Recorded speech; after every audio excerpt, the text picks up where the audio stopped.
All right. Hopefully this works. Hey, Alex. Sheila's back. Hey, Sheila. Good to see you, as always.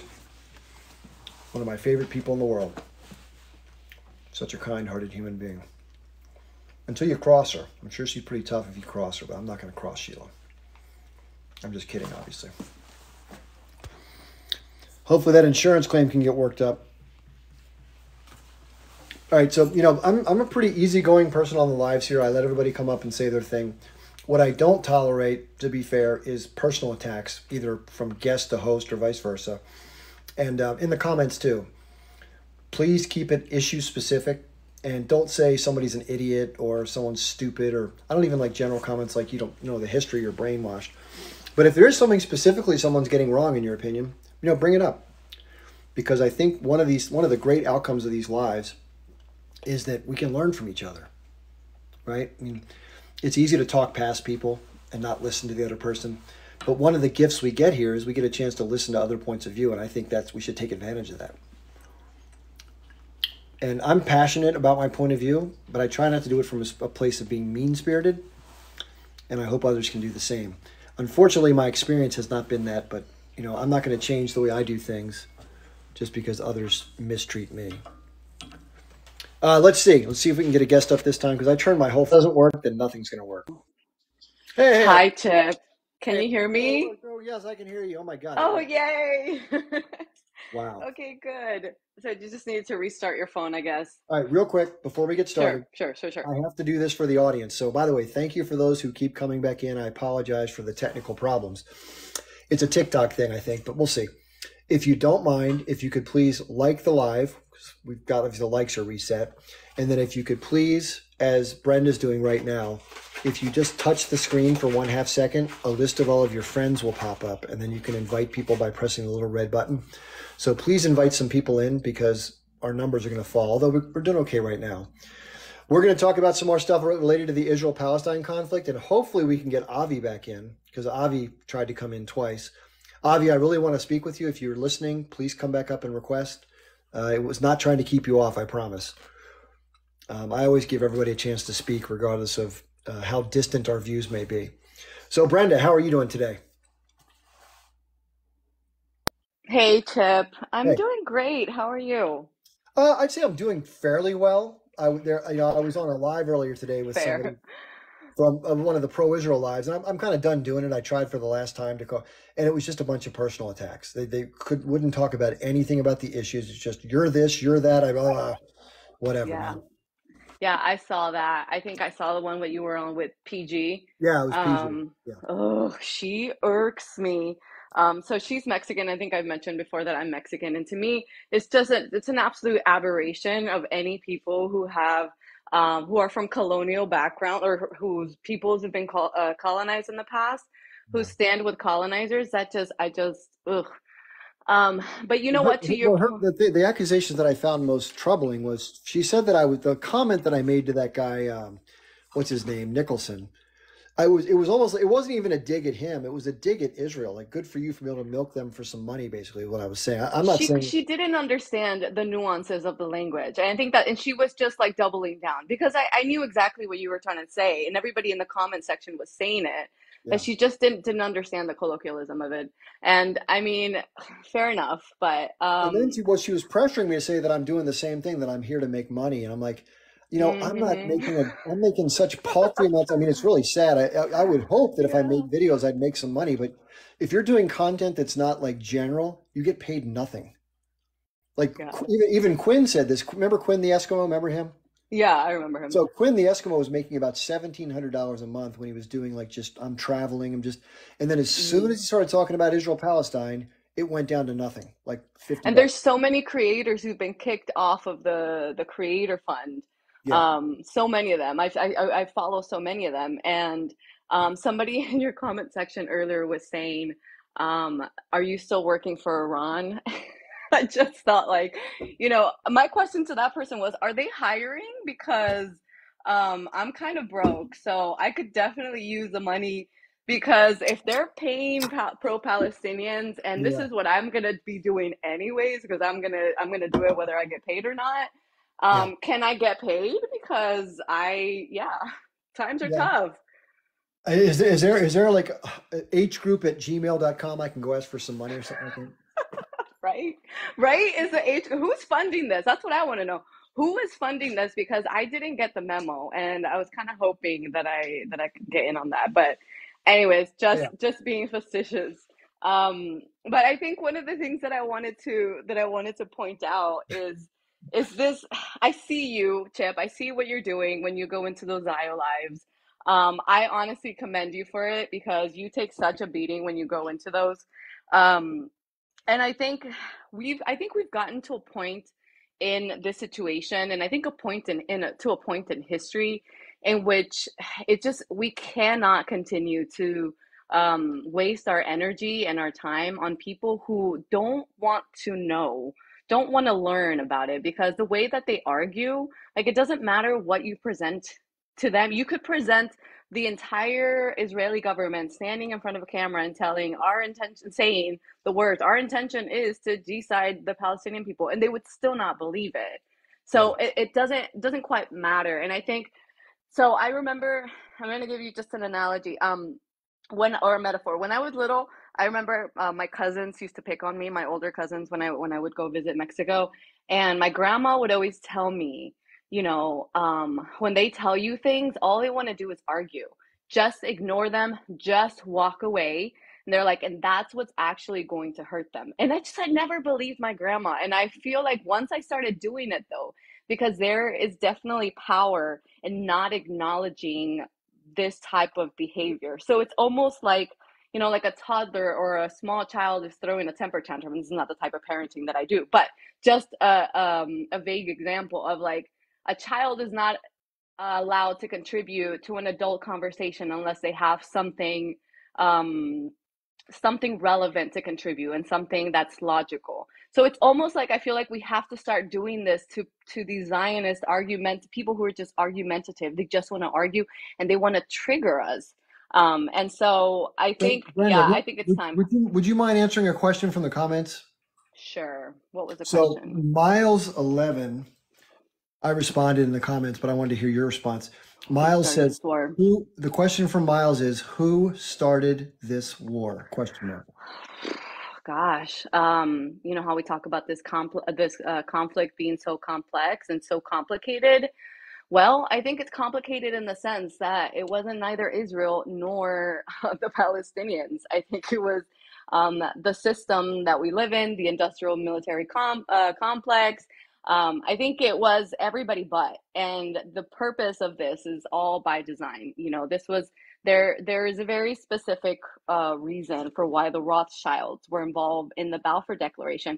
And honestly, if this person, Miles, whatever, wants a real answer, I think it was the British, because I think this, like, Well, what decolonizing our sorry. on October 3rd, I know that's the origins of the entire, Zionist movement / creation of the state. But Right. in more recent times, on October the 7th is when this attack took place by the H group breaking free from the surroundings of Gaza.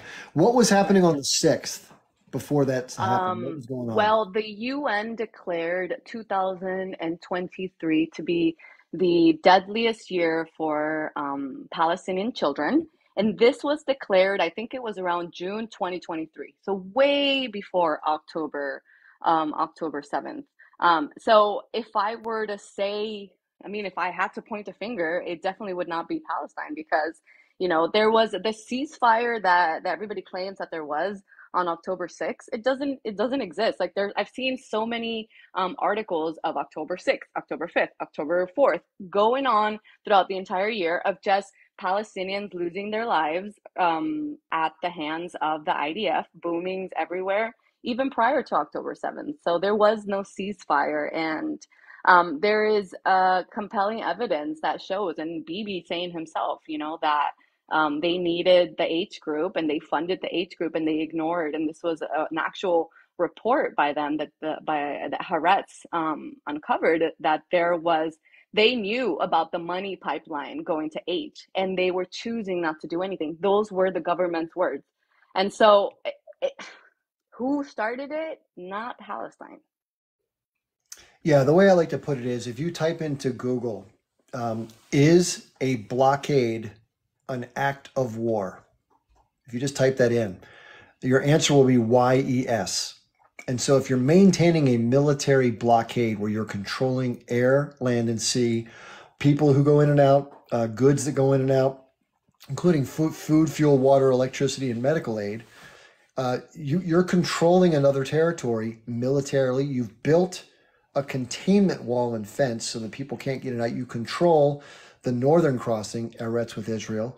You control the inner gate of the southern crossing with Egypt, which is at Rafah. And therefore, you control every element of their society as far as what they can and can't do. That's a blockade, and that's why it's an act of war. In the West Bank, there's been a military occupation since 1967, where every element of Palestinian life is controlled and made miserable. I could go into that for hours, but I won't. And therefore, why wouldn't somebody over time, when they're unable to politically resolve a situation through the best of means, why wouldn't they eventually have to do something to change the dynamics of their plight? And you could say to them, well, don't use violence. It's counterproductive because look what it led to. Okay, but look what was happening during the 90s and 2000s with regard to the leadership that was trying to work things out through the means that you suggest they do. If you get nowhere using the pathways, are they supposed to just sit back and watch Israel colonize more territory, build more settlements, murder more of their children, bulldoze more houses, pour more cement and water wells, spray sewage water, burn crops, etc., etc., etc., checkpoints, yada, yada, yada, and periodically making military incursions into Gaza because they dare fire rockets as an act or symbolism because there's the Iron Dome and only 6 people among all the rockets ever fired have died from the rocket fire. Albeit, I don't want to be dismissive of the terror of the terror that may cause or the sheer, that living under that circumstance would suck. I agree. Of course, having the Iron Dome, 99.5% are knocked down, but some do make it through. And so I'm sympathetic with bomb shelters and all that. I get it. But there was not peace. In fact, just during the weeks before October 7th, Israel had gone and unalived 26 Palestinians in Gaza. Look it up. So that's not peaceful. So to expect people to indefinitely just take it while you take more and more land and just be like, be a good boy, don't do anything, is absurd. And Chip, this rhetoric of wanting peace, that is peace only benefits the oppressor. And so Exactly. that's the vocabulary that we need to start using is that they just want peace. Why don't you do that peaceful talks, peaceful this? They just that peace only serves the status quo. What they don't want peace. They want things to just go back to how they were, and for everybody, like you said, to just sit down and take it quietly. That's what Right. they've expected from everybody who's been colonized. And the premise of the fact that who started, like they asked the question, who started it? It definitely wasn't the Palestinian women, children, and innocent men who are suffering right now. Like it wasn't them. And so I wanted to share this statistic out there because I did some research on this. Okay. So for everybody who's always claiming that the H group, like, oh, well, they voted for them and, they're responsible. They shouldn't have voted for Hamas. Okay. So Hamas was elected in 2006. They were brought into power, right, in 2006. So 44, they got 44% of the population. So currently right now in Gaza, only 11% of the population is over 35 years old, which would make them voting age at the time that that H group got elected. So only 11%. And because only 44% of those 11% voted for H group, that means that 4.8 of the current alive population, if they're still alive, voted for H. 4.8%. So let's round it up to 5%.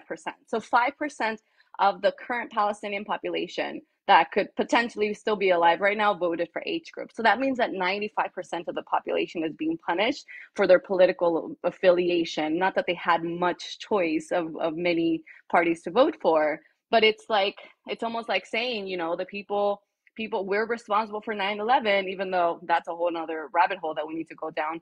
But we're responsible for 9/11 because we voted for whatever president was in power at that time. Oh, George W., of course. So it's an irrelevant point to make. And I think what we need to start kind of like when we're going to make these arguments, like just not arguing for arguing. Because I think one of the main things that we have to disrupt is this colonial mindset, because I think that's what the status quo is. And that's why it's so uncomfortable for the white population. It's an uncomfortable topic. It really is, because the thing is that to this day, we've ignored the colonized populations because it's hard to accept that our ancestors or that your ancestors did this. But like the thing is like if they weren't still benefiting from the system that was established due to colonialism, then it would be irrelevant. But because the systems haven't really changed much, they still keep the oppressed down and the colonizers up, and so, or like the people who are in power up. So I think that's what we need to deconstruct these ideas. And that was just my thoughts for today, Chip. Thank you so much for having me today. Awesome. Yeah, hang tight if you want to stick around. You feel free to stick around until we get a bigger panel. So I know that Avi wants to get in, but we had Amjad that came in sooner. So Amjad, what would you like to share with the audience? Yes.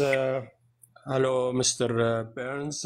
Thank you for the invitation. I think, a lot of people, when they speak about what happened in Gaza, they always start from, the October 7. But I think the issue is start 75 years ago, when the British occupation was in Palestine. They brought settlers. The land was called Palestine before even the British come there. 6,000 years, it was the same name. Never changed that name. The issue is start 75 years when you listen to Golda Meir, the prime minister of the Zionist regime we have today. She said that she come to Palestine as a refugee. Sharon was, there is a document show that, Shamir was have papers which the Palestinian government allow him to work in Palestine and stay in Palestine by Palestinian Authority. Right. Today, we see that every day there is new settlement, new killing. The Palestinian people being killed since 75 years, hundreds of thousands of people are being killed by the Zionist regime. There is, the 1948 Palestinians who live in the 1948 territory being treated as second-class citizens until today, and the Israel want to get rid of them. They want to take over every land in the West Bank.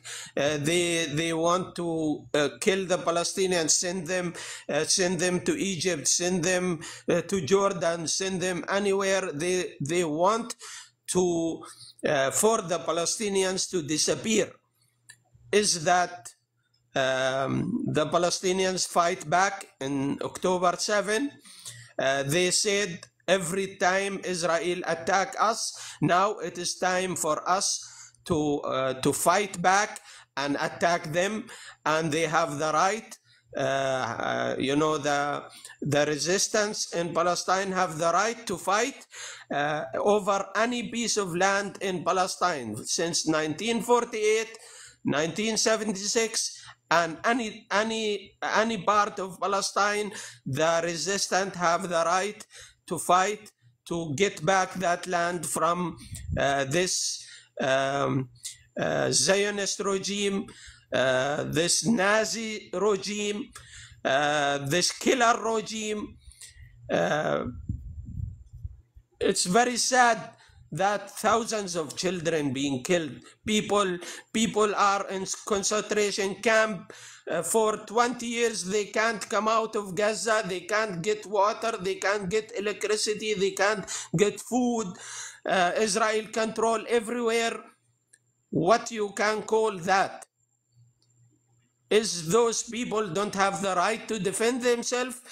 Is those people don't have the right to attack who is putting them in this bad situation? I think we need, as a free world, to look at the Palestinians as victims and the Israeli as criminals, as killers. That is the true picture this world should be looking at. Thank you. You're welcome. Yeah, please feel free to stay there. I'm going to let Avi share his point of view. I happen to agree, but I also sympathize with the Israeli point of view that being attacked with tactics that are, unaliving civilians is hard for me to approve of, even though I understand the anger and frustration that I've shared earlier. So I see that point of view. I wish the hostages would come back, and I wish there could be a legitimate political settlement that left both parties in a way where there could be peace. But where does the Israeli admit that their planes and their tanks kill those Israeli civilians, not Hamas killed them? They admit already. Yeah, that was recent. That was in the news again too. So we have eyewitness. So let's let Avi come in and share Avi's point of view. How are you doing, Avi? How you doing? First of all, I want to give you a compliment because I come to since 2 months ago to some pro-Palestinians lives like you, and you are the only one who talking respectfully, because all Palestinians live, most of them, like 90% of them, when they give one Palestinian, one Israeli to get inside, and they start cursing him, and they start making shaming on him, and it's amazing. It's like 90% of them. They tweet Israelis like I cannot even say the words, but they are really, really cursing and make it's horrible. It's horrible. It's all personal. They don't talking about when they see Israeli, the F word all the time and stuff like this. But this is the nice word I want to tell you. But the bad word I want to tell you, when you listen to somebody like Amjad, the guy who talked before me, and most of it is what he's saying. It's not about to be pro-Palestine or pro-Israeli or pro-Zionist, whatever you call them. He's like, or he doesn't know nothing about the conflict, and you never say something. Okay, come on, it's never called Palestine in all over the history. Just the Roman give the name because after they deport the Jewish as a punishment. This is a fact of history. He never have a war in 76. He says in 76. Never have a war in 76. He said that the Palestine Gaza was a concentration camp. So how they build all these hotels there and all the 600 kilometers of tunnels with the concrete, and how Ismail Haniyeh going in and out before the war all the time to Qatar and all the leadership. I don't remember when my grandfather was in concentration camp, he got the German let him go before even Israel exists. Please quiet. I don't remember the Jewish in the concentration camp go in and out to visit another countries and go back to the. It wasn't 600 kilometers of tunnels. You need a lot of concrete. There is very beautiful malls and shopping center in Gaza. There ain't any concentration camp. So if Amjad will know what's the fact, and you can even I know that you are not pro-Israeli, but you can tell him, even Israel come on, Amjad, I didn't tell you nothing when you make your stupid claims. So when he talk, he was, every second word of him, it was lying, not because I'm pro-Israeli, because if you know me from the last let's be fair. So you can say that you disagree and you think his facts are inaccurate, or you think that you may not be lying about it. He may just have a different understanding of the history than you do, and he may be incorrect. So that's fair. Yeah, but I don't see he taking about it by he's a bad man. Yeah, but he got, his fact from, from pro-Palestine, but he don't know the real, fact about. I talking about history. I don't talking about argument, about calling Gaza a big prison.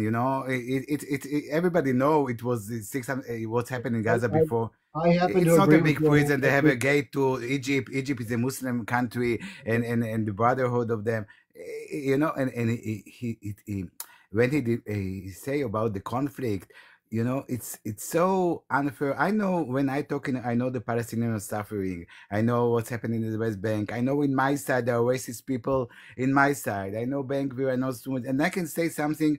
Not all Israelis are beautiful. Just I'm beautiful. No, it's kidding. Not all Israelis are beautiful. And we have our bad stuff, but we never come to the Palestinians and grapes and or do all what the age group do, because I don't tell I don't call the Palestinians the age group. I don't call the Muslim as the age group. And now it's if there are Muslim listen to us, Ramadan Kareem. Not all the Muslim are the age group or T groups. There are very good people among them, and my hotel is usually for Palestinians before the 7th of October, and most of my friends are from there, and most of them want peace, want two-state solution, want to be friends with us. But the leaders, this is what they're making the issue, because if the leaders, I'm not talking about the age group is fundamentally Islamic, you cannot really talk with them because they want Islamic law all over I'm talking about, the most people, the finance minister in the Palestinian Authority, and there are some people who are talking about economy, because through the economy we have peace, because after we have two-state solution and there is so many millions of people come to visit this area, nobody wasn't care about the borders, believe me, because all the people are going to be millionaires. So when the European Unions in the beginning they started borders, there was conflict in borders and haters, and after the sea, we don't need the borders. It's have to be two-state solution, and after this, believe me, the border is going to fall down, because after this, you see that it's not all about haters, because there is one country called Iran sponsor all this hater, from the Islamic Jihad haters, the age group in Lebanon, the age group in Iraq, and the Houthis. They give so much money instead of their own people. They give to the haters all over the Middle East just to make it conflicts, and you see what's happened to their own people. So it's cannot going on, because the people I think in the Arab world start to thinking, yes, we have dictatorship, and yes, the dictatorship told us to hate the Zionists because this is the bad evil of the world. But no, the bad evil of the world is them, is the dictatorship. And last sentence, because you let me talk too much. I'm just talking about hundreds of thousands of people unalive in 75 years of Palestinians. Amjad, if you know what's really happened in 3 years, 1 million Syrian people, to like more than 3 times double the Palestinians and all the Arab country are alive in all the Israeli war and the Palestinian war. In 3 years, Assad, I'm not talking about his father, Bashar al-Assad, what he do in Hamad, then it was some more than 1 million. But in 1 million were deportees now, Muslim now in Turkey, and 1 million was unalive in 3 years. Why you didn't talk about it? Why you don't care about your brother Muslim who unalive each other? Why? Because it's Israel? Thank you. Give me 1 second, all right, 1 second, because you mentioned a lot of points. So real quickly, I'll let Amjad respond in 1 second. By the way, just in terms of style, I like to talk about the points, not the person, as best I can. So I'm going to talk about some of the points that Ari raised. The point of focusing on other places in terms of numbers, it's fair enough to say that bad things are happening elsewhere. That's fair. But it doesn't make it any better that what's happening in Israel involves a smaller number of figures, because it's about intent. And so you can blame the Assad government for its intentions and its actions, fair enough. But I think in terms of the Netanyahu government, they appear to most observers to have also a pretty bad intent with regards to the things they've actually done versus what they're saying. And in terms of some of the other points you're making about some of the history of this, I happen to agree with you that the framing of the situation in Gaza as a concentration camp is, I think, inaccurate. I think an open air prison is also a little bit too obtuse. I think I call it a walled in, blockaded enclave. That's the term I like to use for it. But it's more so the point of the control and lack of freedom that is a result of that circumstance that drives the frustration and anguish and anger that eventually causes people to want to resist and lash out. So Amjad, I want to hear if do you agree with that, or do you think that I'm wrong about the phrasing, and what else would you like to share? Yes, he speak about the war in Syria. I think the majority of those who come to Syria to free Syria from Bashar al-Assad, all of them was next door from the Zionist regime, so-called Israel. They never shoot one bullet against Israel because they are supported. They used to bring their injured fighters and send them to Al Jawlan to recover there. So they are the friends of Israel. They want to destroy Syria, and they are supported by America, and the American planes used to throw food and ammunition and weapons for them. Same as the Americans used to support Daesh, the ISIS, or whatever you call them. Those, they are not our friends. They are the friends of America and Israel.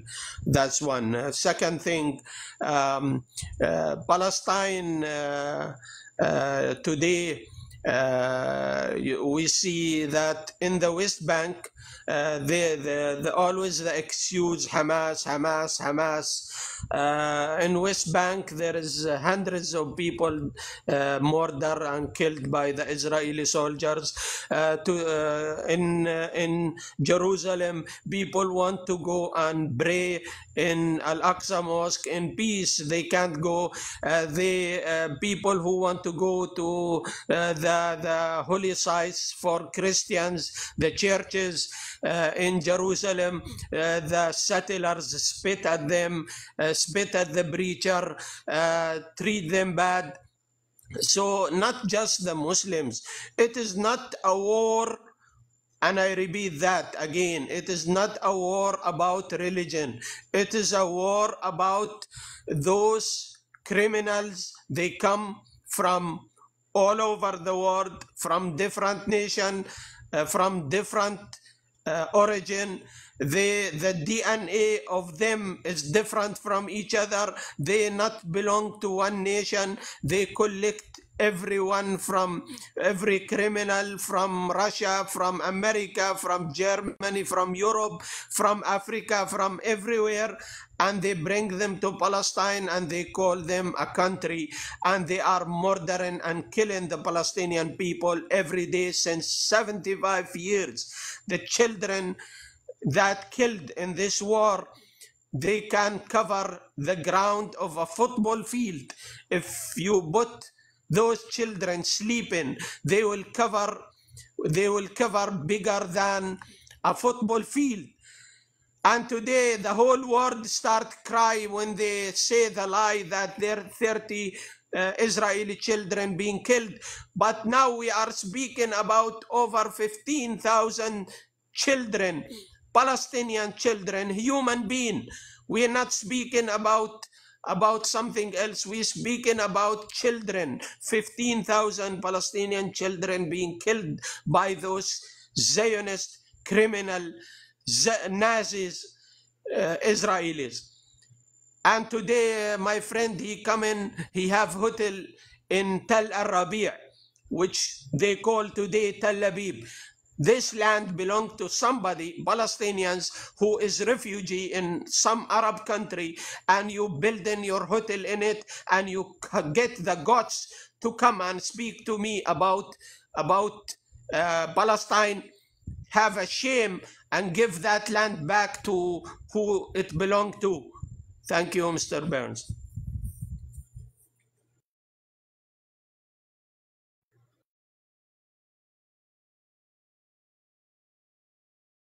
Chip, you're muted.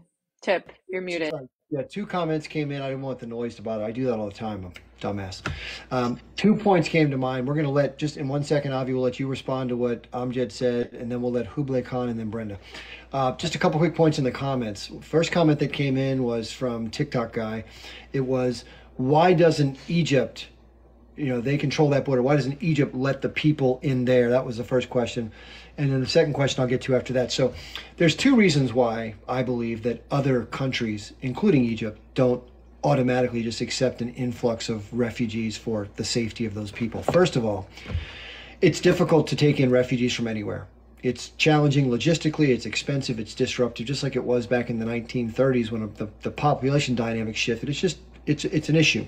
And secondly, and probably more importantly, it's like an escape valve where instead of forcing the state of Israel to forcibly expel or unalive the people, it's sort of like an escape valve, a steam valve where they can kind of be squeezed out, and sort of adding an extra layer of convenience for the eventual mission of what it appears to be, which is Israel to take over the territory or destroy the territory, administer it, whatever you want to say.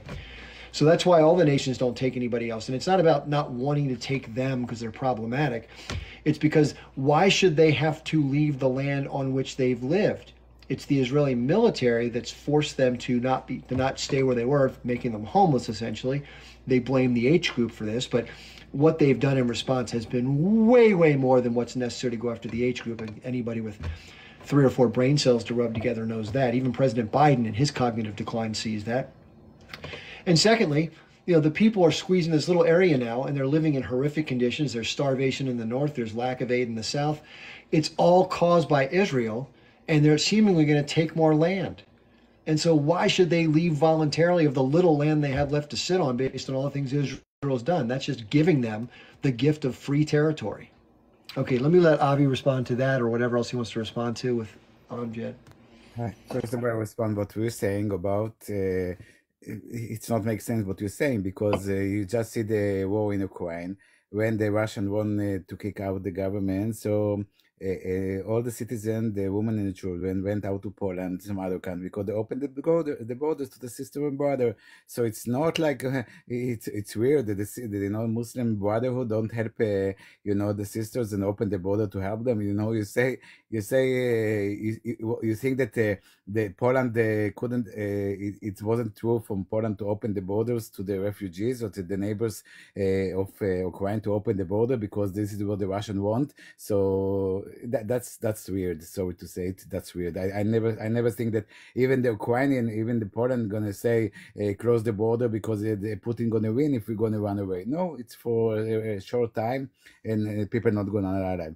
And second answer, what you're saying about the starvation, but you can go to my page and you see the starvation in Gaza, and you see the people, the fasting, TikTokers, Gaza TikTokers all over, all the foods and the markets. There is no starvation. If you want to see a real starvation, you can see images from Sudan. 10 million are starving down there because of the war. You can see images from Bosnia during the war. You can see images from the Holocaust. You see how people starve look like. This is not starvation. So I know there is a big now in the world, the starvation. This is not starvation. This is, of course, I'm never going to be a Palestinian now in Gaza and not in the West Bank even. And I never said that the Palestinians have a good life now. I know what the age group do, and everybody you can see the demonstration against the age group in Gaza right now, but they don't have a good life. Now I just want to answer Amjad. Amjad have a real rhetoric that a lot of pro-Palestinians have. It's this rhetoric, and I think this is clip you're gonna say that I'm saying I say it's right, that I say it's true. A lot of Palestinians, because they want to make the real issue about Palestine and the conflict here, all the atrocities that happen in the world, from the Congo to ISIS to the Assad regime to age group in Lebanon, what's happening in Yemen, everything is the Jewish agency, the Jewish control, the Israeli, the Zionists, whatever. Some people, the more anti-Semitic call the Jewish or the older people of Zionists who control the world. Some people who don't like to say they see the Rothschild controlling, and some people like I'm just saying, yeah, ISIS is Israeli make it, and Assad, what's happening in Syria, it's also the Israelis, and some other in most of their life I see the Palestinians. It couldn't happen. It's never happened. It's impossible that Muslim gonna unalive another Muslim. So everything they blame the Israelis. It's really, you know, it's so ridiculous that it sounds that even they even said the Agorian war in what the Chinese do to the Agorian minority, the Muslim Agorian, is the Mossad telling the Chinese to do it to the Agorian. They make like powerful, you know, like the masterman people saying about the Jewish that control the world. So they saying exactly like this, but in different words. The Jewish are control, or the Israelis or the Zionists, whatever, controlling the world. Or the war happened, you know, it couldn't happen that and what did he say the last sentence when he finished? He say, everybody know now that the Israelis unalive themselves in the 7th of October, and you, Chip, you say, yeah, it's already published. Are you out of your mind? Israeli have a newspaper investigation, Haaretz newspaper. So they investigate and say article because it's a free country and free press. I know that most of our people don't know what is a free state and free articles.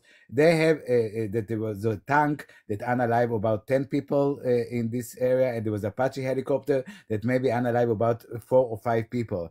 So this, because we have a free press and interview and investigative press, so they make for those 2 articles, the Jewish people or the Israelis unalive themselves, and you, Chip, say, yeah, it's already published. You come on, Chip, come on. It's One sec. nice. You said a lot of things, so I need to be able to just collect real quickly. I'll start and go backwards. So my information path is from people like Scott Ritter, Colonel Douglas Macgregor, and others who have analyzed the eyewitness reports and the admission from the Israeli authorities, including the articles you're talking about in Haaretz, which explains that not only a few people in the kibbutzim and the rave party, the whatever it was called, the dance party, a lot of people, way more than 5, were engaged. Both people that were running and people in vehicles were basically fired at by Apache helicopter or Apache helicopters. That's the information that I've got.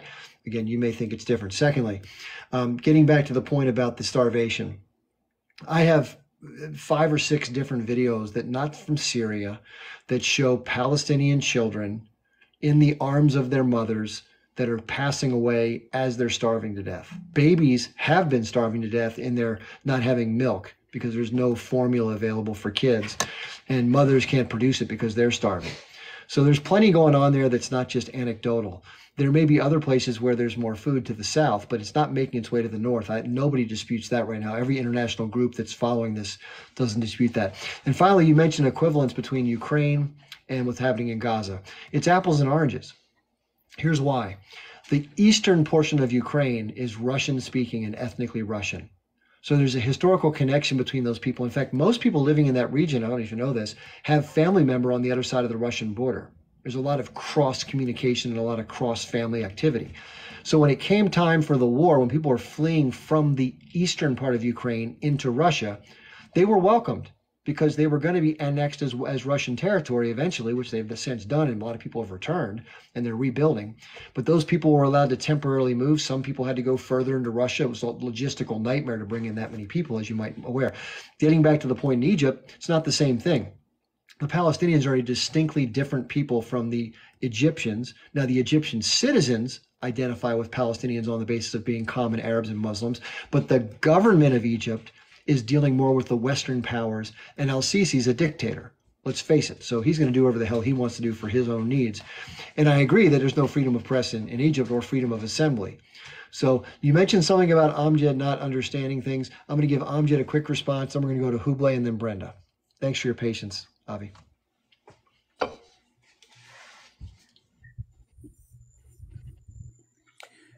You know, it's the most sad thing that my friend trying to bring conflict outside Palestine. Our subject today is the Palestinian people being killed, murdered every day, being thousands of children being murdered. Imagine if one child from Israel being killed, the whole world, because Israel, we come to the point about the journalism controlling the world.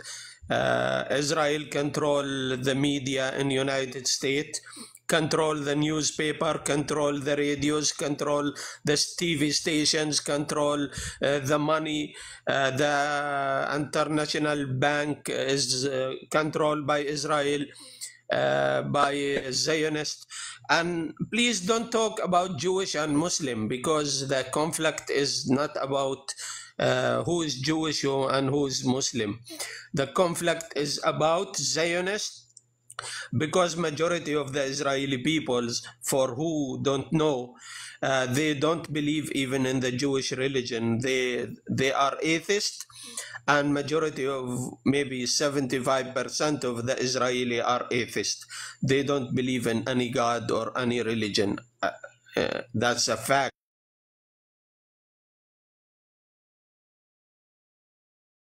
Chip, you're muted. Thanks. Let's not say atheist. Let's say secular, because I think most people refer to themselves that way. They may have a semi-belief in the practices of their religion. They go to the different holidays. They practice the meals, the traditions, but they're not formal believers. So I think atheist is a little too strong. Secular is the term I like to wish use. I wish he was right. I wish he was right. I'm not believing God, but most of the Israelis, like 70%, are traditional and believers, and this is what the government of Israel look like. So Amjad is Okay. nothing know about politics. It's really Fair the enough. opposite. That's fair. Fair point. Okay, real quick. Let's let Hubley Khan come in. He's been waiting patiently. How you doing, Hubley? Oh, sorry, I got you by accident there. I want to very briefly address some things that were just said. One is, I think I heard Avi suggesting that something along the lines of an Ireland solution was possible here, where there would be like a period of calm and some kind of joint governance, followed by some kind of long in the future, like 20 years in the future, resolution into a single state, which does seem to have worked in Ireland. Sadly, I think that was possible on October the 8th, when world sympathy was with Israel. It might have retained what it had. I don't think that's possible anymore. I also don't think the traditional two-state proposal is anything other than a feint anymore. So that's my personal opinion. As for Amjad, I'm going to agree with him that the numbers of children are probably higher than have been estimated, but I think they're much higher than is being discussed. Ralph Nader this week wrote a piece that you can see on nader.org, citing credible authorities, suggesting that the number of dead is probably over 200,000 now, including the dead, the maimed, and the missing, simply because of the very large number that would be under rubble and that would have just been vaporized and otherwise simply wouldn't appear. The only numbers we have are for people that literally got back to some kind of medical aid and were recorded by medical professionals as having died. So that basically is an extreme underestimate. And if Nader is right, the number is possibly as much as 4 or 5 times higher. Maimed people, of course, would still be sort of around and able to call for help. The estimate from credible sources that he uses are that about 500,000 people are at risk of dying from various sources, including starvation in 2024.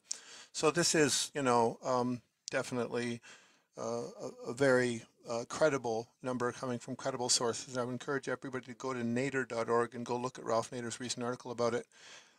Sticking also to credible sources, Max Blumenthal gave a talk at the Women's National Democratic Club in Washington, D.C. You can find that talk on YouTube. A very controversial talk for the Democratic Party, but promising that Democrats actually hosted it. And he addressed quite a few of the facts. He touched a bit on how it ties into the Ukraine conflict, but he stuck Can you mostly. say the name again of the event he went to? Max Blumenthal at the Women's National Democratic Club, WNDC. Thank you. And that's in Washington, D.C. So it is an official Democratic Party event. And the fact that they hosted Blumenthal, who has testified at the UN Security Council and who has by far the most credible estimate and timeline of what happened on October the 7th, is very important. As you may all know, the question on October the 7th is now whether Israel's forces unalived over 300 people at Nova Festival. They clearly did. The question is, was that a reaction? It's some kind of error? Probably not. There's a Hannibal directive that indicates that it is policy to wipe out whole areas rather than let anyone be taken hostage. So that is policy, and that's credible. But it is equally credible that that festival, which was full of peace activists, was deliberately set up, deliberately unalived in order to make peace impossible and create a pretext for seizing all of Gaza. And if you know how truly deeply evil Benjamin Netanyahu is, this will be your default explanation. And you will have to be convinced that he didn't do this. I mean, you're talking about a man who's a psychiatrist, committed, unalived himself, rather than betray what he knew about the man, which would have been unprofessional, and he couldn't live with it. So that level of false flag is very common and standard for Mossad and for Israel. They've been doing it since the 40s when they false flagged synagogues in Iraq in order to force people to move to Israel. False flag is pretty much all they do. Mossad are specialists at it. So that would seem to me to be the most credible explanation of why so many people would be harmed, and why people that didn't seem to have the discipline of H fighters would cross the fence in such numbers and do horrible things, which actually can't be verified at this point. It's hard to verify that footage. So Blumenthal, actually, in his October 7th timeline that he has published on Gray Zone, which is his website, and Chris Hedges has interviewed him about it. So when Chris Hedges considers him the most credible source, and the UN Security Council considers him the most credible source, and the Democratic Party is bringing him in to host, I think this is a man who can't be ignored. Max Blumenthal, who also, by the way, happens to be Jewish, probably the single most credible reporter on Syria and on Ukraine. So, you know, you can't accuse him of ignoring other conflicts or having a biased agenda. He's been truth-telling for a very long time. A couple of other less significant than Nader and Blumenthal, who are two legendary truth-tellers. I would say it's significant to watch Jonathan Glazer's acceptance award at the Oscars. I mean, he won an award for a film about a camp commandant at Auschwitz, and literally the experience of a man who was organizing and operating a genocide. And you know, I'm sure every Zionist in Hollywood probably voted for that film to get recognition, thinking this would be somehow, you know, great publicity for them and their Holocaust card. But it turned into the exact opposite, because when Glazer and his two Jewish co-producers went up to accept the award, they flatly gave the Norman Finkelstein speech: "You cannot use this or my Jewishness to excuse your genocide." I mean, it was the strongest rebuke you could have had. And you know, when people like Ben Shapiro start freaking out and writing their usual fallacious nonsense, you know you've got them, because this was a guy and this was a film that they had some real investment in. The film was incredibly well researched, and the Zionists themselves considered it a very accurate portrayal of a genocidal event. So they can't weasel out of this person being a lauded expert that they themselves wanted to give an award to, and he has given them the Finkelstein speech, which I think is heroic and terrific. And Jonathan Glazer's work is, you know, ought to be checked out. I mean, I wish Steven Spielberg had that kind of courage.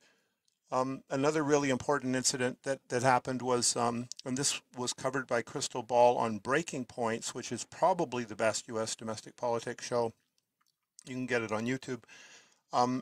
That there is now revelations coming out that the so-called witnesses to the UN RWA that claimed that they were somehow involved with H Group were accusations that came after torture, that there was torture involved in getting UN RWA personnel to, quote, admit, unquote, that they were involved with the H Group, and that this accusation that some large percentage of them, 10, 12%, had been involved in so-called T Group activities is completely false and backed up only by torture, which is, of course, the reason we don't, in a civilized society, have torture, because people do horrific things and then they get someone else to confess to it by torturing them. And that's what they will always all do if you allow torture, which is why torturers and genociders have no place on the earth. And when you discover you're dealing with a cult of torturers and genociders, and this is their habitual pattern, and what's worse, false flaggers who will try to blame nefarious actions on others to aggravate conflicts. And even worse than that, those who do nuclear stockpiles and have biological weapons research.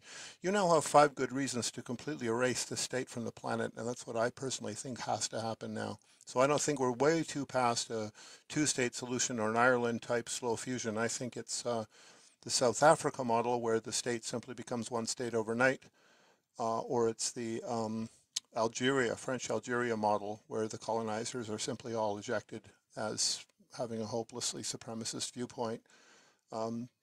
So that's how I view things. And, some very recent events and some of these sources, the fact that they're willing to let so many people starve. I personally don't have any great hope for the American aid port proposal. I was deeply disturbed and disgusted by Joe Biden's speech. I think he has to go. And I'm waiting to see if the U.S. public has realized how truly warmongering and crazy that speech was that he gave. What would you say to, this is just a devil's advocate point of view, what would you say to pro-Israelis or even Israelis themselves, like I believe Avi's still here, that say, you're out of your mind, Israel's not going anywhere anytime soon, what are you talking about? Well, 3 million people died in the Battle of Berlin, believing that Nazi Germany still had a chance to stay on the map. Many people in fanatical movements and states do fight or even unalive themselves at the end. There's actually a history of that in, Masada is famously shown to all the IDF soldiers, and they're told, this is where you do your last stand. And famously, pretty much all indigenous peoples who are fought to the death on their land choose to fight to the last of their fighters. So I think that's where we're going here, that there will be some group of people, possibly the 150,000 West Bank settlers who've been armed with military-grade weapons recently. The fanatics and Daniela Weiss's movement, I forget its name, but they claim from the Nile to the Euphrates, and they, they have no intention of giving up on the nuclear arms or this false claim from their fake map that they made up from the Old Testament, which is, in my view, after a lot of research, a political document designed to make a fake land claim. So, fanatics just believe that they're going to achieve endless expansion. Like if you were in Berlin in 1945 and you thought you were going to recover from the Soviet attack and go back and finish your plan to wipe out every mixed race Asian, Russian to the Urals, then you would have been a complete lunatic. And I think the wisest people are those that left Israel. Some numbers suggest 500,000 to 1.1 million people got up and left because they probably see this confrontation coming between the religious fanatics and that there is no possible end to this other than a catastrophic end. It may not come this year. I doubt that Hamas themselves is capable of doing it, but this is a 7-front war. You've got the Houthis cutting off trade. You've got Hezbollah preventing the return to northern Israel. Syria legally owns the Golan Heights and can retake it under international law anytime they want with anyone's assistance, including Russia or Turkey or Hezbollah.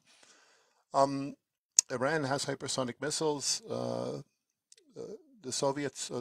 Russians have started reproducing Tu-160M Blackjack bombers, which are capable of carrying 12 hypersonics, each one of which can probably sink an entire U.S. carrier group, and they'll have 50 of them by probably the end of their 3-year burn cycle. So there is really no hope in hell for keeping Israel on a map where it gets blockaded, it gets BDS'd, its talent is being pulled away by American high-tech companies, European high-tech companies. And I'm not interested in talking to you, Avi. You're just a joke. Hold on a sec. In fairness, let's give Avi a chance to respond. I'm curious to hear what he has to say about that, just out of curiosity. All right. Well, happy to drop. You can okay. Okay. Yeah. Well, let me just thank Hublé real quick. All right. Sorry, Avi. Hublé, if you could please stay while you drop this too. If you're still listening, thank you for all the great information you brought to the panel. I felt like I should just shut up and let you run the live, quite frankly, because you're a beacon of information. So thank you for sharing what you did. I hope you have a good rest of your night. Avi, what would you like to say in response to what you just heard? You just say thank you to a guy that just telling you right now how many missiles he gonna analyze the Israeli publics and the Israeli state, and you just tell him thank you. You see how he say we have hypersonic missile. We're gonna shoot. No. What I was thanking him for is not agreeing with that point, because I was just thanking him for the totality of the information he brought up. You're focusing only that one last point. I would say I'm not sure about that point. Just to be clear, I'm not sure about that at all.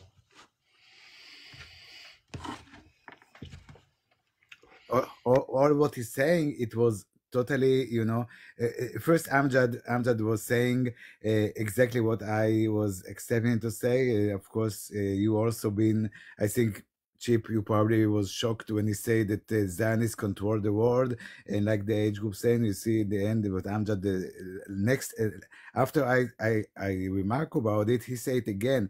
The Zionists controlling the world, the Zionists controlling the U.S. government, the Zionists control all the finance movement in the world, and all this and all this and all this. And he, he's so anti-Semitism. So I thought maybe you're going to tell him. Is that anti-Semitic though? First of all, here's a question. Of course. You can focus. This is a sincere question. I know it's hard to talk about. Arabs and Arabs come from Sam too. This is a sincere question I want to ask either the audience to think about, the panelists, but I don't mean this in a mean-spirited way. Is it possible that there's some credence, and I put it this way, I think control the world is a little bit too obtuse. Is there a very large influence that is wielded by, in terms of power, wealth, politics, etc., by a small subset of people who identify themselves as identified as part of the Zionist movement, or is that totally just hogwash and it's anti-Semitic? I want everybody to think that over. Of course, like 3,000% it's anti-Semitism, because if you're dealing about the conflict, the Israeli-Palestinian conflict, you can deal with this. This is a heavy issue. This is a heavy issue. But when you see, like the Masterman says all the time, that there are few people controlling the world, Zionists or Jewish, whatever they call them, because so this is totally anti-Semitism, because they are saying it's not just a regional conflict between the Palestinian and Israeli. This is international conflict, because Jewish are controlling the world. The Jewish are doing ISIS. The Jewish doing this. The Jewish in Sudan. The Jewish doing the Congo. The Jewish controlling the Biden administration. Real quick, I know you're talking really fast, right? In fairness, just to let you know how I think, I don't look at quote unquote Jewish people, which is about 17 million people globally, about 9 million in the U.S., about 7 million in Israel, approximately, or 5, whatever the numbers are. It's mostly in U.S. and Israel, and they're elsewhere. But I don't look at the same term as Zionism and Judaism, or Jewish and Zionist is the same thing. There are a lot of people who are Jewish are Zionism.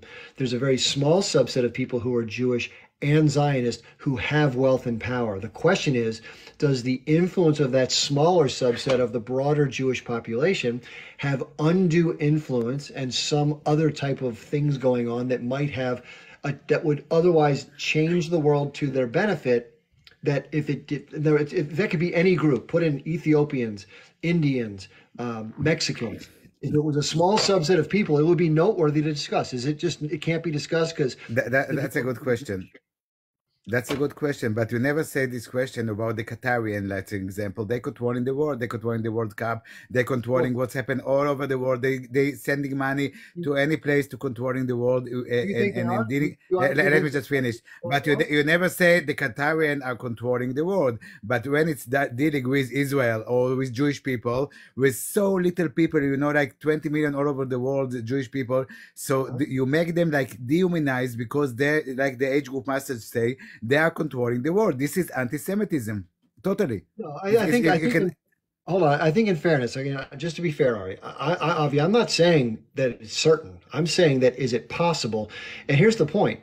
It's not about controlling everything, because nobody controls everything. That's silly. It's about influence in terms of the global affairs.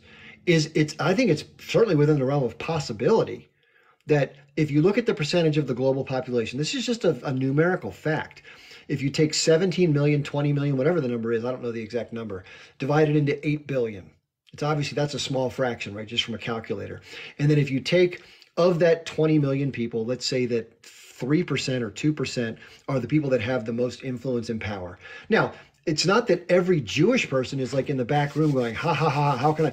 It's that there are people who may have a common set of beliefs, which a guy named Dr. Shiva calls the swarm. And he means that in a broader sense in terms of the U.S. power structure. But in this case, let's call it a swarm that is Zionist, people who happen to be Jewish from wherever they may be from, that are pushing for things that they believe in common or for their benefit.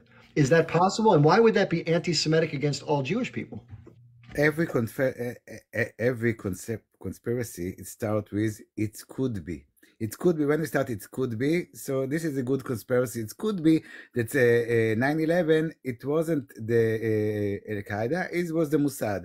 It could be, when start people conspiracy, So it started to be with could be. I just putting some issue. I don't know if it's true or not. I just put in an issue. That's the conspiracy of the master man. The Jewish are controlling the world. So now they don't call it as a Jewish. They change the word to Zionist. To Zionist, why? Because the Palestinians or the anti they don't want to see this is a small conflict like there was 150 conflict about land in the world. No, this is not the conflict between the Palestinians and the Israelis. This is international conflict because the Zionists are controlling the world. And when the Congo have a fight, you have to look where is the Jewish people here and where the Sudan is now 10 million unalive, 10 million was starved. It's not because the war between the Sudan government and Iran giving money to the Sudan government to and do this all this. No, this is you have to look for the Mossad agent behind it. And when ISIS, the sponsor by Turkey, and go inside and do all the atrocity, it's not really the Shia, the Sunni against the Shia. This is Israeli government making conflict between the Muslim people. When you put in the Arab world, yeah, they cannot blame themselves from nothing. Everything is conspiracy, is the Mossad, is the Jewish agency, is the Rothschild, the banker. He was, in the old time, Rothschild was the richest banker in the world, but now he's nothing. But still the Rothschild, the bankers, the Jewish, old Zionist Jewish who controlling the world. This is pure racist. And when you say, oh, it could be that nobody get to the moon. It was just a film. It's not really they walking on the moon. They're just making a video for walking on the moon. Mr. Burns, can I respond, please? Real quick. I'm going to ask one more question. So, and this is you can also answer this, Amjad, if you want to.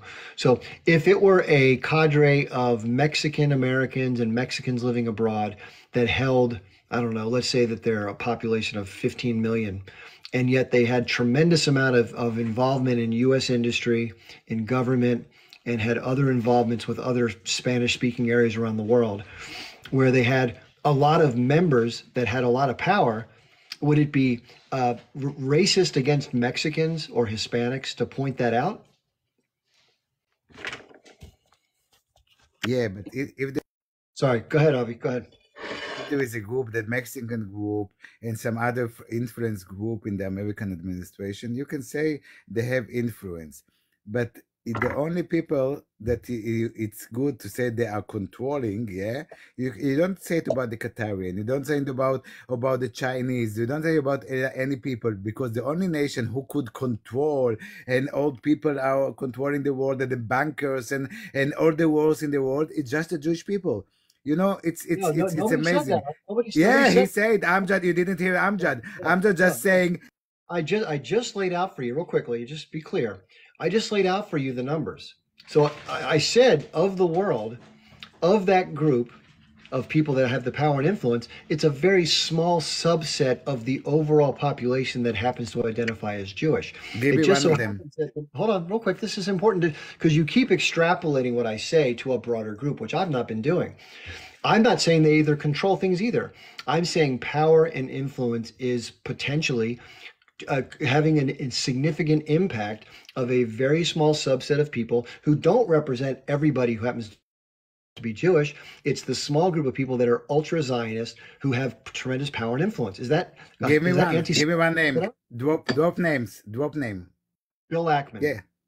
Who is Bill Ackman? Bill Ackman's a huge hedge fund manager in Wall Street. So who he's control the world? He make ISIS? No.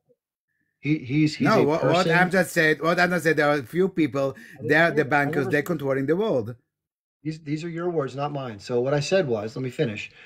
You asked for a name. I gave you one name. He's a member of a cadre of very wealthy Jewish Zionists who have a common set of beliefs with other people with whom they share relationships, and they do yield tremendous power and influence over the political process. What kind of power? How we make ISIS? How we make the war in Congo? Because this is what I'm just saying. The Jewish are the bankers controlling them. They make the wars or the wars around the world. So tell me how Bill Ackman. Hillary Clinton admits they may.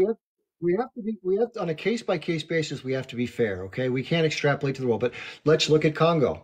Let's look at the roles of the parties that are there. So I don't know all the answers to this. I'm asking this with a sincere question.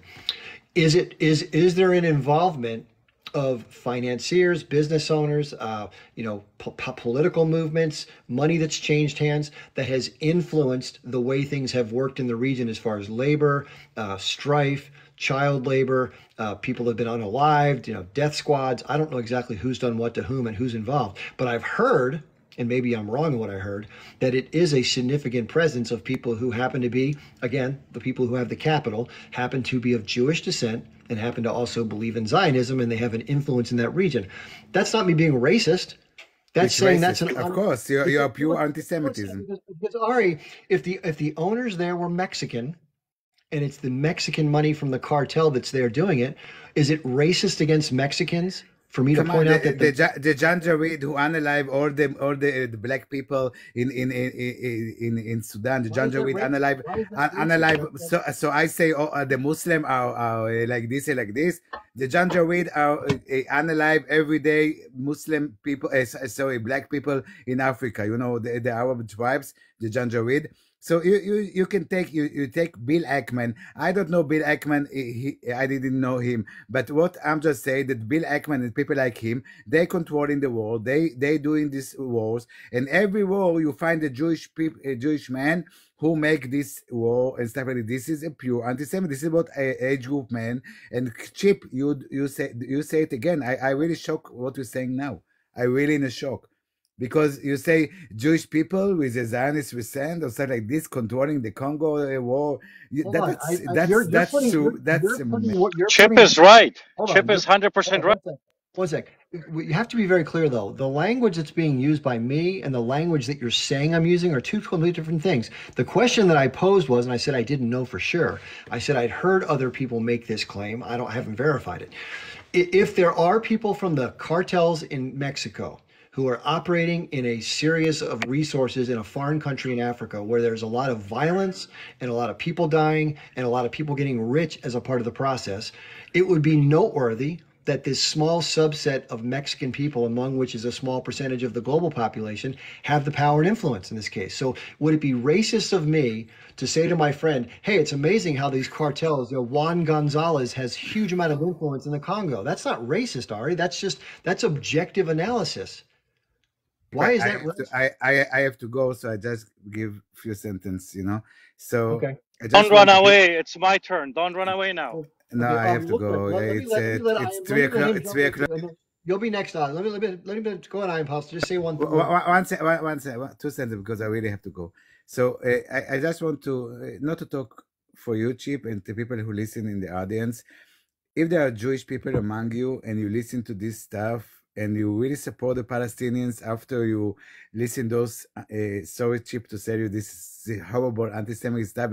I didn't say it. I just say that it could be. I don't say the Jews are controlling the world, but it's possible. I don't say all the Muslims are unaliving and animals. There are people saying this. I'm not saying this. All the people, all the Muslims are animals. I didn't say it. I just, there are people saying it's the same. Sorry, Chip. It's the same that you are saying, or you just saying I hate for people because this is the most racist.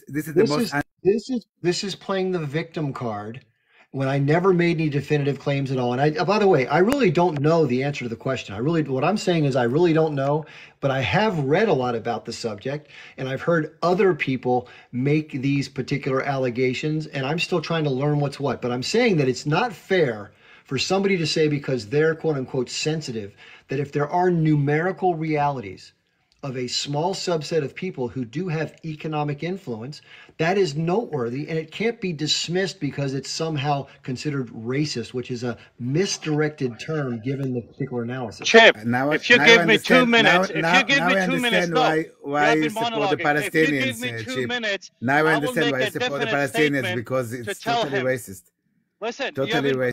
Listen, that's an absurd statement, by the way. That's absolutely absurd. Please go ahead, I'm Palestinian. Yeah, so I will make a definite statement. Yes, the Zionists have been infiltrated in our society, in our government. AIPAC, the only foreign policy that America has is actually whatever AIPAC is telling them. So that's totally true. The other thing is, yes, all the banks, everything else, They're owned by Zionists and they're controlled by Zionists. I don't have to tell this person it is the truth. Now, he ran away. He doesn't want to listen to the truth. That's another thing, Chip. You know, and I know that for the past 100 or 200 years, the Zionists are infiltrated in our government and they're there. And then you look at all the wars that we create here in America, it's only because uh, Israel is dictating, not because America, we won. We never want to go to war to any other countries. Last thing we want, more wars. So, but the Zionists are always dictating, telling our government. And look at the Middle East. Look at the Middle East, what they're doing. And every time we have Netanyahu here, coming here for a visit and going there and talking to senates and everything, it's all what he's asking. Bomb this country, bomb that country, bomb this that country. And then the only country in the world, Chip, that wakes up every morning and evaluate what they want to do is to bomb which country? It's Israel.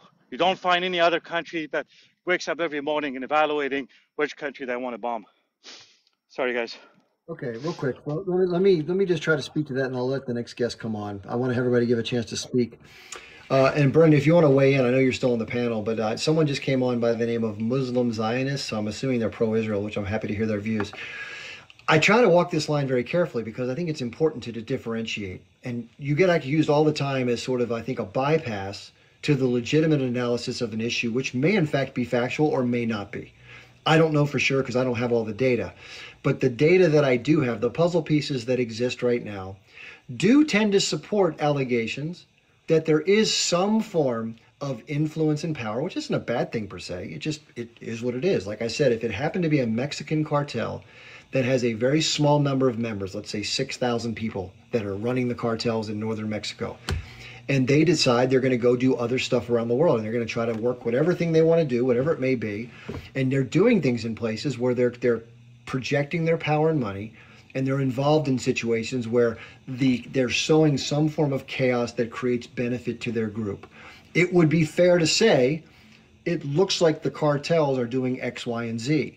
That's not racist against Mexicans because there's millions of Mexicans that aren't in the cartel, that aren't a part of that power structure. But somehow when you put in the fact that the people happen to be ethnically Jewish, somehow the sensitivity meter comes out and it's like, that's racist, that's anti-Semitic. No, it's not. It's called objective analysis and trying to figure out what's really happening in the world. And it could be disproven or it could be affirmed. I don't know. I'm just pointing out that it's not illegitimate to bring it up and discuss it. Nothing should be illegitimate to bring up, as long as it's done from a spirit of conciliatory and not mean-spirited.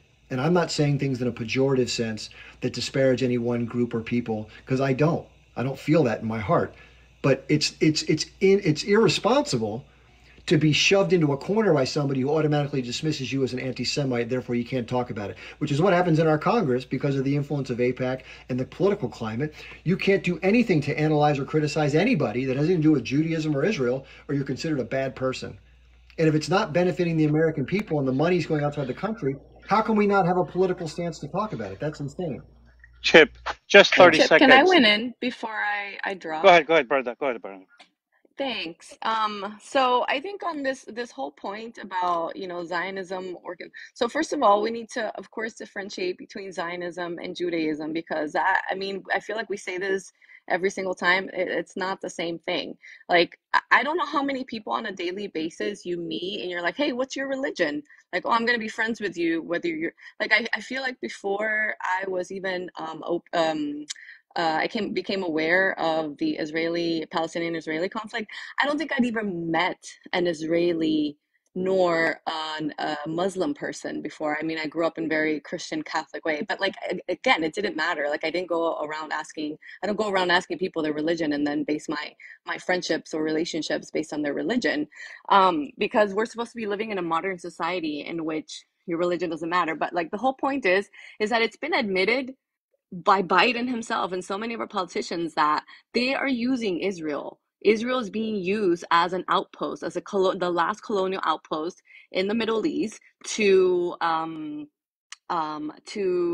be, like a puppet, to have that influence in the Middle East, because, for financial reasons. So I think this is one of the things that Israelis don't realize, is that they're being used, and that's why they're using this anti-Semitic BS, because they want to shove down our throats that Judaism is, or Zionism is Judaism, when they're very different things. And, one of the things that I wanted to bring up, because we have to start focusing on the talking points that are, irrefutable, like talking points that will cause that cognitive shift, because the people who have, the Israelis who at this point, the Zionists who at this point have not been awakened to the situation, like their cognitive dissonance is strong. Like they have some serious indoctrination going on. So we have to really hit them with the points that cause that cognitive shift. And one of the things I wanted to ask Avi before he was on here, and I think some people in the comments were asking, about how they negate the situation in Gaza and the West Bank. And like,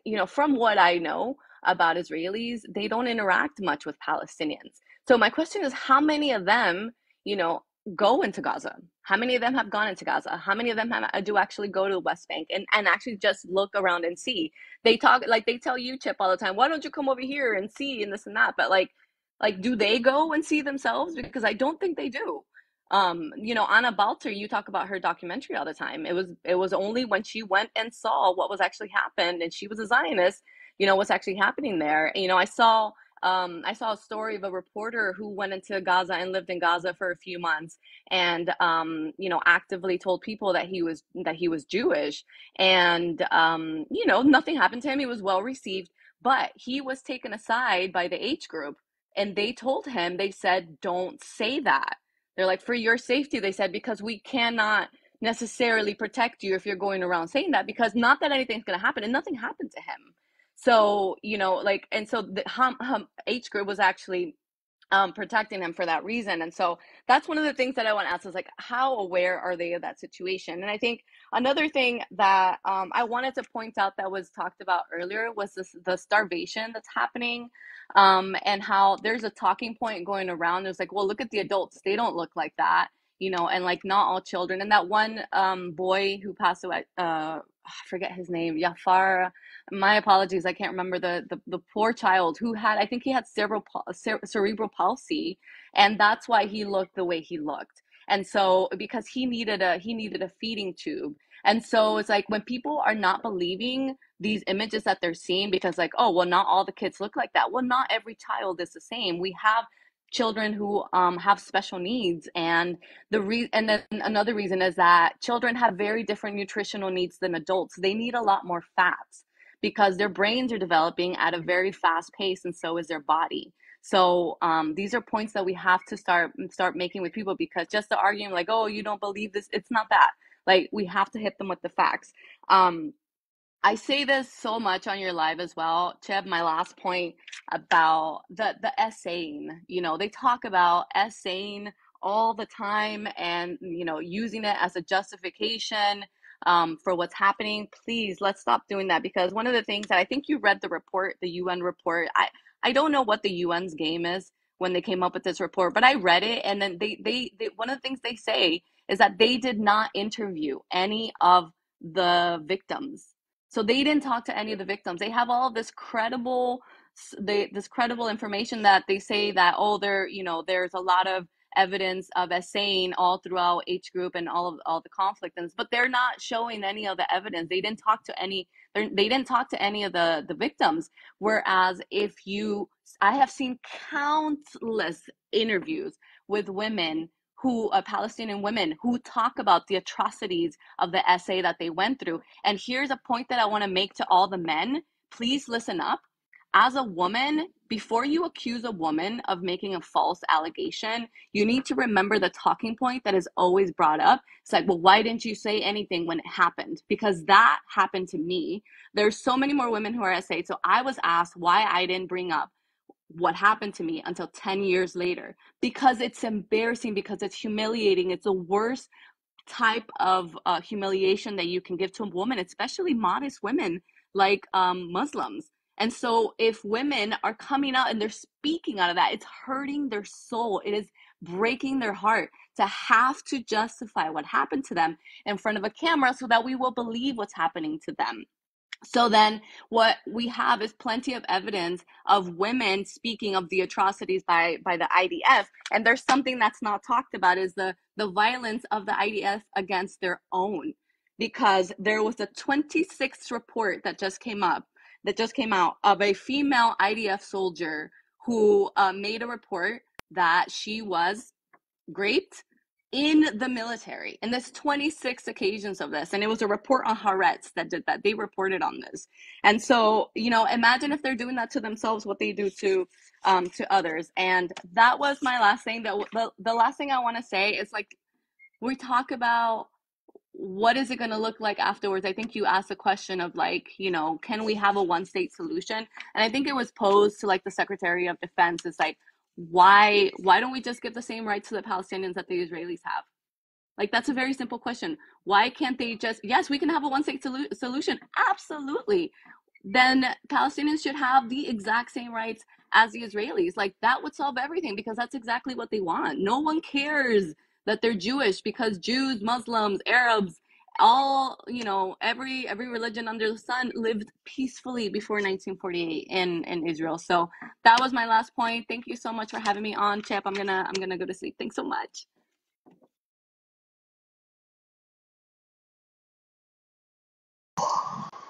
Chip, you're muted. Thank you. Let's let Muslim Zionist go, because he or she's been waiting pretty patiently.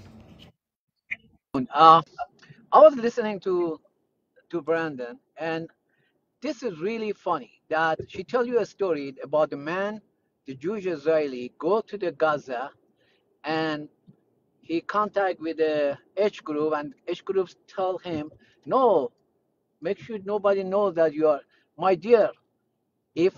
Well, I don't believe your story. If you have a proof of it, I'd like to see it. That's number one.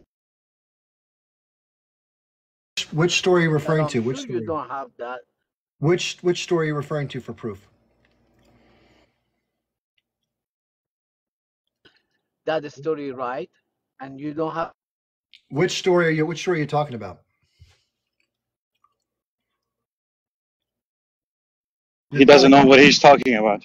You're cutting. I'll tell you what, Zionist, you're cutting in and out. Come on back when you get your connection. Maybe come back. I'll bring you back up. Okay. We can't hear you. Okay. I think Brian McGinnis was next. When it comes down to this stuff, listen, when it comes to referring to women, let's just call them by their first name, or ma'am, not honey, because it's a little bit pejorative and kind of, you know, condescending, and what's it called? Patriarchal, or what's that? Damn, I can't think of the word. You know the word I'm talking about. Anyway, so Brian. Chip, what can you expect from Israelis? I didn't call anybody. I didn't call it. It's okay. If you didn't, that's fine. I just thought I heard that. Okay, Brian, what would you like to say, Brian? Hello, Chip. I'd like to say thanks for all you do. And if Muslim Zionist wants to speak, I can take a second, let him talk. Okay. Is your microphone back in business, Muslim? We couldn't hear you. That's why. No, you just go ahead. I'll listen for. Okay. All right. That's fine. Go ahead, Brian. Brian, you ready? He may have stepped away. All right. I tell you what. I am Palestinian. Would you like to say anything? Sure. I'm walking, Chip. So if you hear a lot of noise in the background, just let me know if it gets too much. Other than that, I did want to say a few things when she was explaining. It's about the courage of Palestinian women. I think they have the biggest courage, because they're not coward like Israeli IDF soldiers. The Palestinian women, they do what nobody has done. Actually, they stand their ground and they tell the truth, and they're not there to leave. They're there to defend their land from occupation of Israelis. And I really, you know, it makes my heart so warm. At the same time, you know, it brings a lot of tears, because that tells that those women they have so much courage, they have so much, you know, power inside them. That's all. Just eating some food. I haven't eaten dinner. You allow me, please? By the way, just real quick, I will. There's two people trying to get on as guests. I just want to let you know I'm not keeping you out, but it's timing out. So the best thing to do to fix that is to exit TikTok, come back in, and then re-request. That should fix it. Okay, please go ahead. Yes. About, you know, the issue of controlling the world.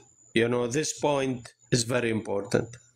I am not saying that the Zionists control everywhere in the world, but they are controlling like AIPAC, like the World Bank.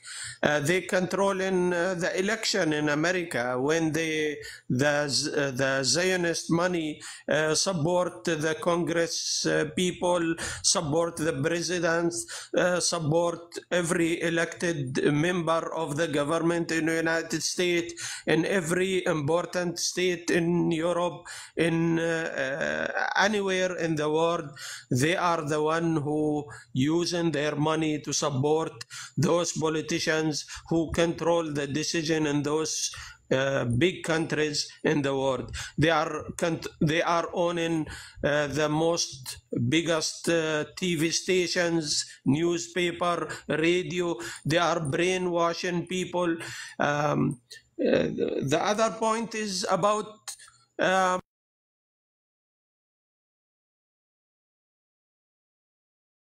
Chip, you're muted. Sorry, yeah. We want to be careful though, I don't because know who muted me while hold on, I'm speaking. that was me. I know. I'll let you finish. I just want to make sure we're careful because this can end the live and get me a strike. We need to make statements like this. It is my opinion that it could be. If you say definitively it is, then you have to have the evidence to back it up. And I don't have the evidence. I don't know if you do.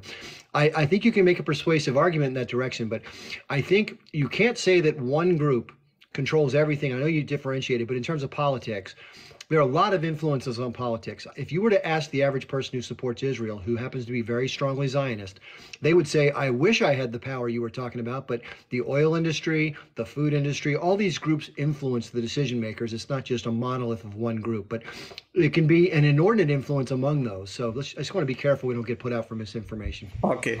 The other issue is about Jewish and Muslim. I think if we go back in history, when the Muslims was controlling Spain for 800 years, when the bad treatment of Jewish was in Europe and the torture of the Jewish and the killing of the Jewish and the bad treatment of the Jewish, they ran away to Spain to hide under the Muslim regime in Spain. I think if we go back in history, the Ottoman Empire was treating the Jewish very good, and they protecting the Jewish, while in Europe they was treating them bad. The Muslims never was treating Jewish bad.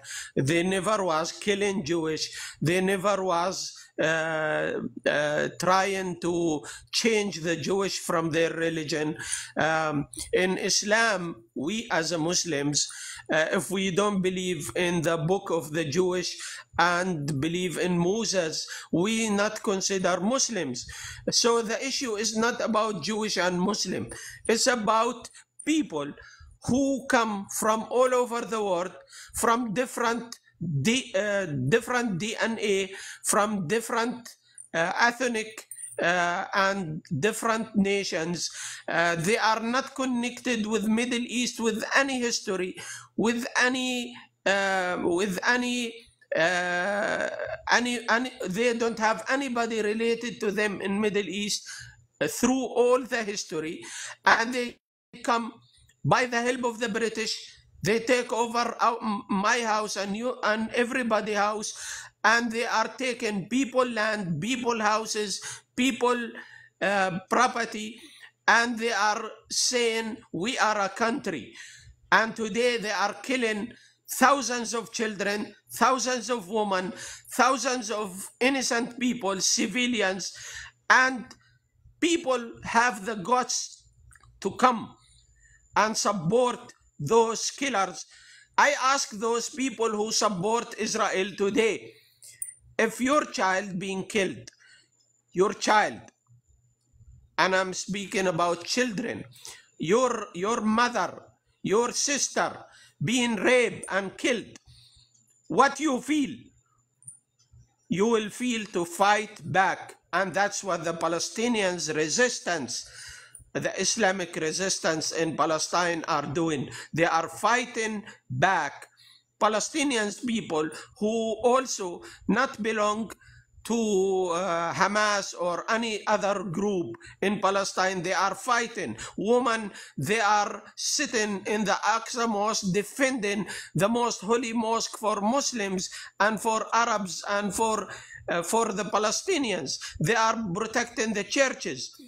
They are protecting the most holy site where Jesus born, where your Jesus, the one you believe in, born. What you will feel, that's the question I leave with everybody today. What you will feel if those Zionists kill your child? Are you will still support those criminals, killers? Thank you.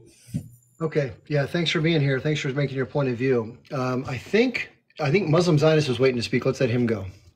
And thank you for inviting me, and I appreciate your platform.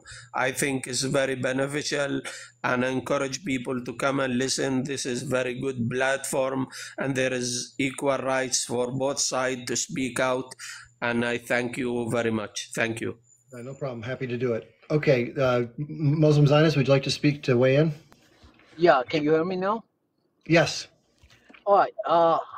This Mr. Amjad, everything he say is not based on the fact and the truth. He just keeps saying the things that doesn't have any fact behind it. And which one? Just pick which one was wrong. You can tell us one. Let's say the Israeli IDF rape people. Bring me one case. Just show me one evidence that this has happened. Bring me one. My understanding are there dozens and dozens and dozens of examples. But do we have a proof? Do we have any proof?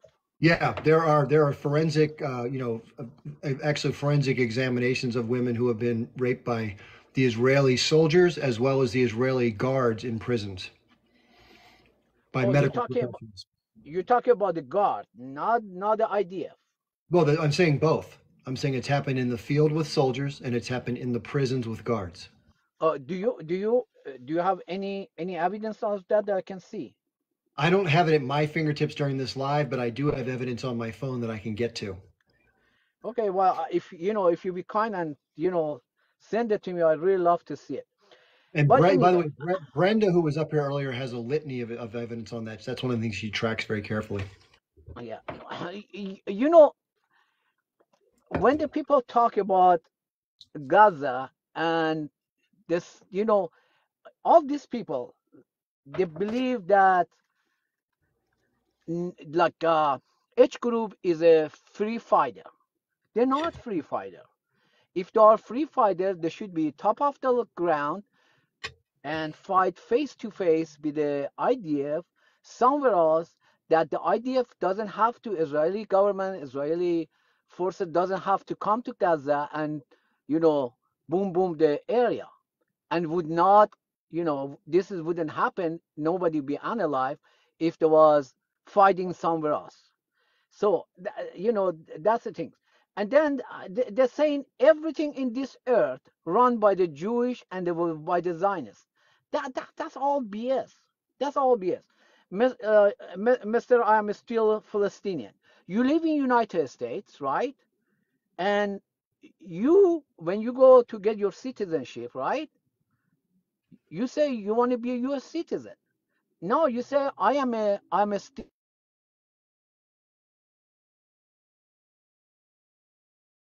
Hear you. Chip, is he getting cutting off? Is he getting cut off? He may be cutting out. So let's do this real quick. Can I answer a few of his points? Yeah, just 1 second. I want to address one thing you said. Thank you. Okay.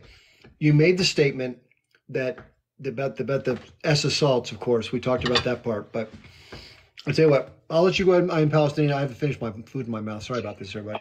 There are a lot of documentaries. This guy is just full of nonsense. propaganda, typical Zionist. First of all, he names Muslim Zionism. It's just another propaganda, reverse psychology. There are tons of not only evidence, there are documentaries. It has been happening for the past 77 years. It didn't start yesterday or October 7th. It has been happening for the past 77 years. One thing. The other thing is, you say that the H group doesn't have the courage to stand against IDF. Listen, give the H group the F-16, the Abraham tanks, the M16 or M15 or whatever the machine guns the Americans are using, give them everything, 2 million people, then we will see how Israel can stand against 2 million people. You're cowards. You're fighting against civilians, people that throw rocks, and you call it a fair game? That's not a fair game. That's nonsense. That was the point I wanted to make. If both sides had equal manpower or woman power and equal armaments, then they could stand toe to toe and fight like fair fight, whatever you want to refer to it as. In America, and when we were occupied by the British in 1775, we had what were called Minutemen. These are like little, soldiers. They could be called up in a minute. That's why they called them Minutemen. And they didn't have enough muskets or cannons to stand face to face with the British Redcoats. If they did, they would have been slaughtered, as would the H group if they came above ground and stood there while tanks fire at them or whatever else. The Israeli military has a far superior asymmetric power. So it doesn't make any sense for any group to fight them on the face-to-face. They have to use alternative tactics or else they're going to get slaughtered. Similarly, in the United States, or what was the colonies, the soldiers, these Minutemen, they were civilians that just tried to do what they could to fight back against the occupying British. They would stand behind trees and they would fire at British convoys. They would run away. So they couldn't be initially hit. That's how they had to fight in order to survive. They would go into people's homes that British officers had taken from the colonists. And they would go in and they would absolutely terrorize the house. They would unalive the men, the women, the children, the animals. But Chip, do you see this? One sec. Let me finish the point. So the point is, when you're in an inferior situation with far less manpower, far less well-equipped, you have to do what you can. Nobody in their right mind would go stand in front of a tank and say, let's have a fair fight. They don't have the equipment. Like he said a second ago, bring them the equivalent equipment, uniforms, communication systems, intel, targeting systems, and all the other stuff that goes with it, and then let's have a fair fight. Otherwise, you can't say that. Go ahead, I am Palestinian. So the history of this country, you just described it, right? It's similar to what's going on with people in Gaza. Their home's been taken away from them. Yet our coward politicians side with people that they know that they're wrong, and that's the irony of our modern days. And then the other thing, I forgot my thoughts. I was trying to say something else. Go ahead, Brian, if you want to take. Yeah, let's let Brian jump in. Brian, what would you like to say? Hi, I just wanted to say that I was in the Marines from 2000 2004, operated in Iraq as an LAV gunner, and so I saw an occupation. Can you tell people what an LAV stands for? Yes, light armored vehicle. It's like a tank with wheels. It's got a big gun on it with a turret on top. Very maneuverable, and every LAV in the Marine Corps was sent to Iraq for the initial invasion, and essentially we just steamrolled Iraq, established our occupation, and went forward. Of course, we bombed the crap out of the place first, then the tanks rolled in, and then our LAVs came through and and escorted supplies throughout the country and to Baghdad and stuff like that. So I really had a firsthand eyewitness experience of an occupation, of war, lots of collateral damage. Innocent people got caught up in the war, and definitely traumatized me. But I was so young at the time, I didn't really process that trauma. I just kept it, and pursued and pushed through life, and kept that fighting spirit to motivate me and through my civilian life later on. But now I never really understood much PTSD. I've always been very an advocate for people who suffered depression and stuff like that. But to be honest, I never really suffered myself. I kind of just had enough energy to push through and be upbeat, and I had a good support system in my life, so I've always been okay. But when but then I met my wife is Palestinian. She educated me about Palestine, and I felt so contradicted. Here I was, while I was in the Marines, there's a lot of team ownership. We're America, they're Iraq. You tend to generalize people as the enemy, and so the Iraqi people are Arab people. So that became, just it becomes your mindset of, and so I understand the mindset of, um, you know, just oppositional mindsets and things, and so I felt very conflicted when I met my wife and learned about Palestine, and through her family's stories of hard times traveling there, visiting their families. I was educated about it before October 7th and all that. Anyway, what I wanted to share is that's kind of my background, and so to be seeing what's happening on the ground is all too real to me. And um and and, and a point I'd like to make is when you put weapons in the hands of 18 to 22-year-old young men and women, and also with uh, a title of authority, a lot of irresponsible things happen. It's not a pretty equation or for justice. It's messy and ugly, and I just want to. I think a lot of people are disillusioned with what war really is, or a lot of people just sum war up as a bad thing we don't talk about. And I'm so grateful that the Palestinian journalists and people on the land there are bringing to light the atrocities that are happening, and I pray that people can process that in a productive way, and I hope peace can just come about. And I don't understand if people are supporting Israel at this point. I don't know what they're supporting.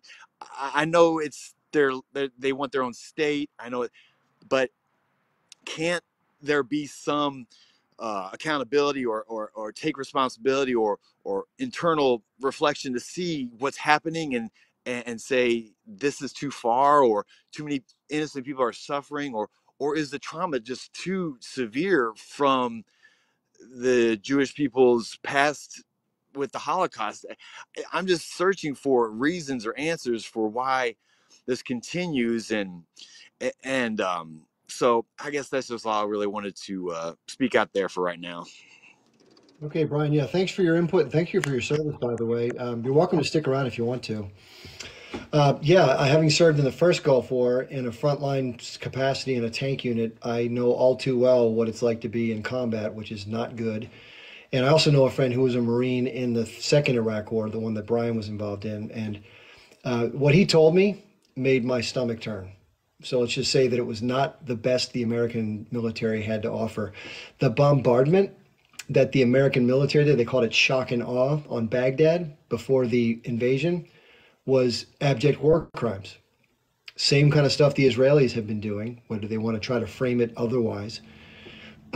Same thing, just randomly sending stuff into civilian areas and just destroying stuff. The Americans will say, no, no, no, we did. It was all, nope, same stuff. Some was targeted, a lot wasn't. It's just destroying and breaking the will of a people to try to force them to overturn their leader. That's basically the idea behind it. Same thing with the cutting off of food, water, fuel, electricity, and medical aid. Same idea.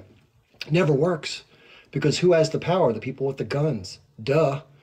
You can't go tell the people with the guns to stop doing whatever they're doing, because they'll shoot you too. So it's just kind of a moronic approach, but it's very, very typical for the Americans in the West to do that. And unfortunately, that's what Israel's doing here. I wish they weren't. Okay, so I think the next person to come in would be, did you want to say something, Iron Palestine? I just want to make one point. Yeah. Chip, you have to understand we have over 10,000 Americans serving IDF every single year. And they come back to this country and they become policemen, and some other important people in our society, and they start making decision based on what they have told to and why they became IDF. And when people are here and they deny that the Zionists or Israelis doesn't have influence in our, that's a preposterous. That's such a nonsense. Look at.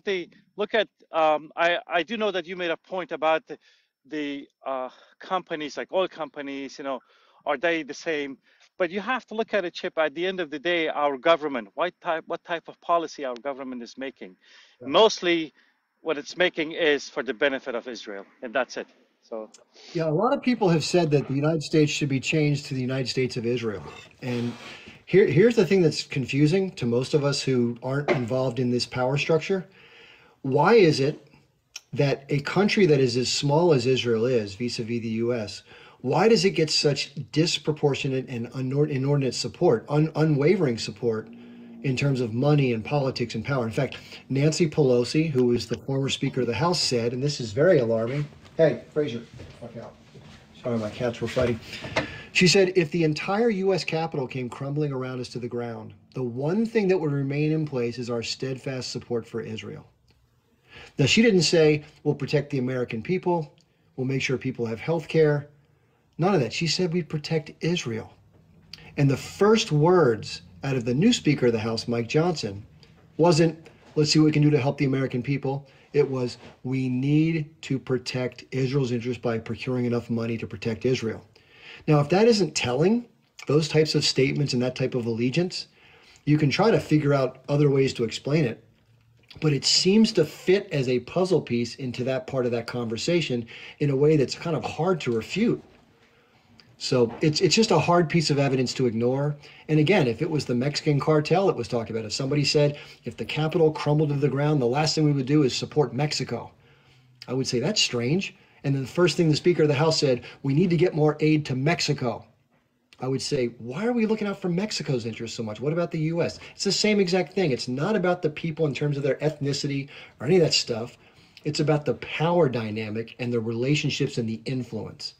And why that gets stuffed into a corner called racist or anti-Semitic, I will never understand. I think it's a cop-out. Okay, I think did you want to say something, Muslim Zionist? Hi, Chip. Oh, no, let's let this new person go. What's your first name? Hey, Chip, what's up? You can call me Nell. Nell. Okay, Nell, how are you doing? I'm doing great. How are you? Good. What's on your mind? Just wanted to say hi. Yeah, it's because of APAC, A. And B, we have a new law in Canada that they want to burn like a Bible. I forgot what it is. I think it's called C86. And if you use like Bible, it's gonna be like anti-Semitic or something. I don't know if you heard of it. I've not heard of that. Yeah. What's the significance of that? Sorry, no, I was just saying like I don't know how a small group of people, like you said, have so much control, right? Like it makes no sense, even in Canada. So Yeah, listen, it's I think listen, if you have interest that you want to push forward, whether it's for a nation state or for a group of people or both, it's not a bad thing to push your interests at all. I mean, I think it's actually what countries are supposed to do and what people should do. If there's a way to influence something and you're good at it, that's not necessarily like a negative thing, but for people to not be allowed to notice that influence and declare that it's racist is equally unacceptable, in my opinion.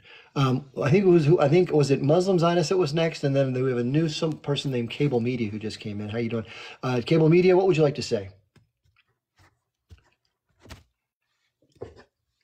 Sorry, I was trying to get my mic unmuted.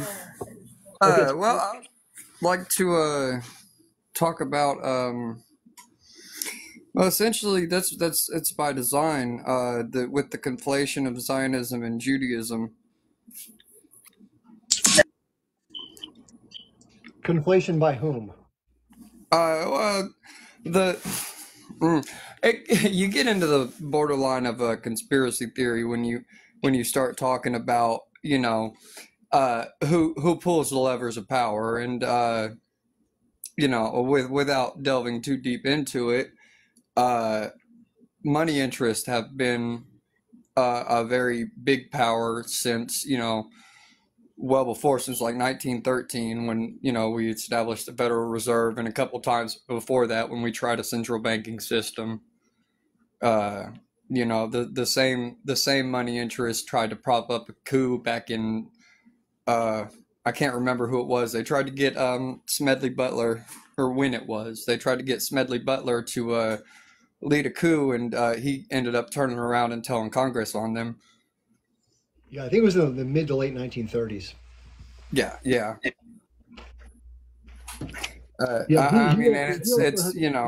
has that famous quote that says, "War is a racket." In other words, it's just to benefit the people of wealth and power. Right. And that's I think the state of Israel is just an extension of the American empire. It's baby. It's their baby.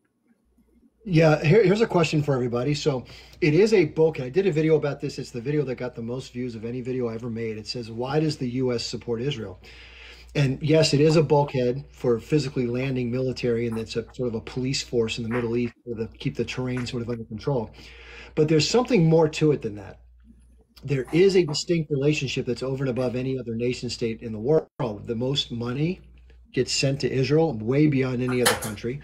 There's a certain political backup, as we've seen with the ceasefire vetoes, right? That's pretty unusual. Most of the vetoes that the U.S. has used in the United Nations have been to protect Israel from the impact of resolutions that most countries in the world have approved at the UN. So that's of note. We have what Nancy Pelosi said, what Mike Johnson just said. And there's sort of a feeling, I don't know, that if you speak out against this, you sort of get this scarlet letter. We've seen university presidents that wouldn't condemn free speech. They got the axe. We've heard that there's a rise in anti-Semitism around the world, and that needs to be snuffed out and dealt with. But there's a far greater instance of Islamophobia, much more, but it never gets talked about. And I understand that people who have power and money get their voice amplified, whether they're people like me who's of white privilege or people that are maybe Jewish and Zionist, but it still doesn't reflect the truth per se. And I think one of the other fair points would be, if you don't want to have people upset at people who may be seen as a representation for maybe the state of Israel just because they happen to be Jewish elsewhere, how about if Israel stops doing some of the more horrific things it's doing so that that possibility does not recur? That's a fair question to ask, I think. And I don't think anybody should be marginalized for who they are. So I think it was the next person. Was it Alabaster? I think Alabaster was next. Then we'll go to you, Mo. Abu Bakr.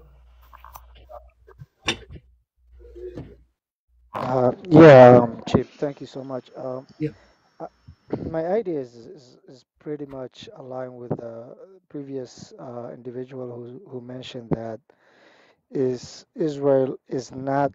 I don't necessarily think like Israel is a lead of controlling. I think like America using Israel and the way they using people don't actually comprehend, because these people, like everything that happening, America is not responsible legally. So some other people doing whatever they want to do, and that region scares the shit out of them. So, and all the oil that following, the economic, all that stuff is everything is connected, I guess. So that's my opinion. Is America is on the sit, and the reason why they're protecting so much is because their interests. And until we understand that we have to change here to change their behavior, unless we didn't change here, these people, the day America decide to change, then everything will stop immediately. And that's how I see, But until they don't no more, until they don't see no more their interest, they will keep supporting them. And the money, the fact that people thinking like the money going to Israel is ridiculous, because the money going back to the American bucket at the end of the day, these guys, they just saying, oh, we want to send them, we want to protect this, but they selling their weapon and all this stuff, It's strange, It's all connected together. Yeah, it's definitely, well, you have to remember the corporatocracy makes the global multinational neoliberal order right now is based on connected commerce, and most of the global multinational corporations that sit at the top of that hierarchy, the shares of those companies are normally publicly traded, tend to be accumulated and owned by a very small percentage of both the US and sort of the Western populations, and some people from the Far East as well, obviously. But a lot of the billionaires and very high net worth millionaires come from the Western nations. And many of them, which again, just talking about sheer population versus, the broader population, are supportive. Like, look at Robert Kraft would be a great example, the owner of the New England Patriots and other businesses. He's one of the largest donors to AIPAC. So he obviously is very supportive of Israel, would probably be described as someone who's Zionist. He happens to be Jewish. And there are many other people from different parts of industry that are similarly oriented. So to deny that, I think, is also disingenuous. But as far as the cohesive nature of some sort of master plan, I can't speak to that. But, it may not be a plan per se. It may be sort of a common belief system of just sort of perpetuating a movement of, doing well or whatever the case may be, and then using that doing well and influence to achieve other objectives, whatever those may be.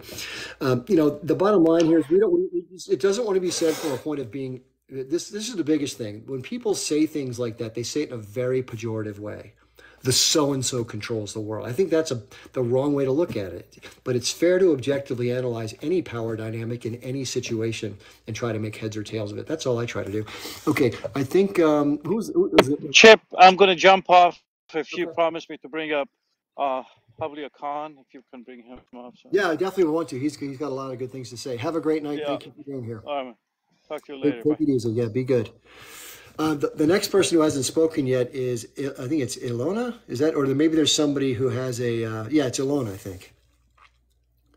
Yeah, I got on pretty late in the conversation. Just wanted to. That's okay. What would you like to say?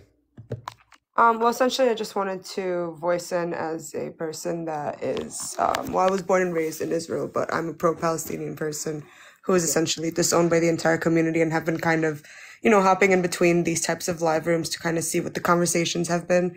And a lot of these Zionist conversations are essentially just debunking all the facts that we're seeing online.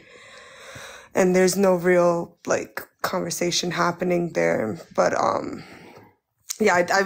literally was just in here to listen more than speak. So you come from a unique background. So you've gone from, were you ever a believer and supporter of Zionism and the whole cause, or no? No. So essentially, I was born and raised there. Oh, sorry. So essentially, I was born and raised there, but I moved to the States pretty early. But I learned my history pretty young. I want to say, started to kind of start debunking things around probably 10, 11 or so. So definitely never really supported it, nor is most people in my family. And I do have a question for you. So the last person that was on who was vehemently disagreeing with me and said it was inappropriate or anti-Semitic for me to be analyzing things or us to be discussing it was Avi. And so did you hear, you may not have heard that part of the conversation, but we were discussing possibilities, and he thought even mentioning that word was anti-Semitic. Do you think it's anti-Semitic to look at the power dynamics and for some people to propose or intimate or suggest that there may be an undue influence of a small group, or is that out of bounds in your opinion? As I'm assuming you're Jewish, right?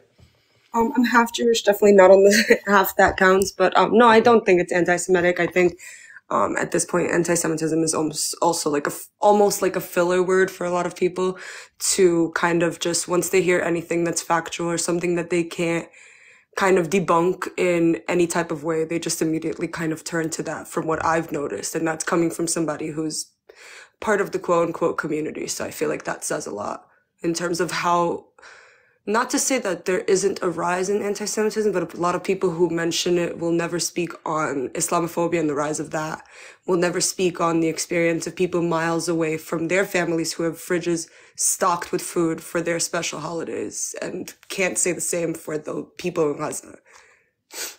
Yeah, there's somebody in the comments named SpongeBob. I didn't get the rest of the name, but he said SpongeBob, Sponge, I think it says. Right. It says he's claiming that you're not even Jewish. So if somebody has a Jewish relative in their family lineage, I guess she thinks she said half Jewish because one of your parents are Jewish?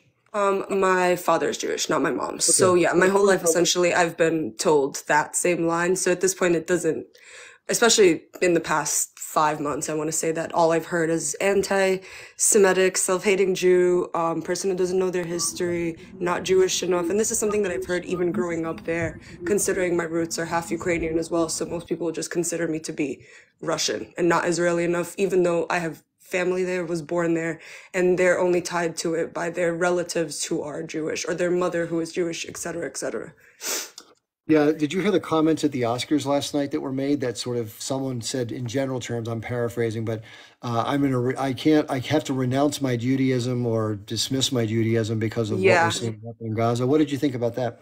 I personally feel the same way, sadly to say, mostly because I am literally waiting on probably the darkest day of my life to renounce my own dual citizenship, because I feel like as long as I hold that, I hold somebody else's right to their own heritage, somebody else's right to their own history, which I don't even feel like I need. I'm a child of immigrants, family that immigrated 3 times over, and I feel like it's a courageous act to do. And sadly, that's not how it's seen by my community. And in one of the chat rooms that I accidentally ended up in, that was part of the discussion, and they're very upset by it and feel like he's a sellout. I heard the word capo. I mean, it's pretty much the same exact terms What do spewed you think? over What and do you over. think about people that call you a self-hating Jew? What are your thoughts about that? I feel like that's just something that you kind of need to say to somebody that you can't, if you have nothing else to say, I feel like that's a comment that you like come up with, you know, to say that to somebody who, like I said, has deeper roots there, has family actively serving, has family that's actively, let's say, suffering or is not suffering miles away from this, whereas people are sitting on lives discussing this from their apartments in Crown Heights, from their apartments in Central America, completely unattached to it, but somehow finding like relation to it. And yet the minute I say, hey, but what about people in Gaza starving to death, people in Gaza not having access to aid, Yeah. immediately the first thing I'm told is that's anti-Semitic. Immediately the first thing I'm told is, oh, you hate your people, you're a sellout, so it's just, I feel like there's nothing that I can really say that it like affects me, but it definitely makes me question what is the community really stand for and how much of it is Zionist and how much of it is actual Judaism. And so I'm assuming you don't consider yourself to be self-hating, right? Is that just a silly comment when people can't defend the other parts of their position? I want to say that I don't, definitely, it's not self-hating. I think it's, if we're going to sit here and say that I hate anything, it's my government. It's the fact that I'm being represented by said government. It's the fact that that government is speaking upon a religion as though Right. the religion isn't anti every single thing that the government is currently doing, as though people weren't protesting I was visiting my grandmother in February and I was protesting in Tel Aviv, and people that I had conversations with protesting with me are all of a sudden after October 7th the hugest nationalists. And it's just interesting how that happened as well. People who were very like liberal in some ways immediately turned back to very vile and dark ideas. Yeah, events like this create tribalism. If you want to stay on, Bill, I love it if you want to stay. If you'd like to stay on and just hear some more from you as we go through this. I did want to Absolutely, give a yeah, couple. Okay, totally. great. I think that Mo was next and then ArtQuest. If I'm wrong, please correct me. Oh yeah, so I had 2 things to mention. So for one, as a Muslim American, uh, I kind of have this kind of theory about the anti-Semitism kind of scapegoat. I kind of correlate it to as a minority, being black in America, and the moment, for instance, typically the majority of black Americans are Democrats, right? And typically when one starts to explore the other side and just Republican nature and so on and so forth, we kind of automatically, I'm not one, just to clear the air, but you kind of automatically get put in a box of, oh, you're a coon, or just there's no factual basis behind it. You just automatically kind of get put in that box, and it's kind of a scapegoat for kind of having a mind of your own, right? So I kind of view it from that aspect. Not I'm not Jewish nor Israeli, but I kind of see it from that perspective of like the moment you kind of go against the status quo, quote unquote, and people automatically disagree. The safe word is to say, oh, this is anti-Semitic, this is anti-Semitic, this anti-Semitic that, because there's no, way to object from their factual standards. So that's as a as a black man in America, that's kind of how I've been observing to kind of get like a clear correlation of that. But my question was to you, Chip. Do you think, because the way the UN is set up, obviously you have 5 vetoes, Russia, China, America, so on and so forth. Do you think there will ever become a day where America is held to the standard in which the UN was supposed to be created, and meaning that America will have its day where they're held responsible for any of the, support they have had during this, G side? Unfortunately, until or if the American government changes in terms of how it's structured right now with the influences we've talked about, I don't think it's going to change at all. In fact, I think it's going to be even more so over the next 10 or 15 years than it is right now. So they're not you. So basically saying you don't think that they will come where we are held accountable for our actions. Think about where things are converging. So you have Taiwan, which is a huge deal with China. You have the tensions with Russia vis-a-vis what's happening in Ukraine. So I think those issues are only going to come more to a head than less, and that'll create even more division within the Security Council. So I think the American projection of power is not in the short term going to change unless there's world war and the U.S. is overthrown. So who thought that was a great idea to have this veto power, right? Because in the end, the countries that have obtained this right will forever hold a power within the world and decision making and so on and so forth. How was that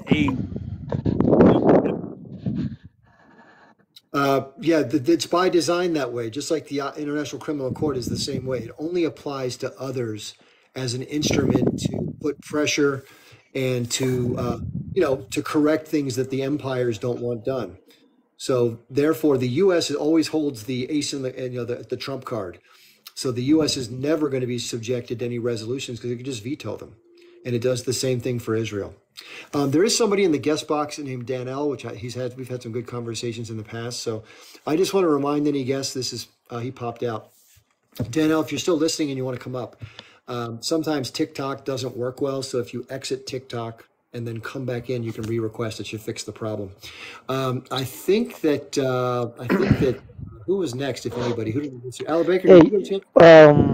I was trying to put added some comment on the way they created the UN and the dynamic and the reason is the World War II, and who actually fight on World War II, and when they realize how bad they destroy each other, that's when they realize they need a law that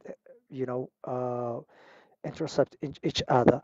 But at the same times, that's when they was colonizing other people. So they don't wanna other people have the same right in the UN. So that's when they get some privilege. So if you see the way they design it in Asia, like China, for example, is a big power, right? They give him his veto so that he can keep his interest. And US allies have 3 vetoes: US, England, and France, right? And Russia has their own veto so that they can protect themselves. You see? So the rest of the world, either they're protected by the US and their allies, or you're gonna be the menu. And unfortunately the rest of the world are the menu, unless you have, because the organization like the World Bank and uh, uh, the what they call FM, the those who give people, the loan, the countries. International Monetary Fund, Yeah, IMF. Yeah. IMF. Yeah. All those organization is tools of political tools to suppress and steal other people's economic. There is no fairness in this situation, unless there is. That's why immediately U.S. started Cold War, so that there's supposed to be only one power instead of check and balance, right? So they defeated the Soviet, so by Cold War, right? So there's no check and balance after that. The US can do whatever they want to do. That's how I see. Okay. Yeah. All right. Well, thanks for sharing that with us. And then, so is there anybody else on the panel that wants to come up? We're trying to get Danelle in. If I just sent Danelle a message, Danelle, Mr. sometimes, real quick. Mr. Chief, can I talk to you for a second? Yeah, just 1 second. I have to tell Danelle one thing. So, Danelle, if you're trying to come up, sometimes TikTok has a problem connecting certain people. So, the best thing to do is if you exit the TikTok app altogether, like close it down, reopen it, then come back in and re-request. That usually fixes the problem. Who was asking if they want to speak? Oh, it was me, Muslim Zionist. Okay, yeah, please go ahead. All right. We don't live in a perfect world. Everybody knows that, right? My question is for you. We talking about the past and occupation, right? So you live in United States, right? Yeah. Okay. Would you leave United States because was an Indian land? Would you leave and go back to your ancestor came from? Well, I think anybody who's going to be consistent with their values, if you're going to hold Israel to that standard and say don't take the land from people in 1948, No, anybody I'm not. No, I'm sir. I know I'm what not. you're saying. Let me answer. Let me finish my answer, please. Yeah, the answer is yes. I'd be willing to go. I'm going to be leaving the United States. I haven't for most of my life. I'm 56. But I do agree that to be consistent, if you're going to condemn any country for taking land from others, which has happened over the ages in all sorts of places, the only consistent thing to do if you're going to criticize another country for doing it and your own country has done it in the past, you'd have to leave to be consistent. Why would you want to have the benefit of what you've stolen or what your forefathers stole? The difference in this case is it's happening right now in real time. I can't go back 7 generations and say to my great, great, great, great, great, hey, stop that. But I can look at what the Israeli government's doing in real time and say, stop adding settlements. Give these people a fair shake at history because it's current. Hope that explains that. Can I say something, Chip? Did you want to say anything else, Zionist, or no? Go ahead. Okay, yeah, please go ahead. Anyway, yeah, you put it greatly. I don't know, like it's 2024. You are not alive when Native Americans were killed, unfortunately. You know what I mean? Like it's happening in real time. I don't know how people make that comparison. It makes no sense. This is happening real time. People are being killed, Muslim Zionists. How can you not be empathetic towards that? Yeah, it's understandable. So, listen, you can go back to any place in time. Again, getting back to who has access to the land, who has the right to the land. You can go back 1,500 years. You can go back 3,000 years to the Kingdom of David. You can go back 4,500 years to when the Canaanites loosely controlled the land, and then pick your point in time. I generally, for the sake of studying this, as most people who have quote unquote scholarly, focus, which I'm not, but for those who do, they pick about 1880 is where they start to look at the conflict, because that's the modern demographics of the land and territory where most of the political changes took place, which is totally reshaped the entire region and created all the stress and strife. You can argue the merits of it one way or the other, but you can't argue the fact that it's been a very stressful transition in the region. It's caused a lot of strife. Danelle's here. Danelle, did you want to come up and share something with us? Hi. Yeah. First First of of all, all, to people, welcome back, Dano. Welcome back. thank you. I'm Israeli, as some people may know. I'm Jewish. I'm a Zionist. I just heard you say that you think that the starting point to have all talks about is about 1880. Is that what you said? No, I said most scholars who study the issue choose to begin their analysis for the most part from 1880 forward, and that tends to be what I do as well. Okay. What's special about that year? Well, it's the modern era. It's the last 150, 140 years. I see. And what did we have back in 1884 in this region? Well, it was the Ottoman Empire, of course. And under the Ottoman Empire, who lived here? Can I talk to Jews something? and Arabs. Can I say something? Okay. Okay. So if you say that, I agree with you. Yeah, it Okay. was a very small Jewish. You can do the math. You can look it up on Google. Can I say Very something? small Jewish population, much larger Arab population, and then you can see the changes that took place over the next 8 Can I say decades. something? When you say Yeah, much larger Arab population in percentage, how much larger was it? you can. I don't have the exact numbers, but you can look it up. I've done studies. I've done it in different lives. I've walked people through the Is it numbers from. okay? Is it okay? Is it okay if I'll go for a second to check it and I'll come back, but don't drop Yeah. me? Okay, is that okay? No, I won't drop you. No, Can I you say can hold your something place. too? Sure. Can I say something too? Okay. Can I Give say me a Yeah, go ahead. second. Do Can I what say you gotta do. something? Yeah, go ahead. I love anthropology, so this is where I wanted to jump in because Okay. I've been watching your live so a while and I've been getting super annoyed because I didn't have enough followers, right? They keep saying Arabs, Arabs. I'm so tired of this term. I'm really exhausted.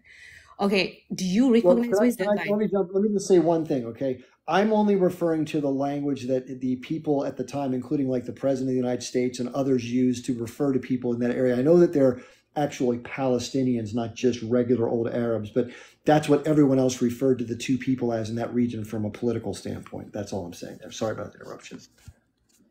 That's okay. No, I'm not saying you. I've been listening to your lives. You're great. I actually really like you. I stocked up enough followers so I can come up here and talk about these. Anyway, so I don't know if any Israeli person recognizes the guy in my picture, so we can all settle. If you are from Israel, do you know who the guy in my picture is?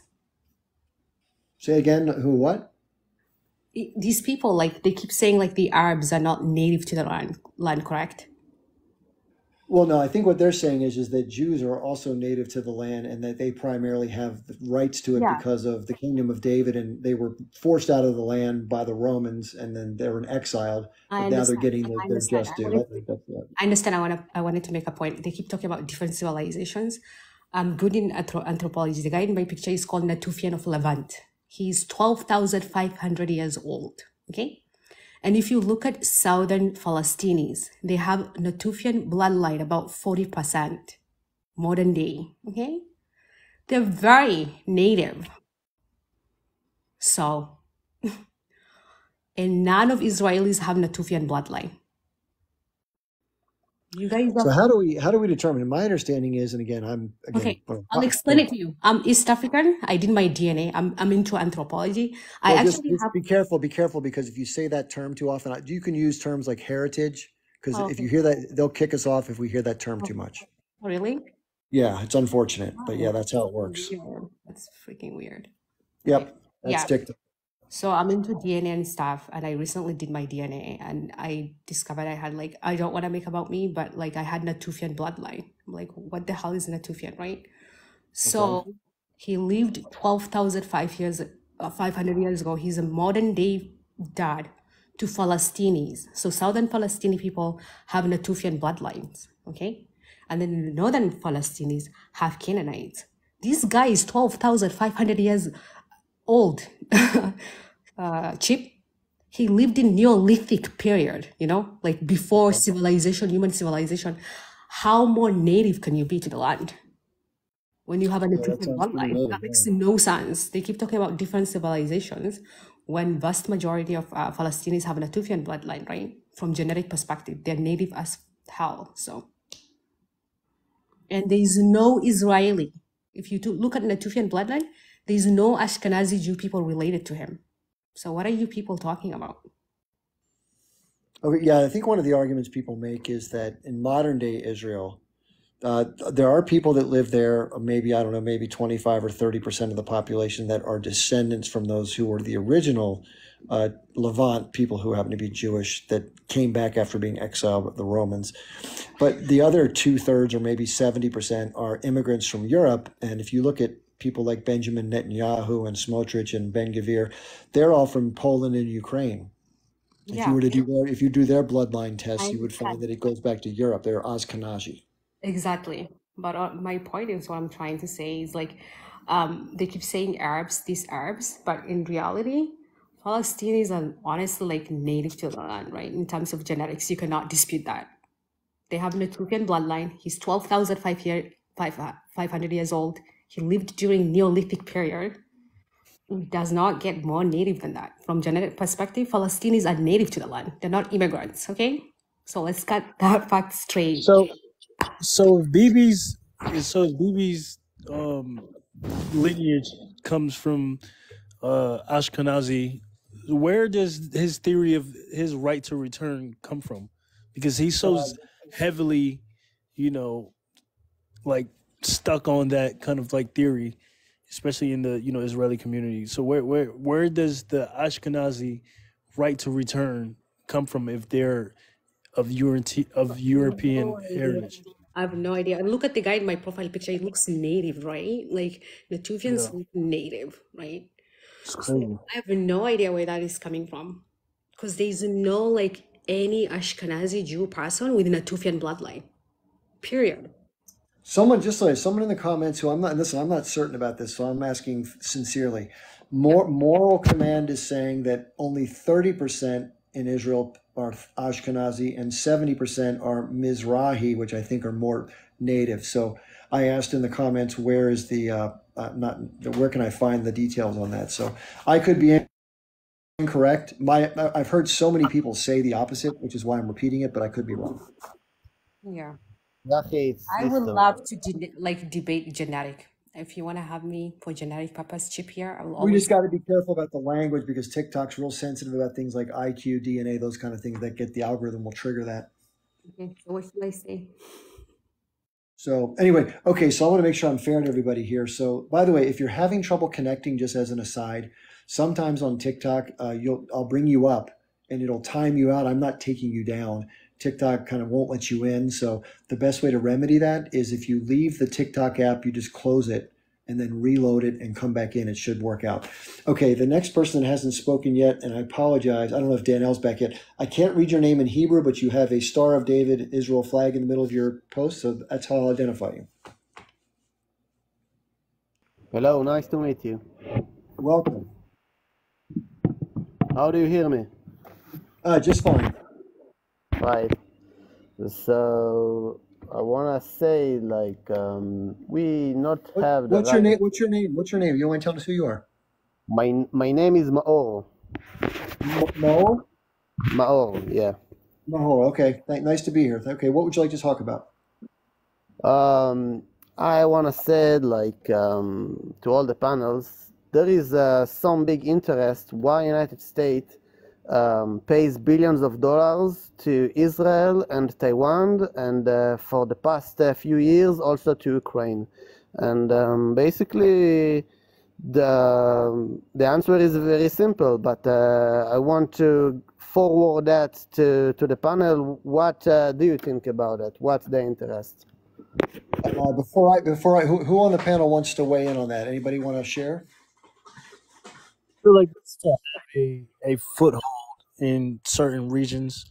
I just feel like basically in simple terms, America is solely the way it's able to, keep its empire power and influence going is to have strategic interest in certain, areas of the world. And I feel like, obviously for Israel, it'll be a Middle Eastern influence, right? So Israel is basically the foothold for the Middle East, and obviously with an axis like China, and obviously because of naval uh, basis to Taiwan is a strategic foothold for America. But Can why I jump America? in? Let me jump in on that real quick. Okay, so let me round that out. That was a good start. So why does Taiwan matter to global commerce, especially to the U.S. and the Western countries? This very phone that I'm talking on, and same as whatever you're on, all runs on semiconductors. And 90% of the world's semiconductors come out of Taiwan. And all of the high-speed semiconductors come out of one company called Taiwan Semiconductor. So if the United States were to lose access to the manufacturing on Taiwan, it would end the modern commerce in the Western world. That's a big threat.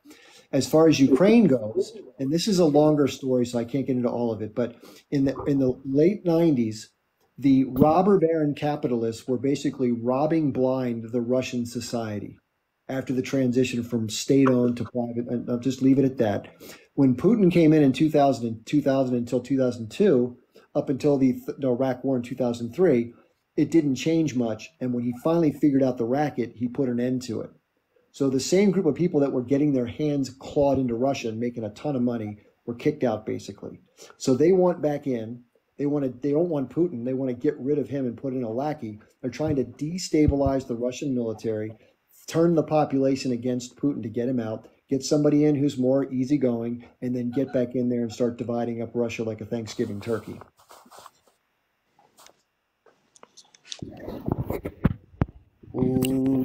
Yeah, but also there is wheat resources in Ukraine. They export 30% of the wheat in the world before the war started.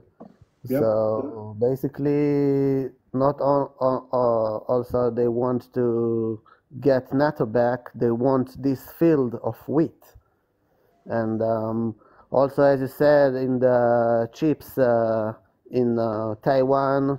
So this is also like a fact and reason why America act like that. And if you will look like who is these countries that support the the enemies of my countries, it will be basically all the enemies of America. So it does make sense. Yeah, totally. I totally agree with you. I think Danelle's back. Danelle, did you want to share what you came up with? Yeah, so it's interesting. Until the 4th century, Jewish people were a majority in the region. I agree. Okay, until the 4th century, which is, it's not that far back. We're not talking about, times that barely have recordings of. It's actually time that's just under 2,000 years ago. Yeah. Yeah, but still, it's a time where you already had reading and writing and history, and there's a lot of archaeology from that era. This is not, we're not talking now about Canaanites, okay? But if you go back further, 2,000 years ago is a long time, though, brother. 2,000 years ago is a long time. Anyway, let's do this. So, Danelle, let me ask you this: from okay, but hold on, I just wanted to ask a different question because you were talking about Russia before. How often does Russia hold elections? Every 6 years. So they had elections in the last 6 years? Yes, they did. Mm-hmm. And what happened to Putin's opponents? Well, one of his opponents, Alexei Navalny, was convicted of a crime, and he was put into a gulag, which is up near the North Pole, and he recently passed away. There's a lot of conjecture about political and other opponents of Putin having been, let's just say, dealt with in ways that are rather sinister, and I don't have the evidence to back all of it up. Mm-hmm. But what do you think? My guess is maybe some of it's true and some of it's not, is my best guess. So would you say that Russia is these days is less than democratic? I would say that they have a Duma, which is their Knesset or Congress, and they have the Russian presidency. But I think in their system, the centralized power at the executive level is much stronger. So I think that Putin pretty much calls most of the shots. And I would say that the elections are, I guess, dubious at best in terms of the free and open nature. Mm-hmm. Would you say that what's called an oligarch in Russia, you know what an oligarch is, right? I do. Yeah, would you say that there's quite a few of those these days? There are some, but a lot of their personal possessions that were stationed or outside the country were basically expropriated or frozen by the U.S. when they invaded Ukraine, which was really not their fault. They're just rich people in Russia. But the vast majority of oligarchs under Putin have left the country. Right. But the question that I have, you said that the West has put in their claws into Russia. So how did they create all these oligarchs? Well, remember that the same people that were clawing into Russia were also domestic business people as well. It was basically a feeding frenzy and a free-for-all post the breakup of the Soviet Union in 1990. From 1992 until 1999, when Yeltsin later was president, and first it was Gorbachev and then Yeltsin, the Western business interests, including Russian oligarchs, tried to gather up as much ownership of these formerly state-run industries as possible. They were created almost like publicly traded companies.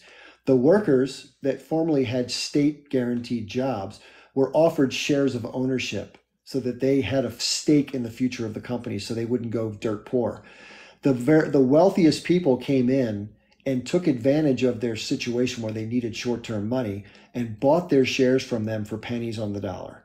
And then they became super wealthy by owning shares. Then they came in and did what corporations do. They cut labor costs, they change out production, they moved factories to China, and that really affected the local economy, which is why Putin had to step in and put it to change the tide of that.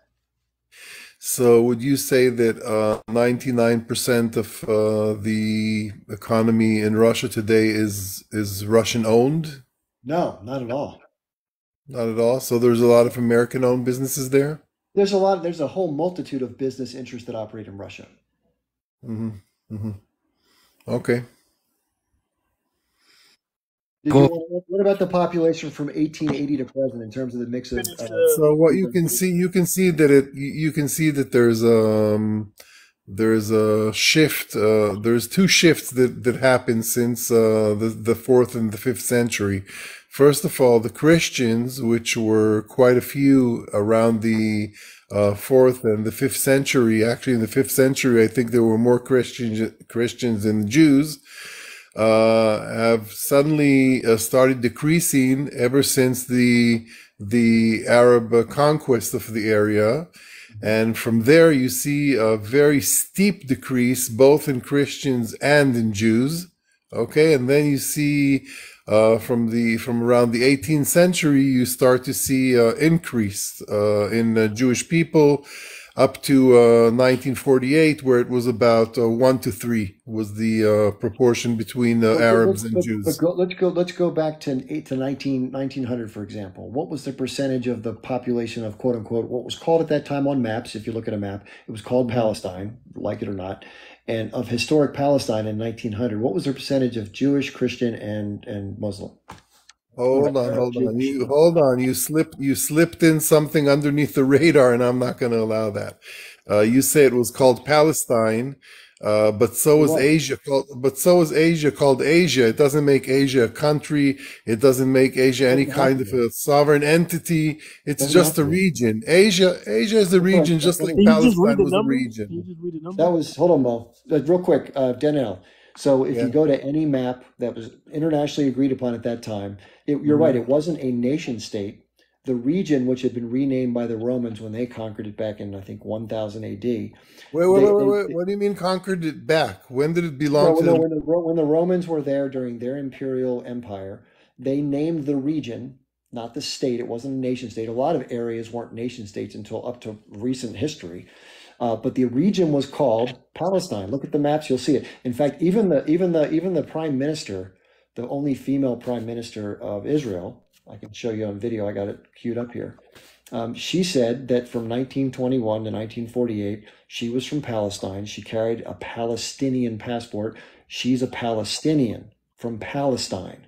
So it's not up for debate what the region was called. And there were administrative elements of the society, even though it wasn't nation state driven, that said Palestine on it. So it was a legitimate region on the maps. It was considered to be a Palestine territory named Palestine. So it doesn't negate the name, even though it wasn't a formal nation state. Yeah. there's only one thing you're forgetting to say, that in that same video clip, about, I would say, 120 seconds later, okay, she says that within the region of Palestine that was taken over by the Ottomans and later by the British, there were only Arabs and Jews. There were no Palestinians. That's her own words. Well, So why are you leaving that out so no, conveniently? I'm not leaving that. When I show the Can I video, I speak? show that part. That's in there. But the point is, but the point is, that's a colloquial term. Because she herself, in the video before you just mentioned that, the colloquial term to describe the different populations at that time was Jew and Arab. That encompassed all the different types of people. But what she said in the video, if you just listen to the beginning, I can play it for everybody. In the very beginning, she says, no. Between the Euphrates or the Tigris and the Nile is Palestine. I live there. I'm a Palestinian. That's what she said. We No, can't she turn said, that around and say there was no Palestine. yeah, she says she's a Palestinian Jew. But There's did nothing you wrong ever with that. think that in the context of what she says 120 seconds later, she might be sarcastic? No, that's silly. Well, I think if you listen to the whole clip and you understand the whole clip, you realize that what she's trying to say is that you could call her Palestinian, just like you could call the Arabs Palestinian, because you can call anyone who lived there in that No, time it's Palestinian true. because it was the region You're of exactly Palestine. right. There were Yeah, Palestinian but you Jews can and call them. Palestinian You Arabs. can. Exactly. I Daniel, agree with you. respectfully, You it's can not also. Arabs, it's And Palestinian. you can Well, yeah, listen. hold I'm on. not asking you what to say, okay, Mrs. Arab name. I'm Hold not on. asking you what to Hold on, say. No, Dad. no. Listen. Hold on. Let's do this. She cannot keep. Let's not be disrespectful. No one's saying Mr. Jewish name. Let's not say Mrs. Arab name. Okay, let's be fair. My name is written in Hold on one English. second. So her point was this. She was just trying to say that from her point of view, the spelling of the term is they don't have the letter P in Arabic. It's F, Palestine. That's what she was saying. But on the Roman map and the map that was internationally accepted, the word written, I can pull it up. It says Palestine. Look at any map from 1900 to 1947, Palestine. Let's not have this argument anymore. I think it's internationally accepted. You may disagree. That's fine. But let's move ahead. So let me for the audience, let me give you the numbers, which you seem to go back further in history and then accelerate to common. Let's go in the middle. From 1900 to 1947, there was a shift that took place. At the beginning of 1900, there were far fewer Jewish Palestinians than there were Arab Palestinians. Now, the numbers all grew with the advent of fossil fuels. Every population worldwide that had access to modern industrial equipment grew very quickly because of the extra food production. So that happened with Arabs and it happened with Jews. But most of the Jews and some of the Arabs, as the populations grew, were from immigrants. Many Jews from Europe and from other places throughout the world were encouraged to emigrate or immigrate into Palestine. And initially, the numbers that were assimilated were not disruptive.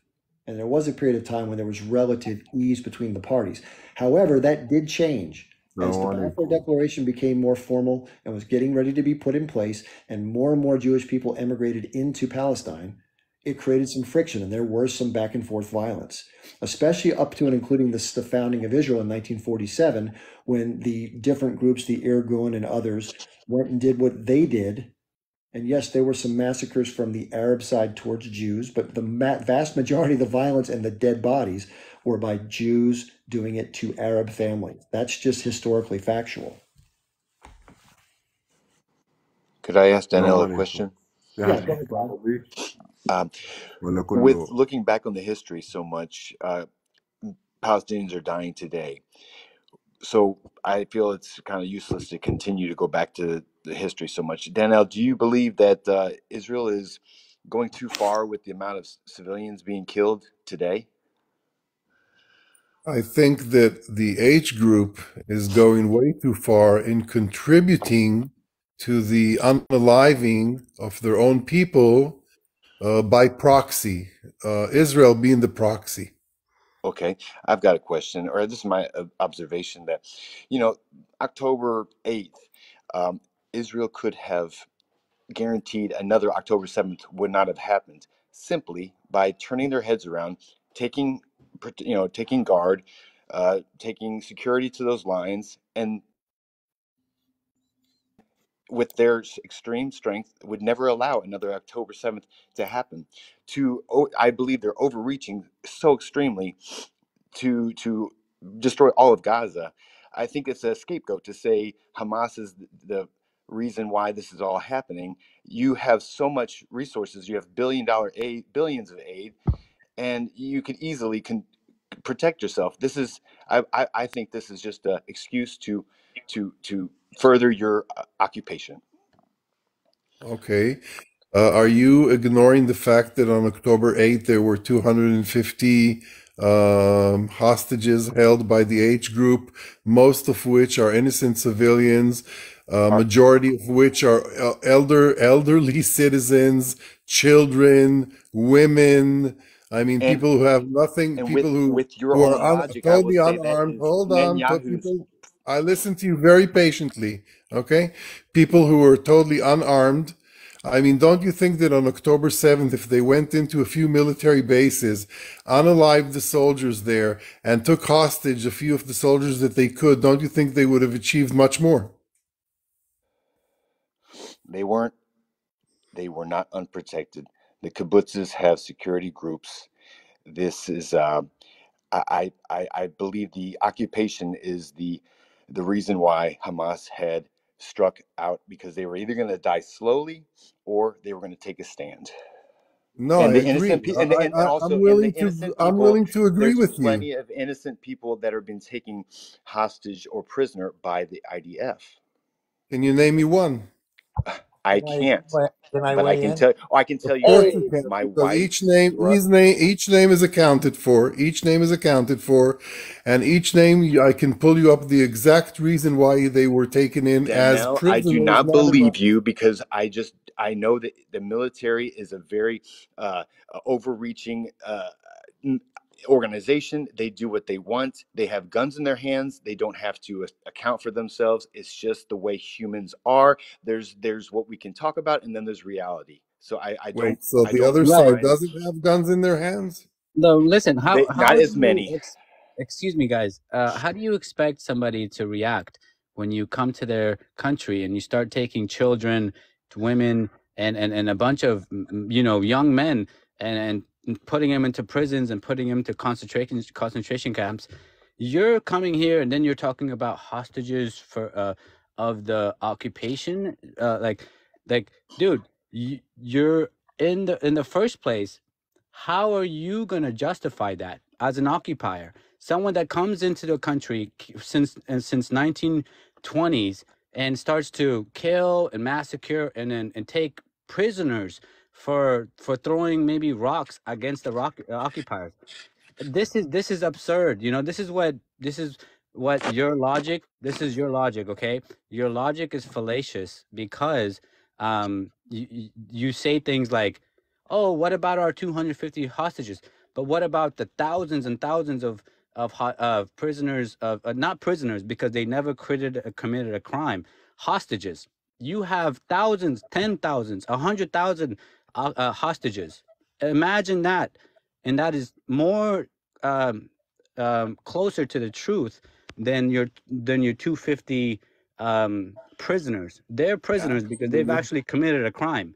They're prisoners. Janem, wait, let's try and do this one point at a time, okay? First of all, there's not 100,000 prisoners. Yes. Not even close, No, not even close to hostages. that number. No, there is, because how Okay, many? number Let's one, give me a look at how name. many. Give me a name. Give me one name of an innocent prisoner. Give me one name of an innocent prisoner. One. This is you gaslighting. With me, you can't No, do I that, can my give friend. you. I can give you With me, 250 names. I can there's give you no 250 way. names of innocent people. Okay, You that could are tell held. me you could tell me 250 prisoner names, but you can't tell me any hostages names because they're the occupiers. They came into this land, started killing and pillaging and occupying and taking just hey, be a man and just take just be a man and actually say, hey, yes, we are committing genocide. We are killing people. We are taking over the land. We're Use killing. safe words, please. So being a man is Be a going. man and say the truth, bro. If you're Real not, quick, guys. why are Just you do me a favor. why are you Everybody, beating around the one sec. bush? One sec. Give me a sec, guys. Give me a sec, okay?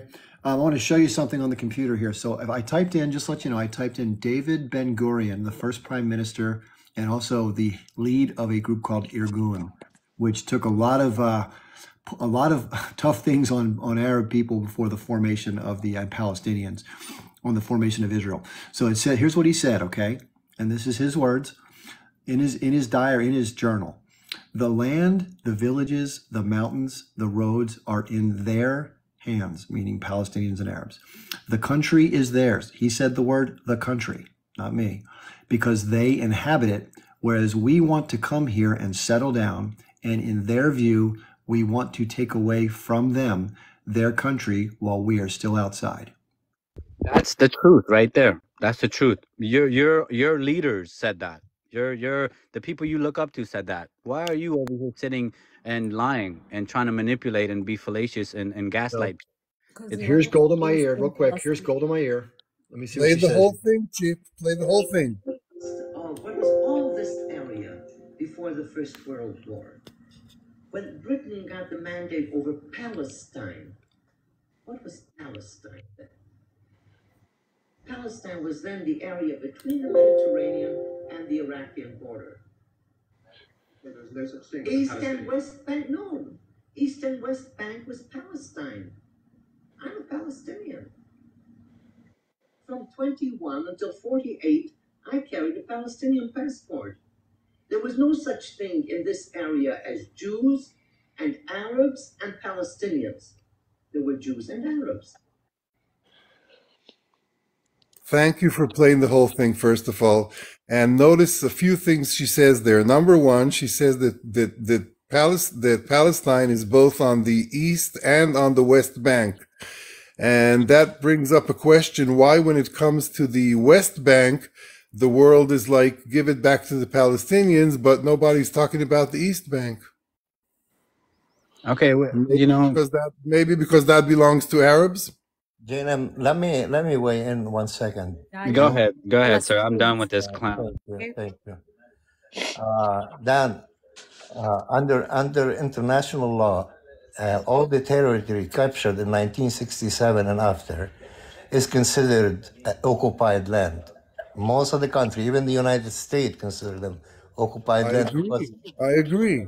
So when you build kibbutzes on an occupied land, and you put them in harm's way as a human shield, you could expect the original owner of the land, to fight back, because it's guaranteed. Who did we occupy the West Bank from? 1 second, let me finish, please.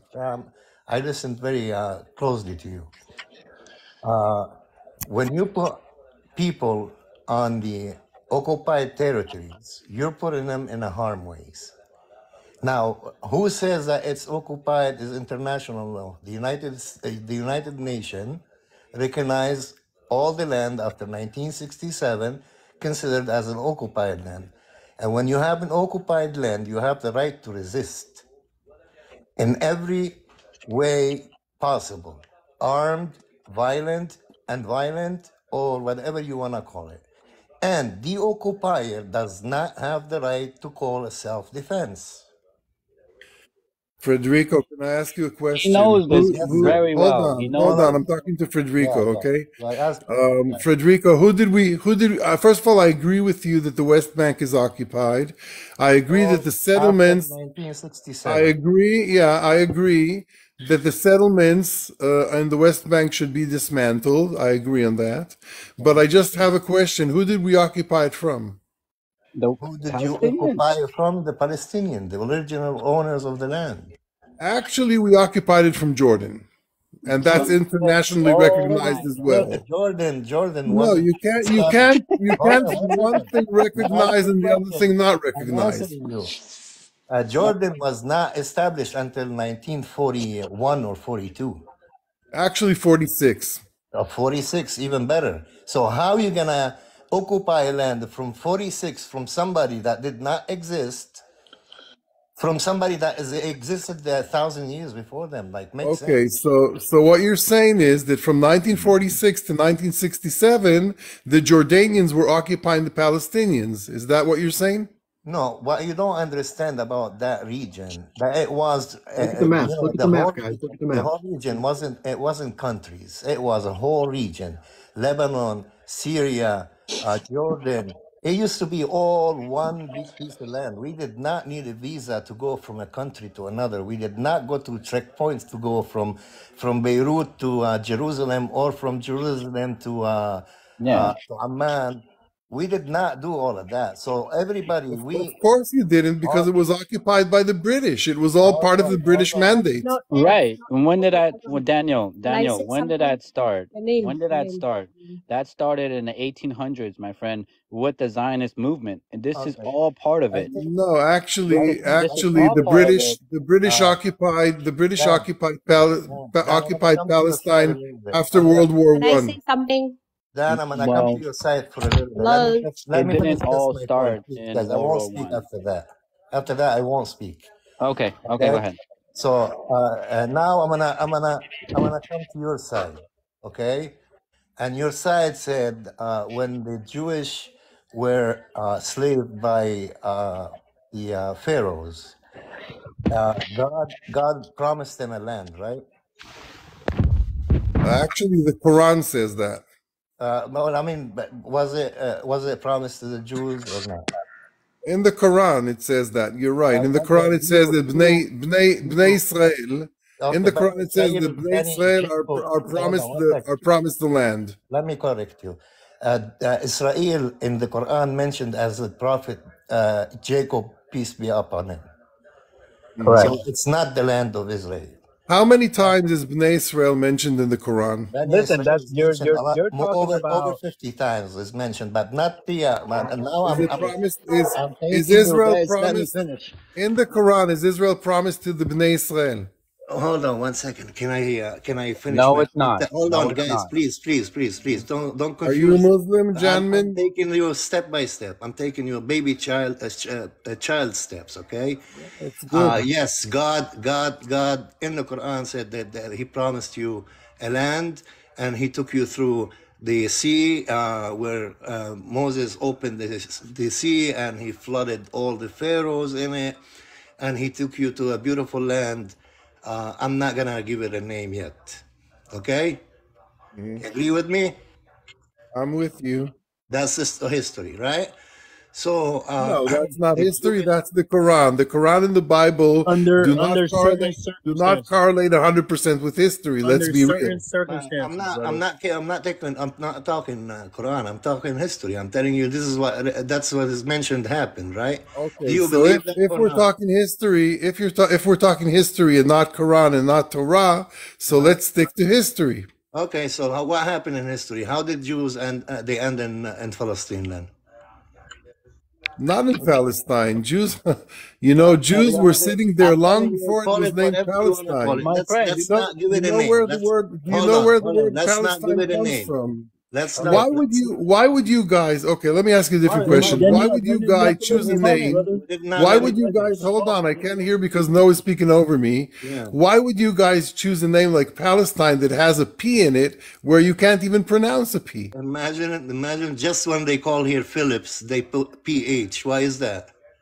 Huh? Look, Okay, that so was what you're because of saying, the it's not Western place. Palestine, it's Philistine. That's what you're It's saying. Yeah, that's It's Palestine. It's Palestine. Palestine. And where That's Now what it I is. let's see, stick. and Don't where does the word Palestine come from? Okay, that comes from the Arabic language. Who cares where it comes from? Nair, you No, it's sound very very important Let's defensive, stick brother. back. Let's go back. I can tell you where it comes Let's from. go You sound back. very defensive. Let's go back to where we were. Okay, so the Moses opened the sea. He took the Jewish people to No, we said we're talking history. We're talking history. In history, there's no evidence. Let me finish, man. Now, You are really come on. yeah. Yeah. And then I get to talk after him. Yeah. You're Okay. mixing history with Quran, with Torah. I mean, what are we doing? I'll be honest with you. I'm not really into religion. I know right from wrong. This is my philosophy. Right, wrong, nice, not nice, fair, not fair, right, not right. This is my philosophy. It's not even if the Quran says something that I believe it's wrong, I won't stick to it, and I will say it is wrong. So let's get me out of the religion thing because I'm not religious. Okay, So I'm talking to you from what I learned. Then correct me if I was wrong, okay? So but let me finish my point. I like people that listen and understand, okay? So he takes them to the promised land. I'm not gonna give it a name. I'm gonna call it the promised land.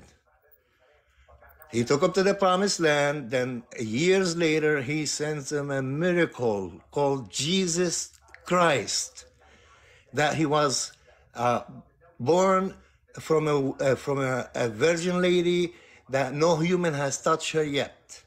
I don't know if you believe in Jesus or not, but that is what they say happened. Okay. I believe Jesus was a Jew. You believe Jesus is a Jew. Congratulations. At one point, he converted to Christianity. No, So let me actually, finish. Christianity was Let me founded finish. 100 Don't years stop. after he died, but that's a fact that you're going to deny. Well, I'm not denying. Like I told you, I'm not religious, so I don't deny So nothing. how did he All I convert? How know, did he convert? Hold on. I've been listening to you quite patiently. Listen, okay, how go can ahead. Jesus convert into Christianity if Christianity was only founded 100 years after he Can died? I explain? Can I explain that part, my friend?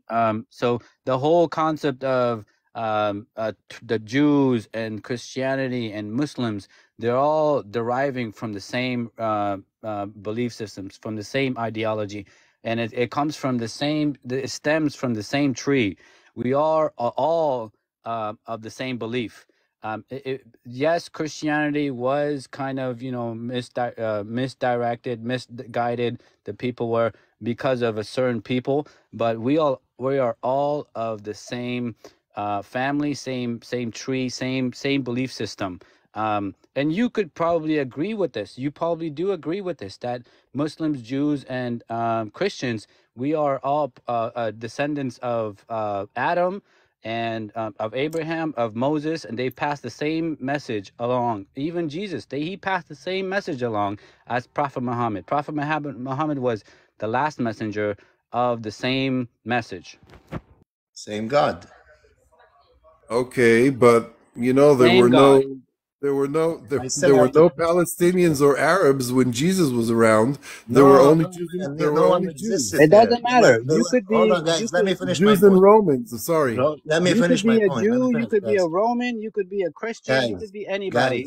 please. Yeah, You but could you be couldn't be a anybody. You will Palestinian because still. they didn't Just let me exist. finish my point. Let me finish my point. Okay, let's go back to where we were.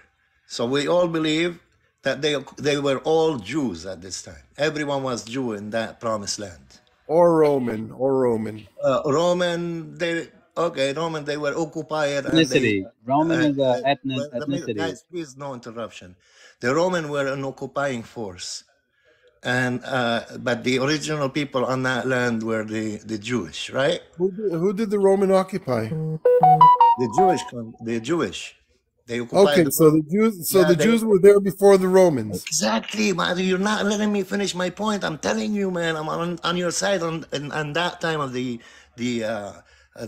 history. I'm on that time of the history. I'm right behind you, sitting next to you on the same table because you're my cousin as a Jew.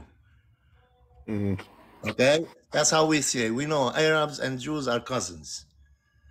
All right, so we go to the next step. Then when Jesus Christ was born, 100 years later, they came up with a new religion. Okay? I'm not 100 years. You said 100 years later, right?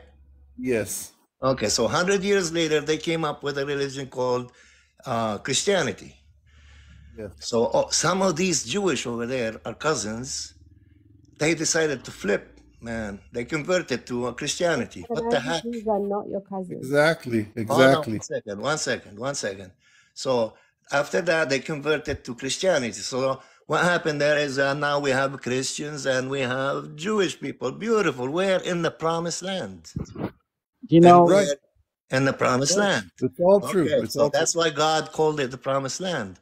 So then 1,000 years later, Islam came. 1,000 years later, yeah, 700 years later. About 600 years later, 700 years later, Almighty said, you know what? Screw that. I'm gonna send them a new one, and it's gonna be the last one. If they believe in it, they believe. If they don't believe in it, I'm not gonna be with crap anymore. Frederico, can Hold I on, please. Let me finish my actually point, add and then I'll something? listen to everybody. I'll Frederico, listen. I know you've been listening, buddy. There's Ruthless, there's Brian, there's a bunch of other people who haven't spoken. I want to give them a chance to speak, but at the same time, understand that the religion stems from the same person. It's the same message all throughout history. But where the difference came was the manipulation of the Christian of Esau, not Jesus, but Esau's message. They actually used that to divide the whole message, and then that's where the division comes. It comes from a European background. That's where this whole European influence on it created this division. This division comes from a purpose. The purpose is for the whole message to be disrupted and to be colonized by a whole different group of people. So for us to sit here and say that we're fighting, they have us fighting against each other. Believe it. You're fighting against your brother. You're fighting against your sister. But I'm the just thing is, taking baby steps. That's all I'm doing. no. And I'm These almost baby done. steps, that you're talking about, it's kind of it's kind of confusing people because people don't understand the little details. You got to talk to them. Guys, I apologize for interrupting. I do not want to spend 6 hours getting into a lengthy, long-term religious debate over the origins of this. I want to try to keep the history, if you disagree, you can drop, from 1880 to present. Okay? 1880 to present. So Zionism was established in the 1800s, and then that was a later part, another part of the whole. So the 1800s didn't just the stuff that happened in the 1800s just didn't happen out of nowhere. That's not where it started. It started back when actual Jesus was there, when Prophet Muhammad was there, when Adam was there, Moses. All this stuff is linked up. That's why we're talking about it. But it ends up in the next major part is in the 1800s.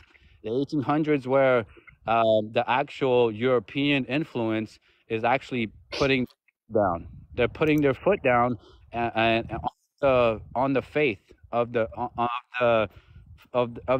Christians, the Jews, and the Muslims. They're putting their foot down.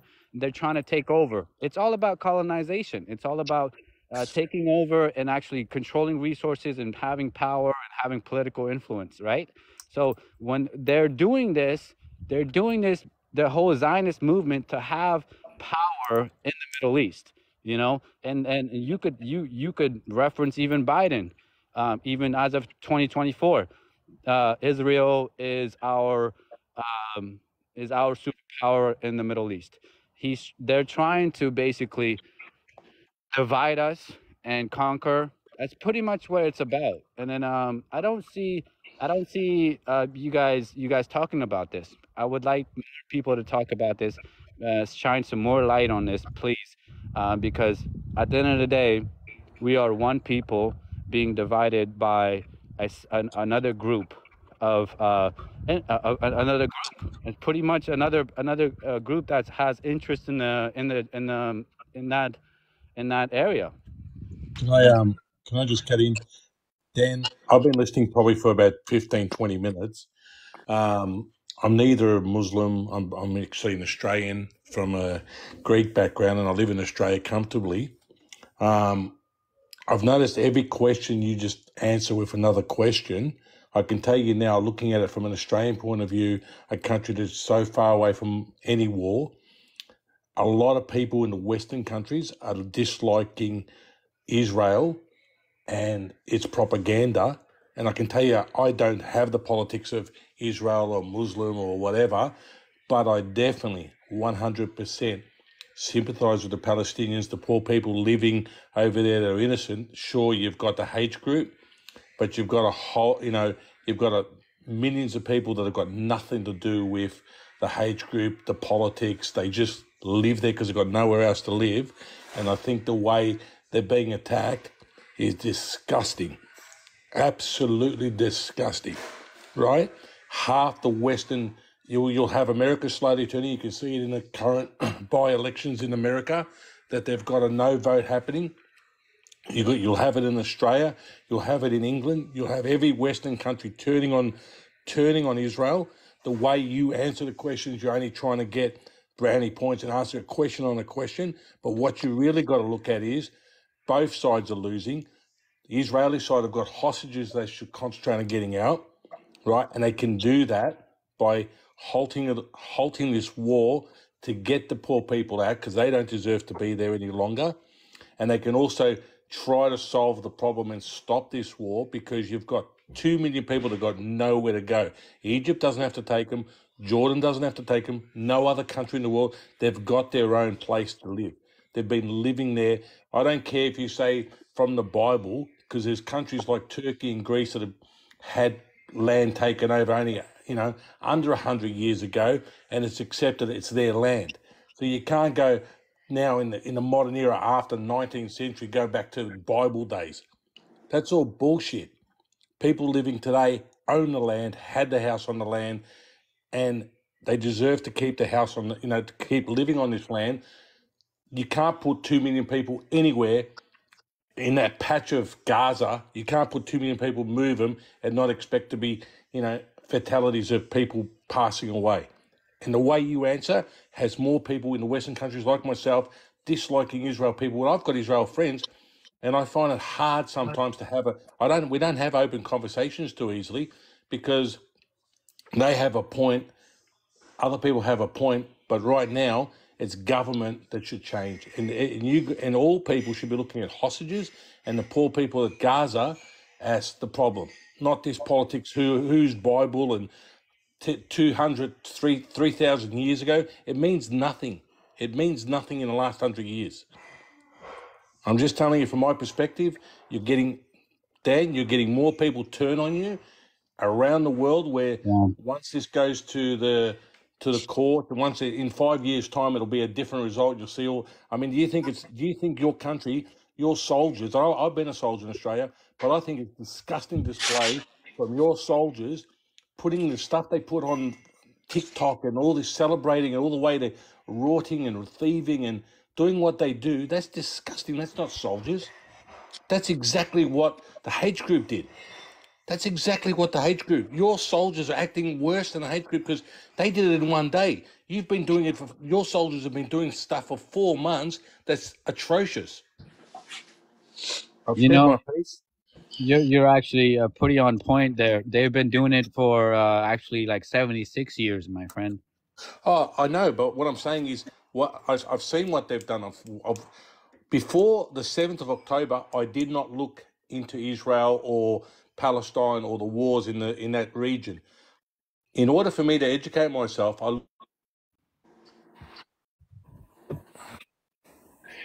My brother got us muted, but he's totally right. He's totally right. There's My been brother so got many. us muted, but he's totally right. He's totally right. There's my brother so got us muted, but he's totally right. He's totally right. There's my brother got us. Ruthless, I think there's an echo coming out of Ruthless. Sorry about that. I had to mute you to see who it was. Yeah, maybe come on back up, Ruthless. We want to hear what you have to say. There was an echo. Who was speaking? Sorry about that. That was me. I was talking about what Ruthless was actually saying. What he was saying, and how it's been happening for so long. 10 times more than what Hamas has done. Not to condone what the Hamas group has done, but to shed light on what the Zionist state has been doing for 76 years, man. 76 years. And we're talking about 50 massacres, mass massacres. We're talking about a lot of people being unalived. It's just beautiful. It's just, to me. Dan, go ahead, Ruthless. Dan, I looked up, and I'm only saying I was able to look up books, documentaries, lots of information, right? Before I formed an opinion, I got my information from the internet, from reliable sources. I realised since 2006, there's been 5 times the amount of people, right? I watched a TikTok word that I was supposed to use. I don't want to say the kill word, but 5 times the amount of people taken away than the You 1,200 got to say unalive. unalived. 5 times the amount of people unalived from 2005 from the Palestinian side, and it means nothing to the Israelis. It means absolutely nothing to the Israelis. But the minute you have 1,200 people on the Israeli side, it's the end of the world, right? It's look it up. There's 5 times the amount of people who have been there, unalived. How many people? It's true. A lot of people have been in prison. And you look it up and you see it, and you see documentary after documentary. Little kids, 7 years old, put through a military court and put to jail for over 8 years for throwing a stone. Yeah. That wouldn't happen in any. And you're calling yourself a country that should be in the region of America, Australia, England. You should be patriotic. That's not courts. Now, What Ruthless, you're doing is illegal. would you call those people that were resisting? Would you call those prisoners or hostages? Which ones were resisting? Sorry. The little kids, the women, the little children, the little girls. The amount of documentaries that I've watched, and you've got I would call them hostages, because you can't take kids to a military court and hold them indefinitely for multiple There you go. years. That's a hostage. That's There you go. that's a crime on its own. And they're not even prosecuted in a public or a civilian No, court. military court. Military court. They're actually I think crazy, man. That's crazy. the courts that will come through. You've got the UN and you've got the legal courts going through. There'll be 2 groups going through. They Right. won't have a result for 5 years, but when they do, Right.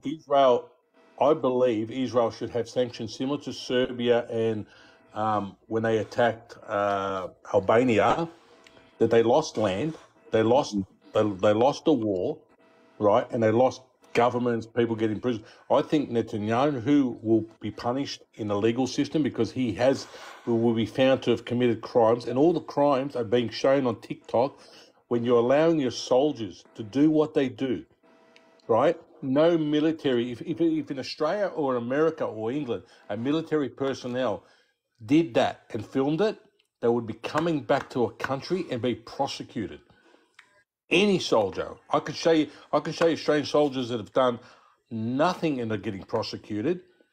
When the Israeli soldiers, for some reason, the Israeli courts don't prosecute their soldiers, and there's proof of some really bad atrocities committed by Israel, Right. Right. So there's There's also links, Ruthless. There's also links to the same behavior, the same characteristics of in the Iraq War. So when you know what happened in the prison systems in Iraq when the Americans were there, they actually did the same thing. They did not get prosecuted. They you know what? They got prosecuted a little bit more than the Israelis, but this was part of the whole Iraq, the whole Afghanistan, the whole Libya, the whole Ethiopia, Sudan, all those wars, they're all linked to the same thing, same movements, the same agenda, and they all have the same characteristics, the same behaviors, and the same judicial the same judicial outcomes. They do not prosecute their soldiers because what it is, it's basically just to continue, just to go ahead and set the what is that called? Like set the Precedent. set the precedent. Yes. Australia Yes. has prosecuted one of its senior Yes. soldiers Yes. because of the video evidence. I'm saying with the same evidence applied to what we're seeing right now, because it's a new era of TikTok, YouTube. It's a new era of mobile phone communication, right, and videos and people's phone. What they're uploading is enough for prosecutions against the soldiers. If they come back to a Western country and can be prosecuted, they should, because they're committing atrocities, and they're filming it. They're filming it. Can I Right? talk with Ruthless for a minute? Yes, you can, Dan. First of all, you mentioned the 7-year-old that's imprisoned in Israel for throwing rocks. Do you have his name? That's what you always say. Do I have his name? No, Why I are don't you have his name. gaslighting No, again? you mentioned Dan, specifically. Dan. No, he mentioned specifically. I'm not gaslighting. I'm just trying to show that Ruthless has no root to what he's talking about.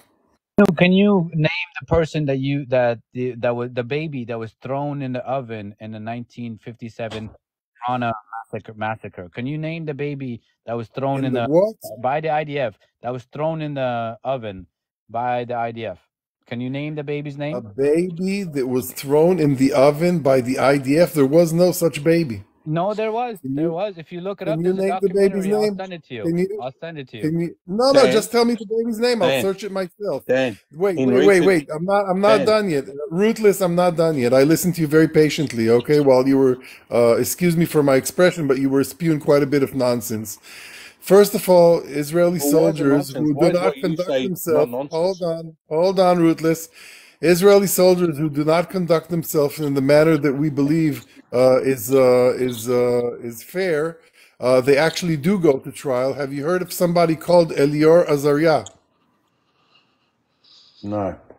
Okay, Elior Azaria is an Israeli soldier who shot a tea attacker. Okay, this is a guy who tried to unalive Israeli soldiers. In They Palestine? responded. In They Palestine? in the West Bank. And They those are people that we call resistance fighters. But you're not listening to the whole story because the story actually works in your favor, but you know, you're not, I don't think you're adult enough to listen. I'm telling you that we shot this T attacker and he was laying on the ground motionless. And Elior Azaria How dare decided that he you talk wants about to. somebody's life like that? You go into somebody's land, you shoot him, and then you come up on this panel and then you talk about how you shot him. You know what the problem with people like you you are? you know That you you're don't the want it, you the don't want to problem hear the is truth that you because do you not. cannot handle the truth. He's a Zionist, Dude, right? how can He's you a come on here Zionist. You as say an that like it's a occupier, bad thing. as an It is a bad occupier? thing. The Well, whole world does hold not on, like What hold does on. a Zionist This is mean? absurd. What does a Zionist live mean? in an alternate All right, hey, reality. everybody, real quick. We have to have some kind I'm of order. sorry. Hold on, Okay, Yeah, some sorry kind so of order. I'll mute. Real quick. So pick an order and just I'm not going to manage. I'm Just just pick an gonna order. say, Be and then I fair. would let everyone go because I want to sleep. I'm sorry, Daniel. You guys live in alternate reality. You clearly don't see like a lot of people in the world that are against Zionism. So for you to stand there proudly say, "I'm so proud to be Zionist," you're so delusional. You I'm know what sorry. a Zionist Sorry, even delusional. means? Do you You know what know, a Zionist means? A Zionist means that, Delusional. oh, you never had a country of your own. Now you're trying to fight for it. You've never had a piece of land. Oh, Homeless. poor you. Oh, poor Homeless. you. You never had a piece of land to call Why your own home. the Palestinians Poor had you. a country of their own? You don't have a country of your Dan, own. You're not Dan, living Jamin, did the in the land. Palestinians have a country of their Daniel, own? hang on, Dan. Daniel, Do you live in Dan? Daniel, I if I were got a you simple two, I question. would not go back Just to hold on. Spain, you know? Dan, do you Let live me in just you live ask in you a this. vertical Did the income? Palestinians ever have a country of their own? Yes, Just hold on. Palestine. Palestine is their land. The native And land. who's the prime minister of Palestine? Daniel. Doesn't matter. You know, Of at the course it moment, matters right because it now, comes to because prove that there was no such thing. The All right, smugness you have, Danielle. hold on, please. Just give me a second, okay? We've been through this already, Danielle. So let's just repeat it one more time. Yeah. This is the words of David Ben Gurion, the first prime minister of Israel. Okay? I'm going to read it again. Okay? The land, the villages, the mountains. Let me finish, Daniel. Daniel, listen, be respectful. This is for the benefit of the audience, okay? So Daniel's point is because there was no formal state, that there's no such thing as Palestine. It doesn't exist. It doesn't matter. Now, this is the counterpoint in the words of two different prime ministers of Israel. First one is the first prime minister, David Ben Gurion. I quote from his journal, "The land, the villages, the mountains, the roads are in their hands," meaning the Arabs. "Their country is theirs." He used the word country, Daniel. "Their country is theirs because they inhabit it, whereas we want to come here and settle down. And in their view, we want to take away from them their country while we are still outside of it." Okay, now we have Golda Meir on YouTube which I can bring up if you want me to again, saying that she was a Palestinian, that she held a Palestinian passport from 1921 to 1948, that the Can you show land me a between the picture? Can Euphrates. you Let me show me a finish, picture of a Danielle. Palestinian Let me passport? finish. Dan, Now, wait 1 second, she Dan. was she was a Palestinian Jew. There were Palestinian Arabs and there were Palestinian Christians. And she The had a way the state, Palestinian passport. but it was an administrative function of a territory that David Ben Gurion referred to as a state, but others referred to colloquially as a collection of culture and villages which created a territory under the name the Romans gave it from the 1000 AD of Palestine, which the Arabs call Palestine. Okay, got it? Now we're clear. You know, there was also Daniel, Palestinian Janelle, money. There were also Palestinian money, Palestinian postcards, Palestinian stamps, guys, Palestinian Hello, a keep bunch talking. of stuff. Can you show me You have to Palestinian go money? into Can you history show and me actually look Palestinian into the passports, please? A passport yeah. and money. There's Palestinian passports. Daniel, You want to see it one? says British. You want to see a It Palestinian says passport? British on the You want to see one? passport. Yeah, I want to see I one. will show you a passport. Ben, Please. Chip, can you show him a Palestinian passport, please? Hey, Dan, Janelle, are just you hold what on. part of the world do you live in Israel? Why Just is Chip hold not on. listening to you? Janelle, I am. Dan, no, I got he points was right from now. South Africa. This guy Oh, it's was the from guy's South friend. Africa. Now, This guy is Janelle, from South Africa. please, yeah, I will expose you. I will expose you. Oh my God, Because you ran Daniel is away in the Afrikaans. 70s from an apartheid. I speak Afrikaans. Yeah, he was an Oh, Afrikaner. he's Afrikaans. Yeah, Gostino. you He's an see, Afrikaans. this is how you Hoe gaan dit? expose I a am particular apartheid. Zionist. Hoe gaan dat? Yeah, This is a Dutch. Oh my God, he's a Boer. He's a Listen, Boer. He's a listen. Boer. Yeah, Simple shit. he's I've from never a been. Dutch I've never family been in that South has a Africa in my Zionist life. Jew. Yeah, listen to me. I will expose you. You know why you've got this rhetoric and this type of mentality? Because you were part of a racial context in our country. You ran away because in the time when you were 18, you were exposed to actually be part of a South African's Defense Force. And then you ran away to Israel to join the IDF. And now you're telling us here as if though we are so stupid not to know and understand what the actual idea is from a South African point of view. No, I and didn't how say. you I didn't say that No, the general no, public you is supported stupid. you I think supported you our are, but I country's don't think the apartheid. general public is. And now Hey, your Chip, apartheid show them the mentality passport, goes Chip. on. Hold on. Okay, Let go. Daniel, let him Sorry. share what he wants to share. Give him a chance. This guy is making up stuff that never happened. You need to see No, my no, Daniel, come on. buddy. You I'm want to I'm come on. just a few years younger than you. I told you. You're only about 62 now. I've been through everything that you've been through. So you can't tell me and the people here, which is 302.7, you see it's going up, 12 now. You see what's going on here? Because you're coming onto the live, listening to what our people from the world is saying that is wrong with this particular mentality of an Israeli occupation. The same as when you did it with South Africa. In actual fact, John Foster was the first particular, prime minister in the 1940s. He was actually inaugurated in the year 1948. Now you imagine yourself where you and your family came from and how you occupied our land and how you took over. And the time when you were supposed to join the South African Defense Force, you ran away to Israel and you joined the IDF. And don't lie about it. I'm telling you, this is how you people occupy not only our countries, you do it with every type of, if you can look at the history of what you guys did with this world, especially the Zionist mentality. If you didn't participate, if you were Jewish, if you were Orthodox Jew, and you believed in God, if you believed in God, you would have never ever, in that time when you saw these atrocities happening in South Africa, ran to another place which is also doing the same atrocities and joined something that was actually occupying, and not only occupying, Right. you were unaliving people while you were actually at that particular age. That was wrong. Now, Right, I'm not my going to friend. be here trying to accept it. I was here. Thank you. I'm going to give Ghost, you're absolutely right. This is not a religious war. It's a geopolitical war. These people have come from all over the world to try to, justify their little Zionist movement. Okay, they could have went to Europe, they went to Germany, they went to all over the world. And then it's a geopolitical movement. It's a geopolitical movement. Do not forget that. There we They go. were supposed to go to Uganda, Janem, before You you were supposed to go to was to. Uganda, but I want to say something. Okay? We all understand what's going on.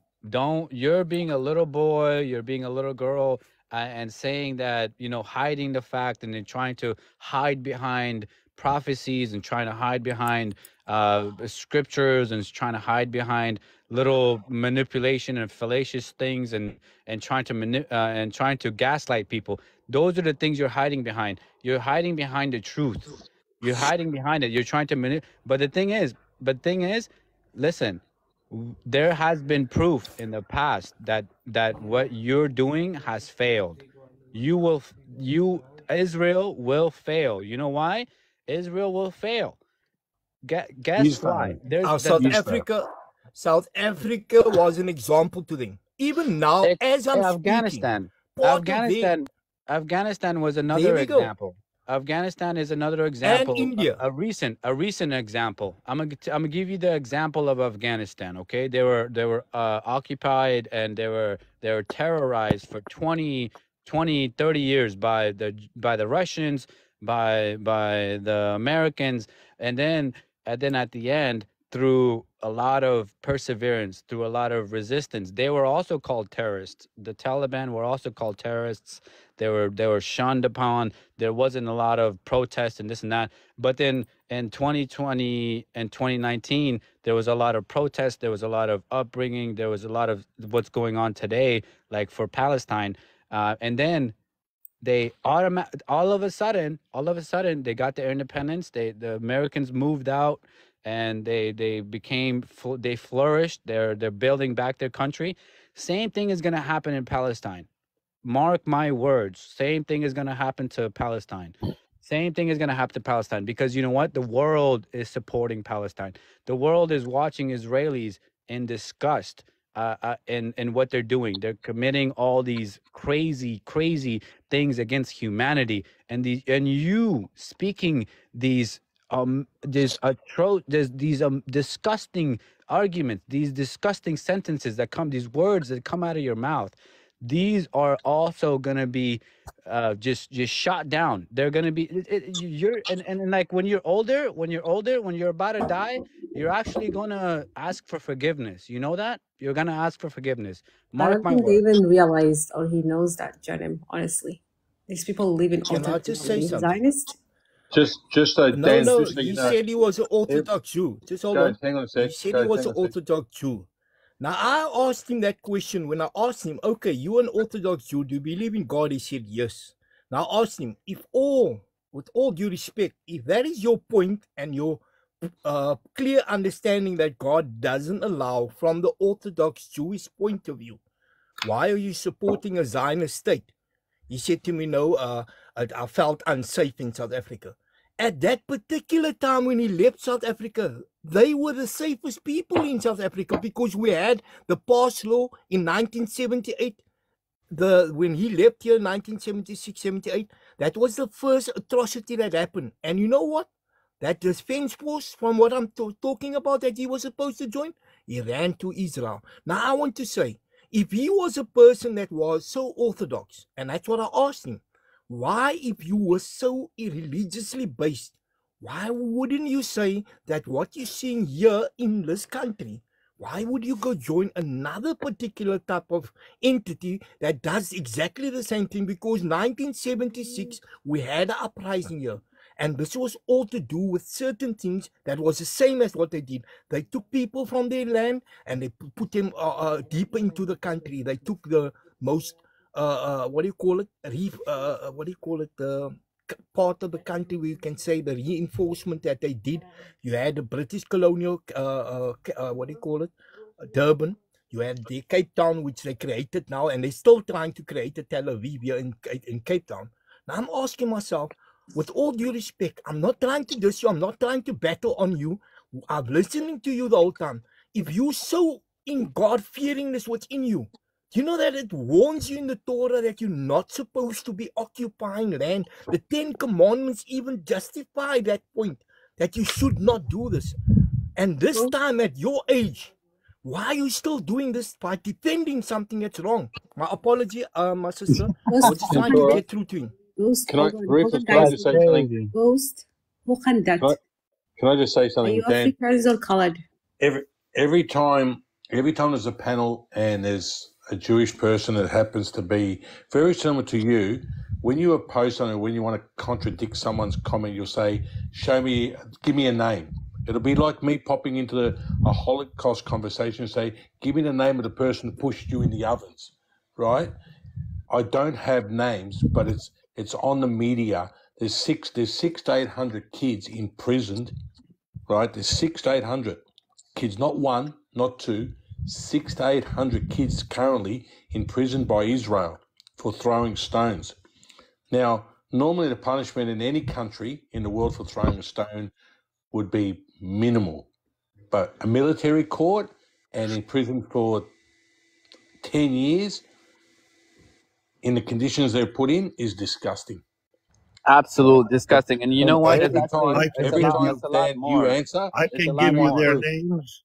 I can give you their I'll give you an names. example how you. I can give you their ages. I can even give you their ID number. Okay. Yeah. If you are my interested, if brother. that's the only thing, I have Dan, them. Dan, Okay. you've got to change the way you're thinking or trying to depose everything. Like, if I bring up Tantora, you'll say the guy was put in a mental home, but he was forced. He didn't just make a documentary for a university that was so embarrassing to that they had to force him to look mentally ill to debunk a documentary that he had people talking. He had English soldiers stating what happened, right? But every Israeli that wants to debunk it says, "Oh, but he was put in a hospital. He was mentally ill." Right? And that's your only thing. You need proof. You're given proof. Then you put those people, if they're living in Israel, you put them into jail. You have a reporter who is married to an ex-IDF soldier, and because she had an opinion, they basically taken her out of being a reporter in Israel and destroyed her career because she had an opinion. Dan, Can I my say friend, something? can I really real quickly address Dan I before? don't know if you guys heard what Ghost said. He said he's an Afrikaans from Africa. Like he's a white guy from Africa, South Africa. He is. Yeah, He absolutely. is? But Dan, do you hear me, Dan? This great. is John talking. Do you hear me, Dan? Yeah, I can hear you. I've been Okay. hearing all Dan, of my you for the friend. last 15 minutes quite patiently. Okay. When you decide that you want to respond, just let me know. Okay, So Dan, Daniel, are you from South I- Africa or not? go ahead Of and course not. The whole story by Ghost is absolute bullshit. Go to my DM and you'll see that I'm not orthodox. I'm not Dan, orthodox at all. Dan, you're I've never still. been It in doesn't South matter. Africa in my life. I've It never doesn't been matter, in South Dan. Africa. Okay, wait. Ghost, Just shut hold up for a on. second, please. You've Anybody, spoken enough nonsense. just hold Ghost, on. Anybody that was here when I exposed him, did you hear him I'm not speaking going to of let you talk Econs? over me. No, Ghost, I've been My talking. sister. I've been asked the question. Dan. I've been asked the question and I'm going to answer it. If you don't want to listen to my answers, I can leave the panel. That's okay. That's quite okay with me. I've Go never ahead, been Dale. to South Africa. Go ahead. Go. Talk. Go ahead. Bye. Goodbye. No. So you go ahead and say what you got to say. Not go leave. Stay. Oh, Just sorry. It's your turn. Sorry. Go. It's your turn to go. Yeah, I'm saying I've never been to South Africa in my life. Okay, I'm not an Orthodox Jew. I'm actually what you call I forget the English name for it, but it's an atheist. Okay, Chip, listen, this is not a respectful panel. I'm leaving. Thank you very much. What? Bye. Who was speaking over top of you? Yeah, we don't want to lose people who are having a conversation. Again, he did wait quite a while to speak for everybody, just so you know. He waited about 15 minutes while all the other talk. So it is really My helpful, I apology. think. You It's know, okay. you know It what, is- Dan? He didn't have a reasonable like a way to articulate himself. So people that like that who leave, they don't have an actual response. No, Because it's it's because because I he has no exposed him. comeback. No, It's I because he exposed had him. no comeback. Everybody that listened, he spoke Afrikaans when I spoke to him, and I said to him, "You from South Africa?" He said the words in Hold Afrikaans. on. Jy wil alweer Afrikaans. You see what that is a person, is he now? Really? He He spoke said that, Afrikaans. Ghost? Hold on. Let me let it. I Listen, spoke I Afrikaans. want to give Daniel a chance to speak. So please don't interrupt. Give him a couple of minutes, and then we'll come back with a response. Okay, thank you. Yeah. Jam and I understand you're a moderator here, so don't mute me what I'm about to say now, although you're not going to like it. When I started speaking, you spoke over me by saying as if I'm stuttering. So first of all, I'm not stuttering. B, this is not my native language, English. My native language is Hebrew, so it's a little bit more difficult for me than some of you. Ghost, I don't think that Ghost is a liar. I think he's just delusional. I've never spoke Afrikaans. I don't know how to speak Afrikaans. I can imitate the accent, but I don't know how to speak Afrikaans.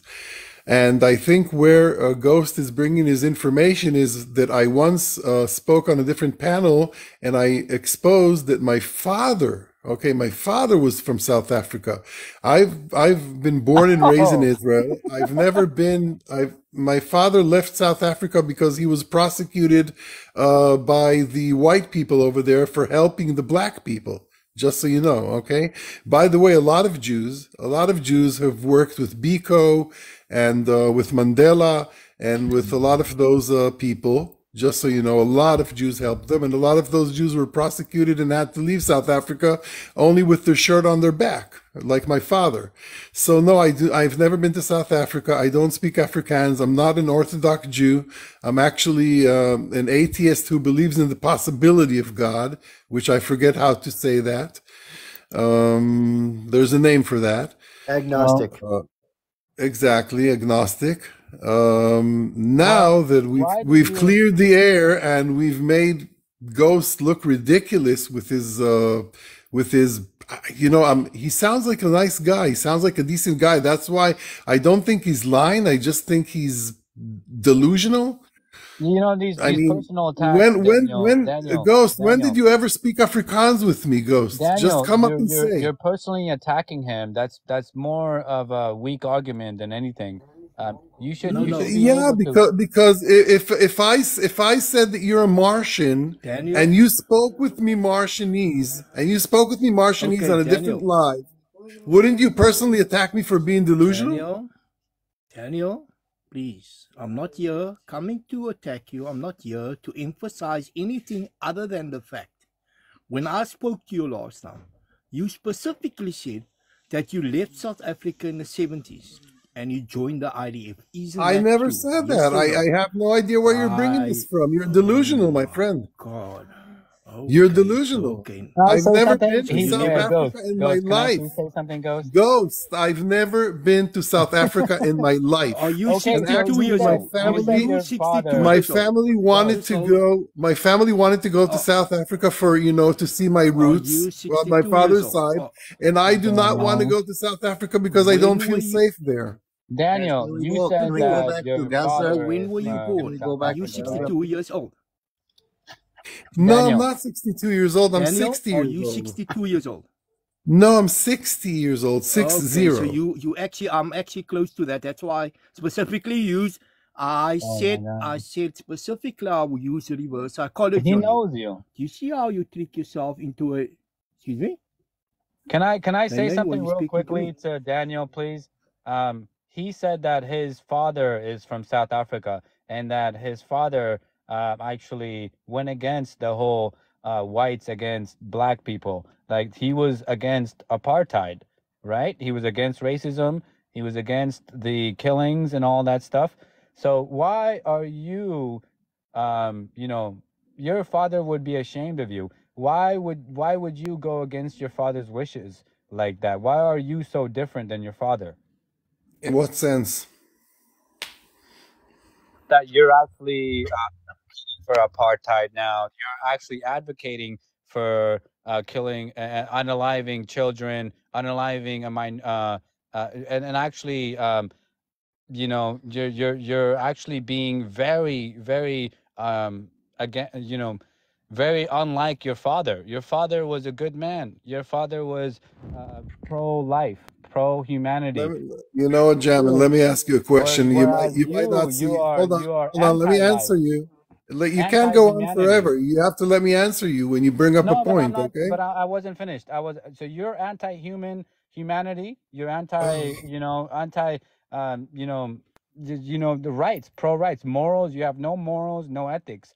Whereas your father actually had a lot of morals, a lot of ethics, and I respect your father, and I say that truly and dearly. But you yourself, my friend, do not sound like your father. So why are you going against your father? What changed? Do you still respect my father if you knew that when he came to Israel in the late 50s, he joined the IDF as a paratrooper? He joined the what? As a paratrooper, he joined who? The IDF. So he joined the, maybe, you know what, he was brainwashed. Maybe he was, fed this Okay. lie. Maybe he was, absolutely, he was fed a lie. A lot of people back then, they were fed a lie. Back then, there wasn't a lot of information. There wasn't They media. were fed a lot. Back then, there wasn't a lot of information. There wasn't media. They were fed Ruthless, you echoing. Okay. Hello. So yeah, back then That's okay. enough information to go around for people to actually make a knowledgeable, informative decision on what their beliefs were. It was more of what the situation they were put in. Now you have all the information in the world, my friend Daniel. You have a decision to make that your father made in South Africa against the apartheid there.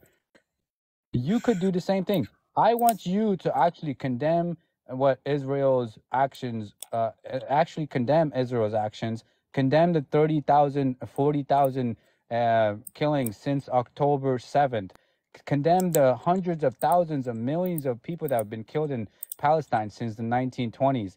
I want you to condemn that. Can you do that? And you First, will be just like let's get the facts. Let's get the facts straight first. Is it 1 million people, hundreds of thousands? How many were unalived? If you want me to give you an exact number, it's going to be around 1 million. Yeah. Okay. Listen. Chip. Can you chip in here and get the numbers straight? No. Just try to distract me. Were there a million Palestinians No, my understanding is unalived? between 90 and 105,000, somewhere in that neighborhood. 100. Okay, so would you condemn the killings of 105,000 people? Would you condemn that? Would you condemn all the killings done to the Jews by Arabs? Yes, I condemn all the killings of any Jews. But as far as any Zionists go who were actually a part of killing and genocide and all that stuff, the wrong part. Jews are good, great people. They're amazing people. The part that I don't agree with is the Zios, bro. So you have to understand there's a difference. Do you condemn the innocent killings of 150,000 Palestinians? Do you condemn that? No, because there was no killing of 150,000 innocent, Palestinians. So There they were weren't innocent, wars. but they were civilians. There were They were wars. civilians. Hold on. You can't talk and then talk over me. It just doesn't work that way. There were wars between the Arabs and the Jews throughout history that we're talking about. Within those wars, on both sides, there were many people unalived. Most of them during the wars. Most of them were soldiers on both sides. Not innocent civilians. You saying And all those people were I'm pretty soldiers. sure that the number that Chip has is incorrect. You I'm know pretty what? sure. Even if Chip said 75,000. Okay, so let's say 75,000. Okay, let's say 75,000. That's just way 75,000 soldiers or innocent people? civilians. No, 75 civilians. 75,000 civilians have never been unalived by Israel. Period. Okay, how about 30? How about 30,000? Not even 30,000 because half of those are H members. So you're talking about half of those being children. Those are children. Half No, of those were children. half of the 30,000 unalived are H members, and 15,000 are innocent civilians who happen to be put in the wrong place by My the friend. H group. Okay, see, you talk By about the H group. history. Hold on You talk a about second. Hold on. history. I want to ask Talk you about can I history. ask you a question? Because you asked me a lot of questions. Can I ask you one question? Okay, so you don't condemn them. You don't condemn the actions of the Zionist state. I condemn the killing. I'm sorry, the unaliving of any innocent person. That's what I condemn. Okay, so that But means you can't name who the innocent persons are. Okay, that then we have the argument: who's innocent, who isn't innocent, who was unalived, who wasn't. But I have a really quick question for you. Go ahead. Okay, if did you hear of the concept? It's an American concept that is called S-side by police by a cop. Okay, yes. You've heard of it, okay? And I get where you're going with this. yeah, and you have the picture in your head of how it happens, right? Dan, can the sister quickly? No. Wait, let him finish. Let him finish, and then he's gonna be quiet for her. Okay, go ahead. Go ahead. Finish your question, Dan. Yeah, the only thing I'm saying is that the people, unfortunately, the innocent people of Gaza who have been unalived, are people who have been unalived by the H group via a proxy. The proxy is Israel. So do you? So your question wasn't well. That was a statement, by the way. But your question is that, there's people of Palestine who committed suicide by the police, by the police, and by the IDF. You're saying they actually went and did it by themselves. They are the You know what? That is the direct. I think you misunderstood what I'm saying. What I'm saying is that if a police unalives a person who committed S-side by police, is that police officer going to jail? Well, at the end of the day, what you're talking about, that's not the situation that happened. No, but it is not the situation that happened. No, it's exactly the situation. No. It's exactly. When you fire rockets, when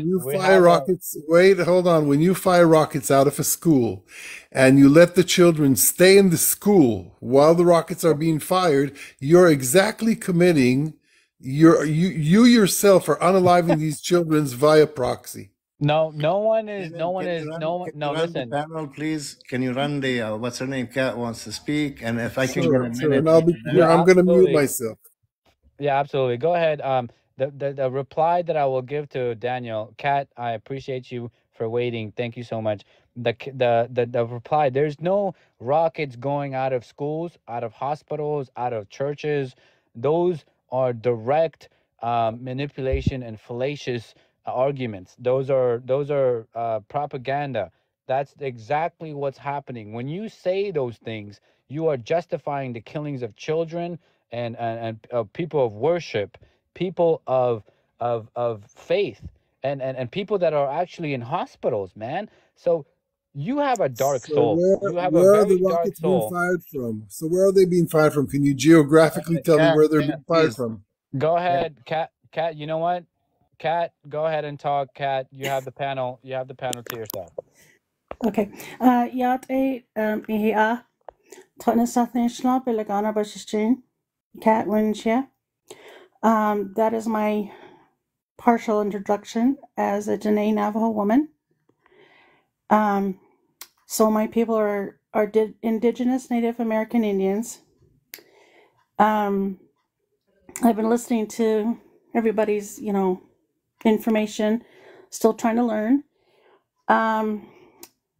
This one right here next to me, Dan, is very worrisome.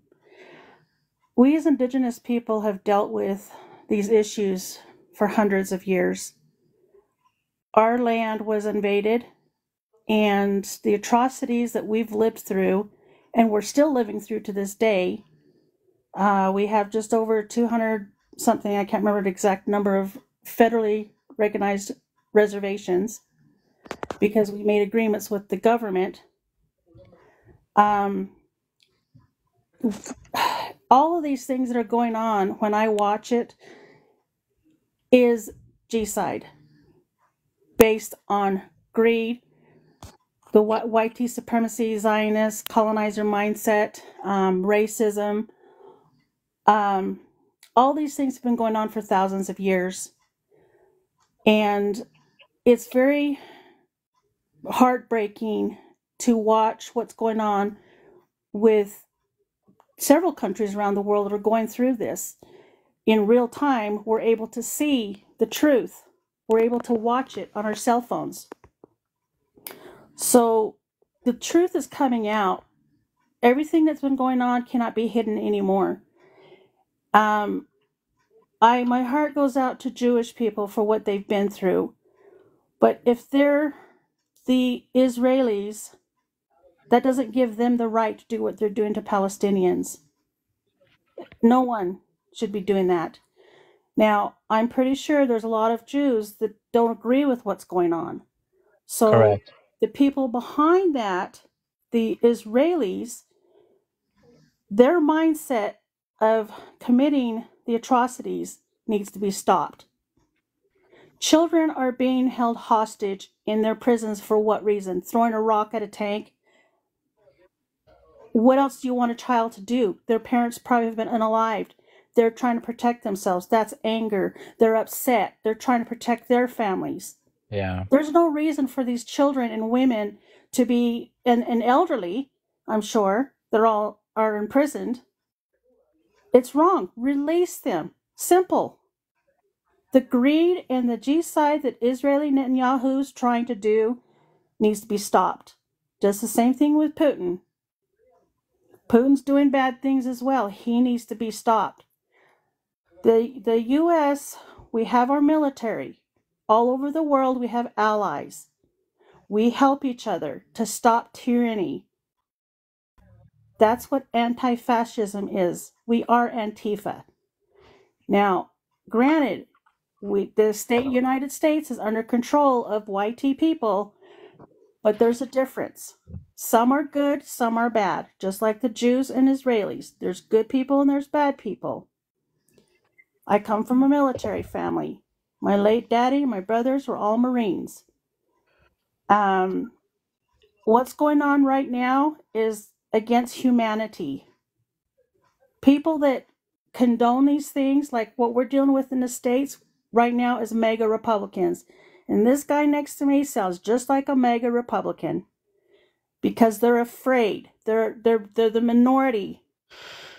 And they're afraid of the rest of us doing to them what they did to us. But we have humanity. We don't want wars. We don't want to fight. And then to use religion, they do hide behind that. That's what they want to use to control other people. It's been going on for thousands of years. It's just another tool for them to feel like they're superior.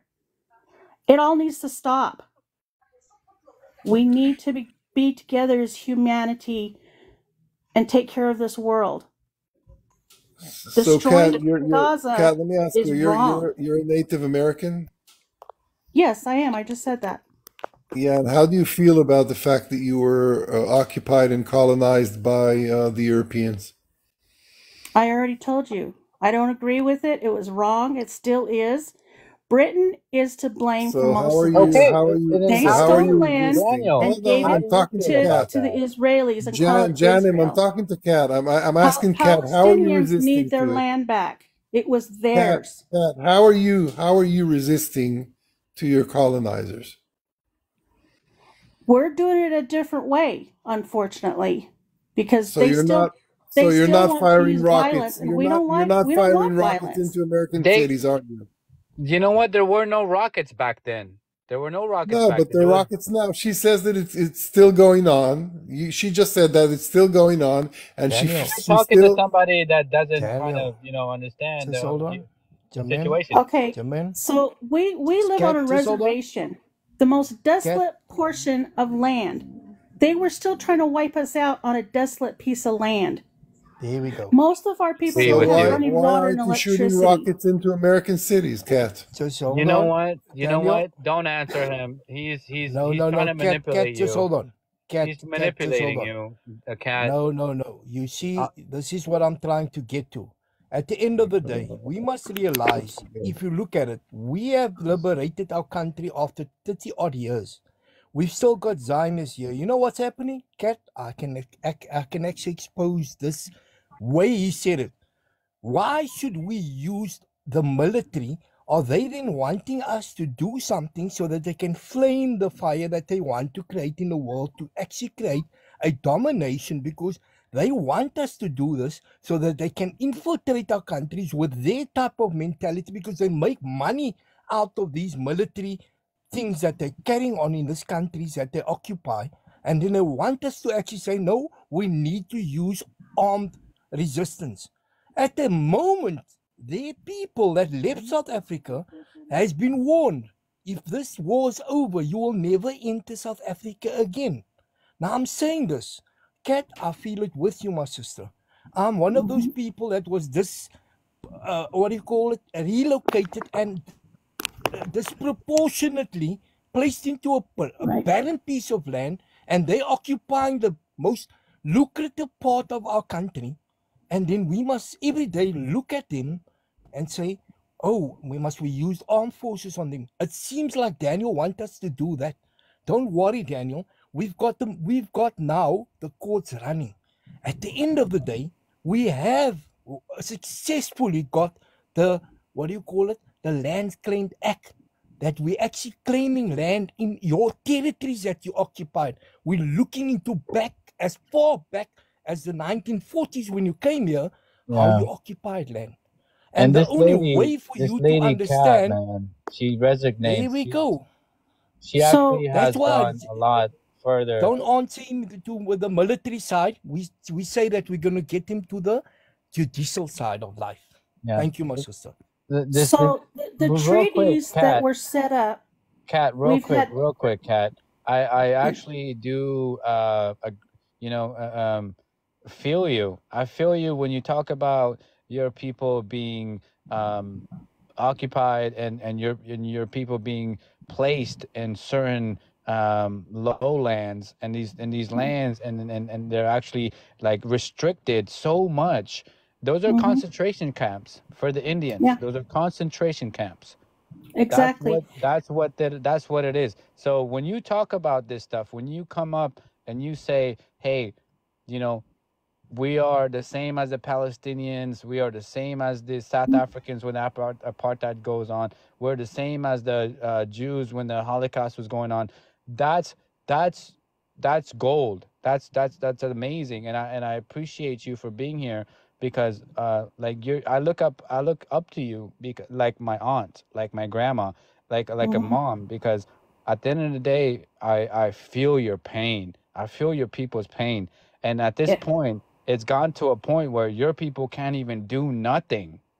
Because you know why? You know why? Because of oppression, because of systematic oppression.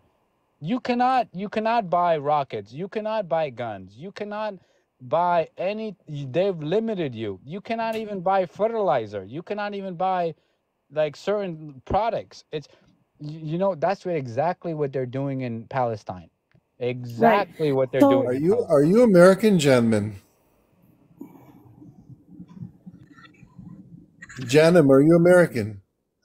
No, Guys, I'm not American. Can I take a minute? So when we look at these treaties that governments try to set up with other countries that they've invaded,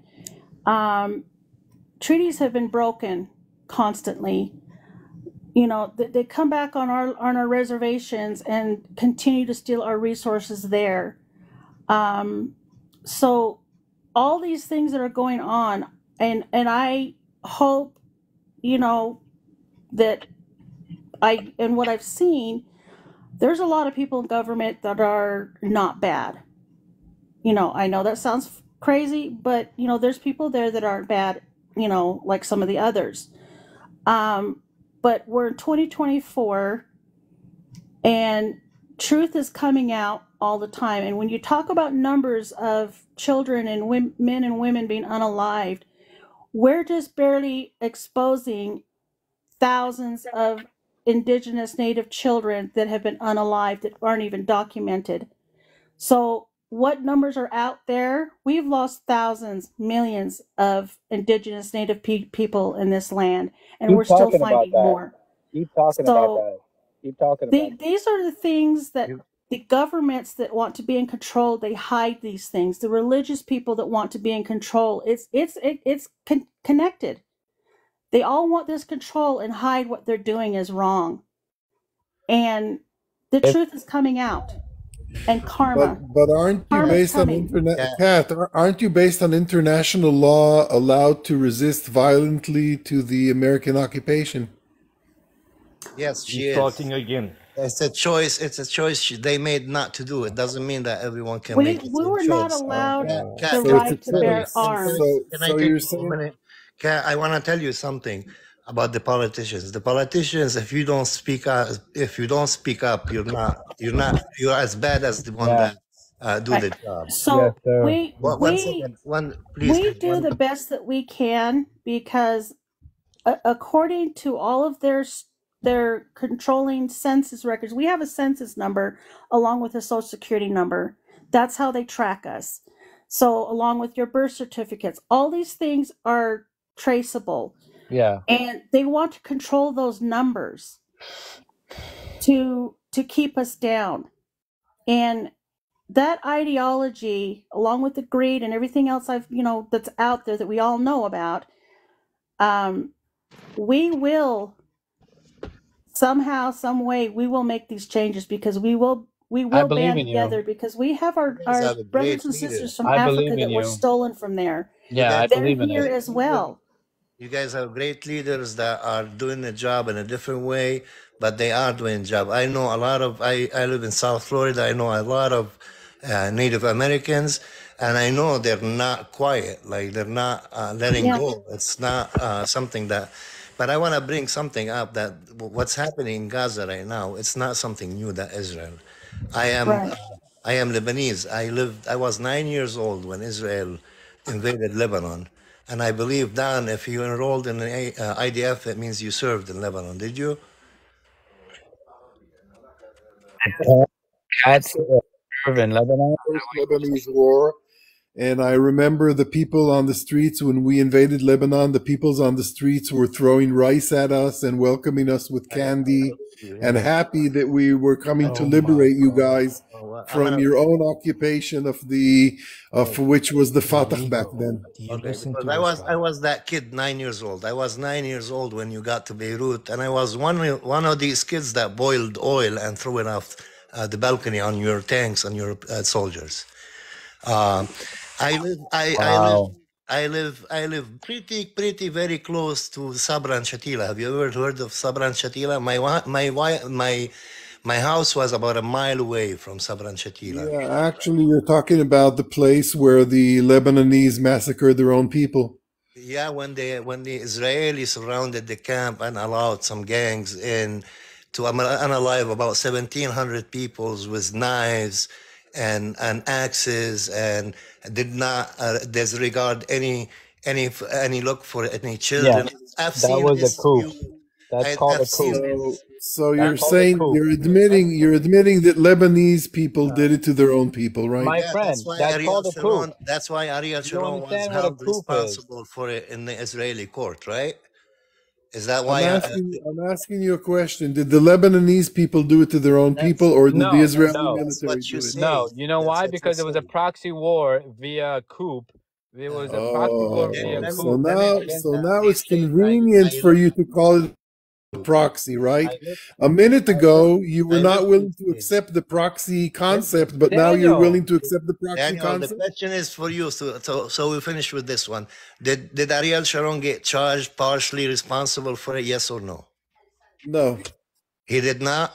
Okay. No, it was investigated.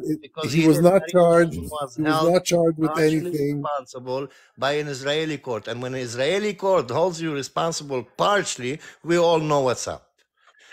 Dan. Yeah, what was the We're punishment too he smart got? for you, What was the Daniel. punishment he got? Okay. Smart for you. And what? You, my And friend. We're too yeah. smart for you, bro. You cannot twist your way into Man, they use this argument. You cannot Daniel, lie your why are way you into this recording? argument. Guys, you're misinformed. You know, I'm trying to be very gentle here. I You're lived it. misinformed, I lived it and day by day. you want I to lived say it. that you're too smart for me, and I you're lived it day by misinformed. day, Daniel. I lived it. I witnessed you. I've seen No, your no, no. soldiers. I believe I've you. I believe you. seen your Let me soldiers. ask you: are there still Palestinians living in Lebanon today? Yes, there is. There is. Do they have equal rights to the regular Lebanese people? No, they don't, because we won't allow it, because they have their own state to Because liberate, you're in so they can go apartheid. back No, to their because own you're in country apartheid. and have their own rights. That is something between the Palestinians and the Lebanese. You're unaliving 30,000 So people when in it's 4 months, and now you're asking when me it's if the between Arabs Palestinians to have Arabs, it's rights okay in Lebanon? then. What do you When mean? it's Okay, between I have a Arabs to question. Arabs, it's okay. No. So I have a Daniel, question. Daniel, Wolf, go ahead. شومع Wolfman, go ahead. شومع أخي. Shomer. Okay. Shomer. You sound like an interrogator from the IDF. You No, from you the have a Shabak. From the barrage Shabak. of questions that you incessantly hit everybody here. This man, Federico, tells you his pain when he was 9. And he sees your mikava and all these dirty soldiers that I know. If you read Robert Fisk, a brilliant book called Pity the Nation, documents more than you or your knowledge about it. If you were there, you wouldn't know nothing, because you would be in a unit, you know, without perhaps proper food or what have you, but stealing from the stores in Al Khamra and other locales there. So, you listen carefully now, okay?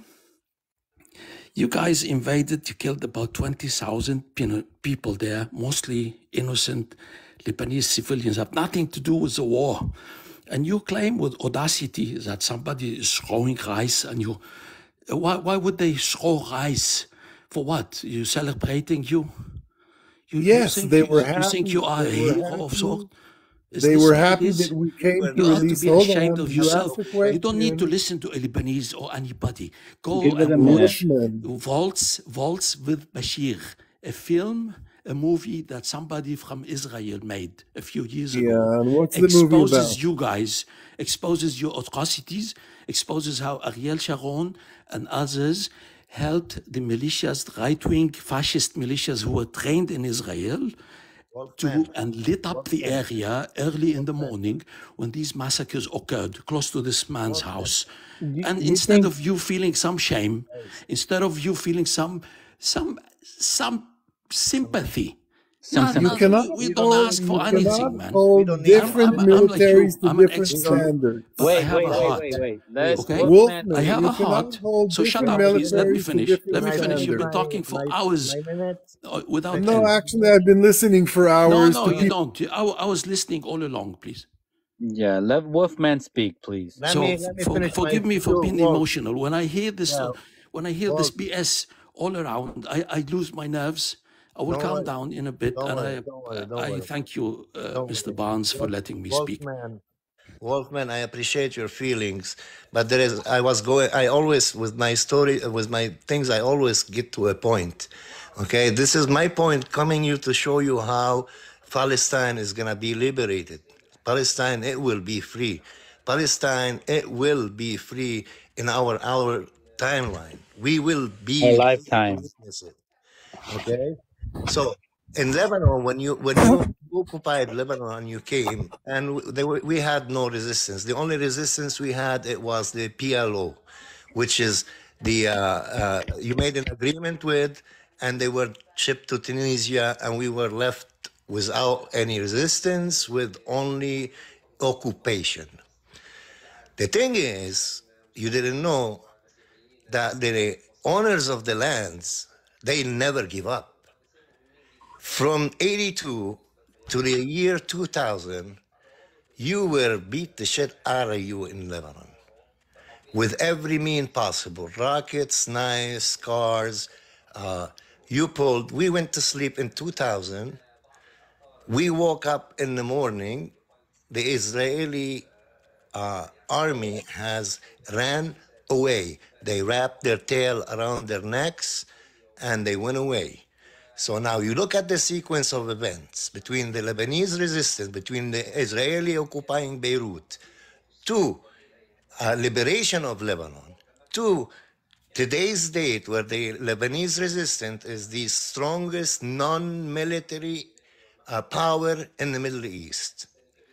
And look at the age group where they started 20 years ago throwing rocks at you, and now they're manufacturing their own, and you can see your end is soon. Your end is very soon. I honestly feel bad for you guys that you don't get it in your brain. When you say our end is soon, can you be more specific how it's going to end? You pick up your shit and get the hell out of Palestine before it's too late, man. So are you calling? Hey, Are can you I calling say for a it? Can I G say how you're side? gonna end? Are Can I you say calling how for you're a gonna the G downfall side? of Israel? I would like to. Listen, I am calling for my cousins, the Jews of Palestine, anyone indigenous to the land, to be free there without the Zionist idea, without the Zionist belief, without any of that supremacy. Because you guys lived always between us, with us. We never stabbed you in the back. No, always is all the factually way incorrect. Until the 7th century, you were not even there. You came You all were You know the not way what? even from You there know what, until the 7th Federico? Give me a century. second. I Give did, me a second, Federico. believe me, when I threw the Federico, oil give on me a your second. tanks, I did my part. I did throw boiling oil on your fucking soldiers driving underneath my house. Okay. I lit a field I Yeah. have on fire no. where your Israeli soldiers I were. hold nothing against you for that. Yeah. You know what? Let me finish. Let me finish Always what he there. was saying. How Israel is gonna end, right? How the downfall of Israel. Let me Yeah. speak on that for just for like a minute or two. So the reason Israel is gonna fail is because the whole world is against them. If you look at all the international justice courts, they're actually putting cases against them. Even America, your biggest supporter, is actually in 2024 is asking for a ceasefire, and is saying there's a red line. If you listen to the State of the Union by Joe Biden, he said there's a red line. There's a red line. You're losing support from all over the world, man. As soon as you lose support from America, Israel is done. As soon as you're Doesn't mean if he loses support from America or not. no, wait, The just wait. question, the Federico, thing is, Federico, please, yeah, please, yeah. let me finish. Let me finish. Yeah. As soon as you finish, so as soon as you know what? And I'll give you a timeline. 5 years, okay? 5 I years. say less. I say Mark my way words. less. I say way less. And the Federico, example is, Federico, yeah. 5 years. Mark my words, Federico, and mark my words, Daniel. I I hope will tell I you hope right you're now. wrong. You know I hope why? You know I why hope I you're say this? wrong. Because in 5 years, Yeah. you will go against America's red lines, America's boundaries, and the West and the East's boundaries. There's so many, the ummah, the Muslim ummah, the ummah of the Muslims, the strength and the faith of the Muslims. You think just in the how many months has it been? October, 5. September, We're coming up to the November, 6. December, January, February, 6-7 months. Just in those 7 months, the Muslims have been outraged. They've been never together. They've never been unified more than anyone else. They've shared. They've liked. They've actually put the whole Palestine situation on the map like no one else. The Muslim ummah, the Muslim group, the Muslim Not only unity. Muslim. Not It's only very strong. It's Let me very ask you, strong. Jamin. only Jamin, if Muslim. that's true, Jamin, if what you're saying is true, so why weren't the ties between us and the Amorites and the Jordanians and the Egyptians? Why weren't they You know untied yet? why? You know why? Because I answer those this. I will tell I you. can I answer will tell you. this. I will tell you. Those were actually put in place before this whole October 7th thing happened, okay? They worked on those Jamin, places. They worked on Jordan. They worked on Saudi Arabia. They worked on Egypt. Jamin, They placed those presidents there. They placed those leaders there. we They're have they're all puppets. Why do you think Mm. Afghanistan fought? Afghanistan fought because they're Jamin. actually real fighters. They had a resistance. They had actually Mujahideen. They had the Taliban. They had resistance. They had such a powerful. They tried that with other countries. The country that failed, they failed with was Afghanistan. I They tell Let me you, ask I you, tell would you you why. say, That's why Jamin, you this sound, centralization. Jamin, they hold on, succeeded. Guys, let me Listen, answer. Jamin, listen. please. Wait, They you've been succeeded. talking 5 minutes straight. Jamin, you've been talking 5 minutes straight. Let me put in a I word. understand, but I'm trying Do to get to you, a point. just I'm a gonna quick get to my question, point. a really quick question, really quick, okay? Okay. Do you feel that the Afghani people right now are in a better place than they were like 2 years ago, for example? Yes. Please. Yes, They're free from absolutely. occupation. Absolutely, because they're From not under occupation. occupation anymore. Yeah. I see. So they're not under Islam occupation. No, they're not They, under Western. No, it's you know what? It's not even a It's not even a religious matter. It's a geopolitical. So the whole reason Palestine is in the situation it is because they try to. It's like a chess game. They take over other land before they take over the queen or the king. you guys, I lived it. I know what's gonna happen. I know exactly It's what's gonna happen. exactly like I'm saying, my brother. Let me tell you what's gonna happen. All these ties between the governments and Israel, they're worthless. Without the people of the region, they're worthless. They're just Yes. pieces of paper of propaganda that you go around and share on the social media. Because you go to Egypt, nobody wants to talk to you. You go to Jordan, nobody wants to talk to you as people, not government. Okay? Nobody wants to have anything to do with you. I watched a video yesterday of a Palestinian kid he was starving. So the guy that was giving him the food, for joke, he said, well, I gave you the food, now you should say thank Israel. He spit the food out of his mouth. And he's starving. He spit the food out of his mouth and he said, never. And that's what every single citizen in the Middle East say to Israel is never. Never. Can we give now Kat a you chance, are please? dealing, Now That's you the want, Can Muslim we give the Ummah. lady an dealing opportunity, with guys? government. Frederico, Give the you're lady the an opportunity. Lebanese guy, right? You are Frederico, dealing, you're the guy from you are Lebanon? dealing, Yes, he's from Lebanon. with the Yes. people of Be Yeah, I want to gentlemen give him a over here, prediction. please. We've That's got I a what want to give lady, him a prediction on please. Lebanon. people of the land, the Men, owner can of the we give land, the lady an peasants, opportunity? the people like me, the work-harding people that we do not bow down besides God. We die standing and we don't live on our knees. Believe that. Yeah, you know what? I The Muslim Ummah, believe the that Prophet. you will be exactly what you just said, Can you give the lady a the next chance? step, Daniel, Give me 1 is second. going to Daniel, be, just hold on. Give Give the yeah. lady an Daniel a second to opportunity. respond. Give Daniel a second to respond, then Kat could go. Okay, I just wanted to tell Federico that I think Lebanon is facing a very grim future. And I hope it never happens. Really, I really honestly hope it never happens.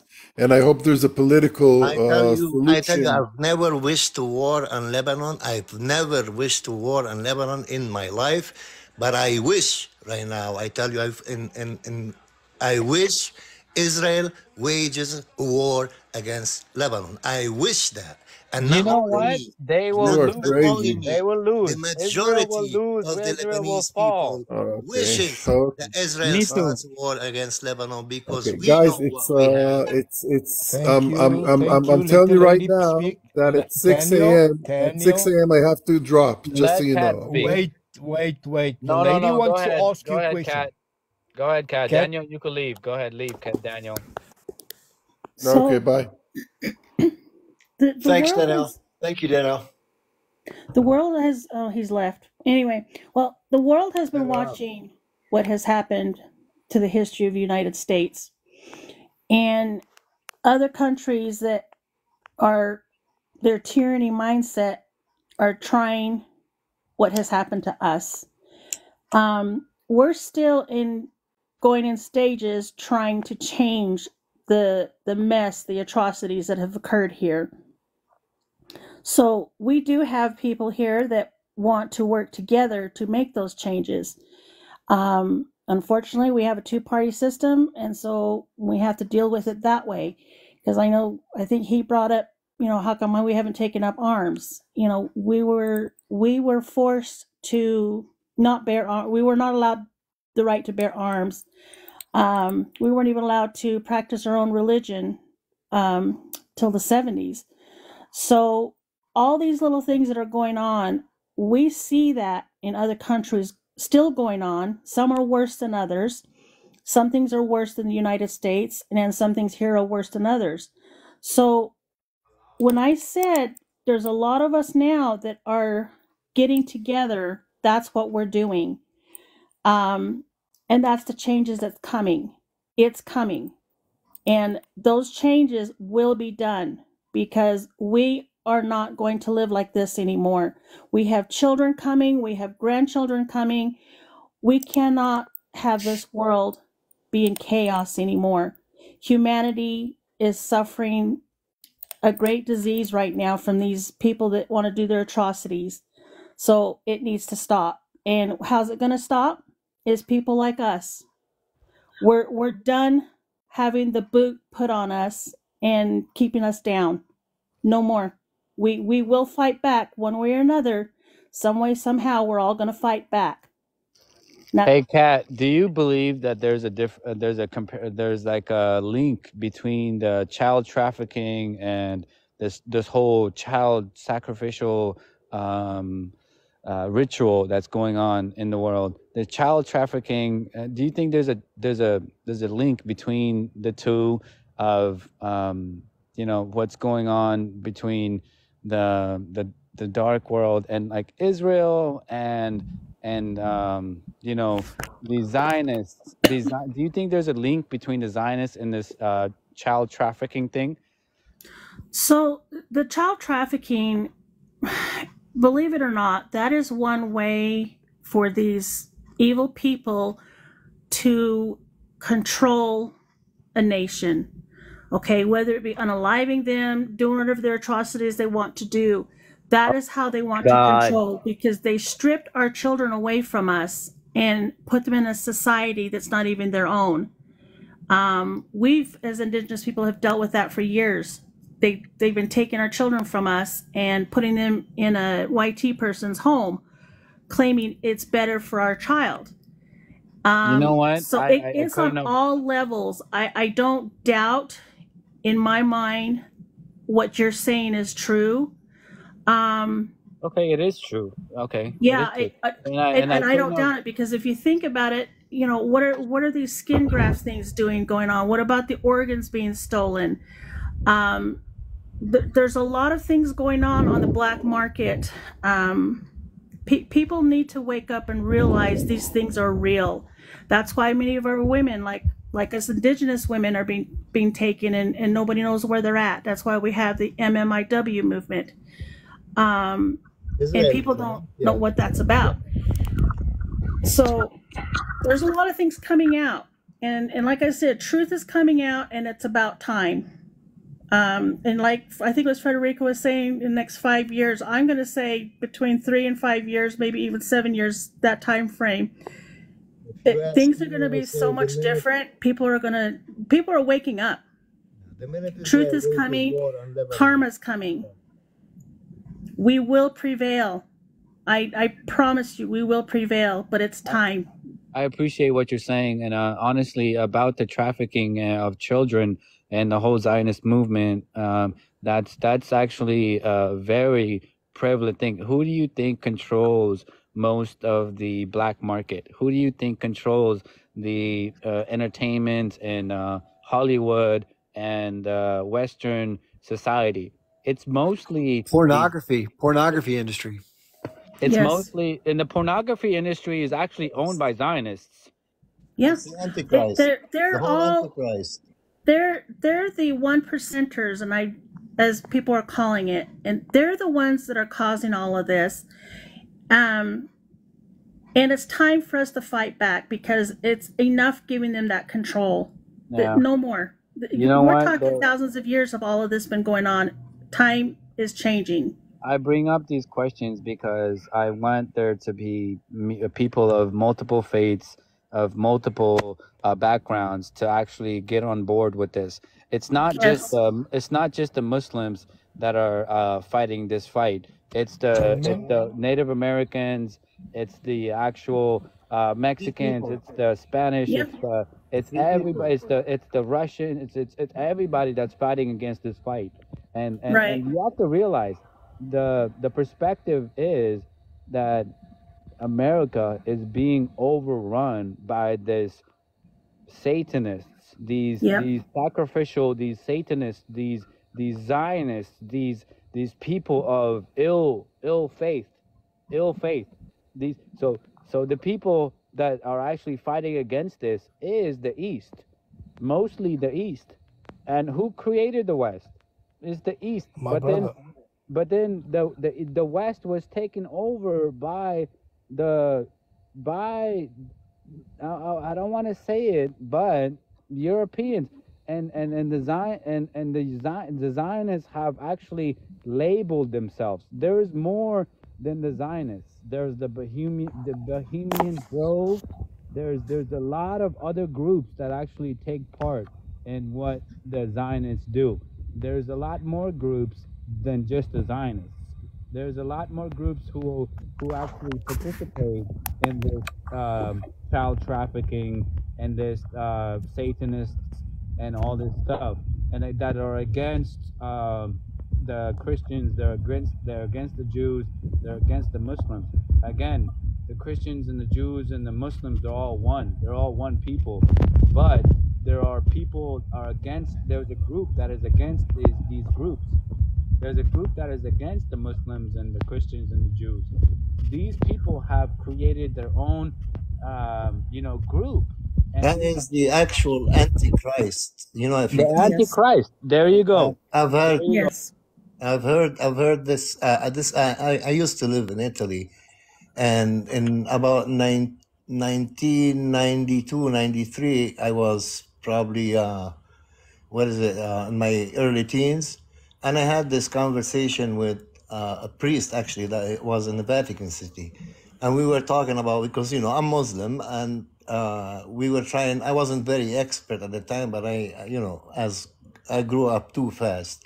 So I had made up my own opinion on a lot of stuff in life, not based on religion, not based on anything, just my own personal opinions. And at the time, he thought the Antichrist is what's happening in wars, because remember, in the 90s, kidnapping airplanes, terrorist attack here, Tia over there. So that was his mentality, that this is the Antichrist.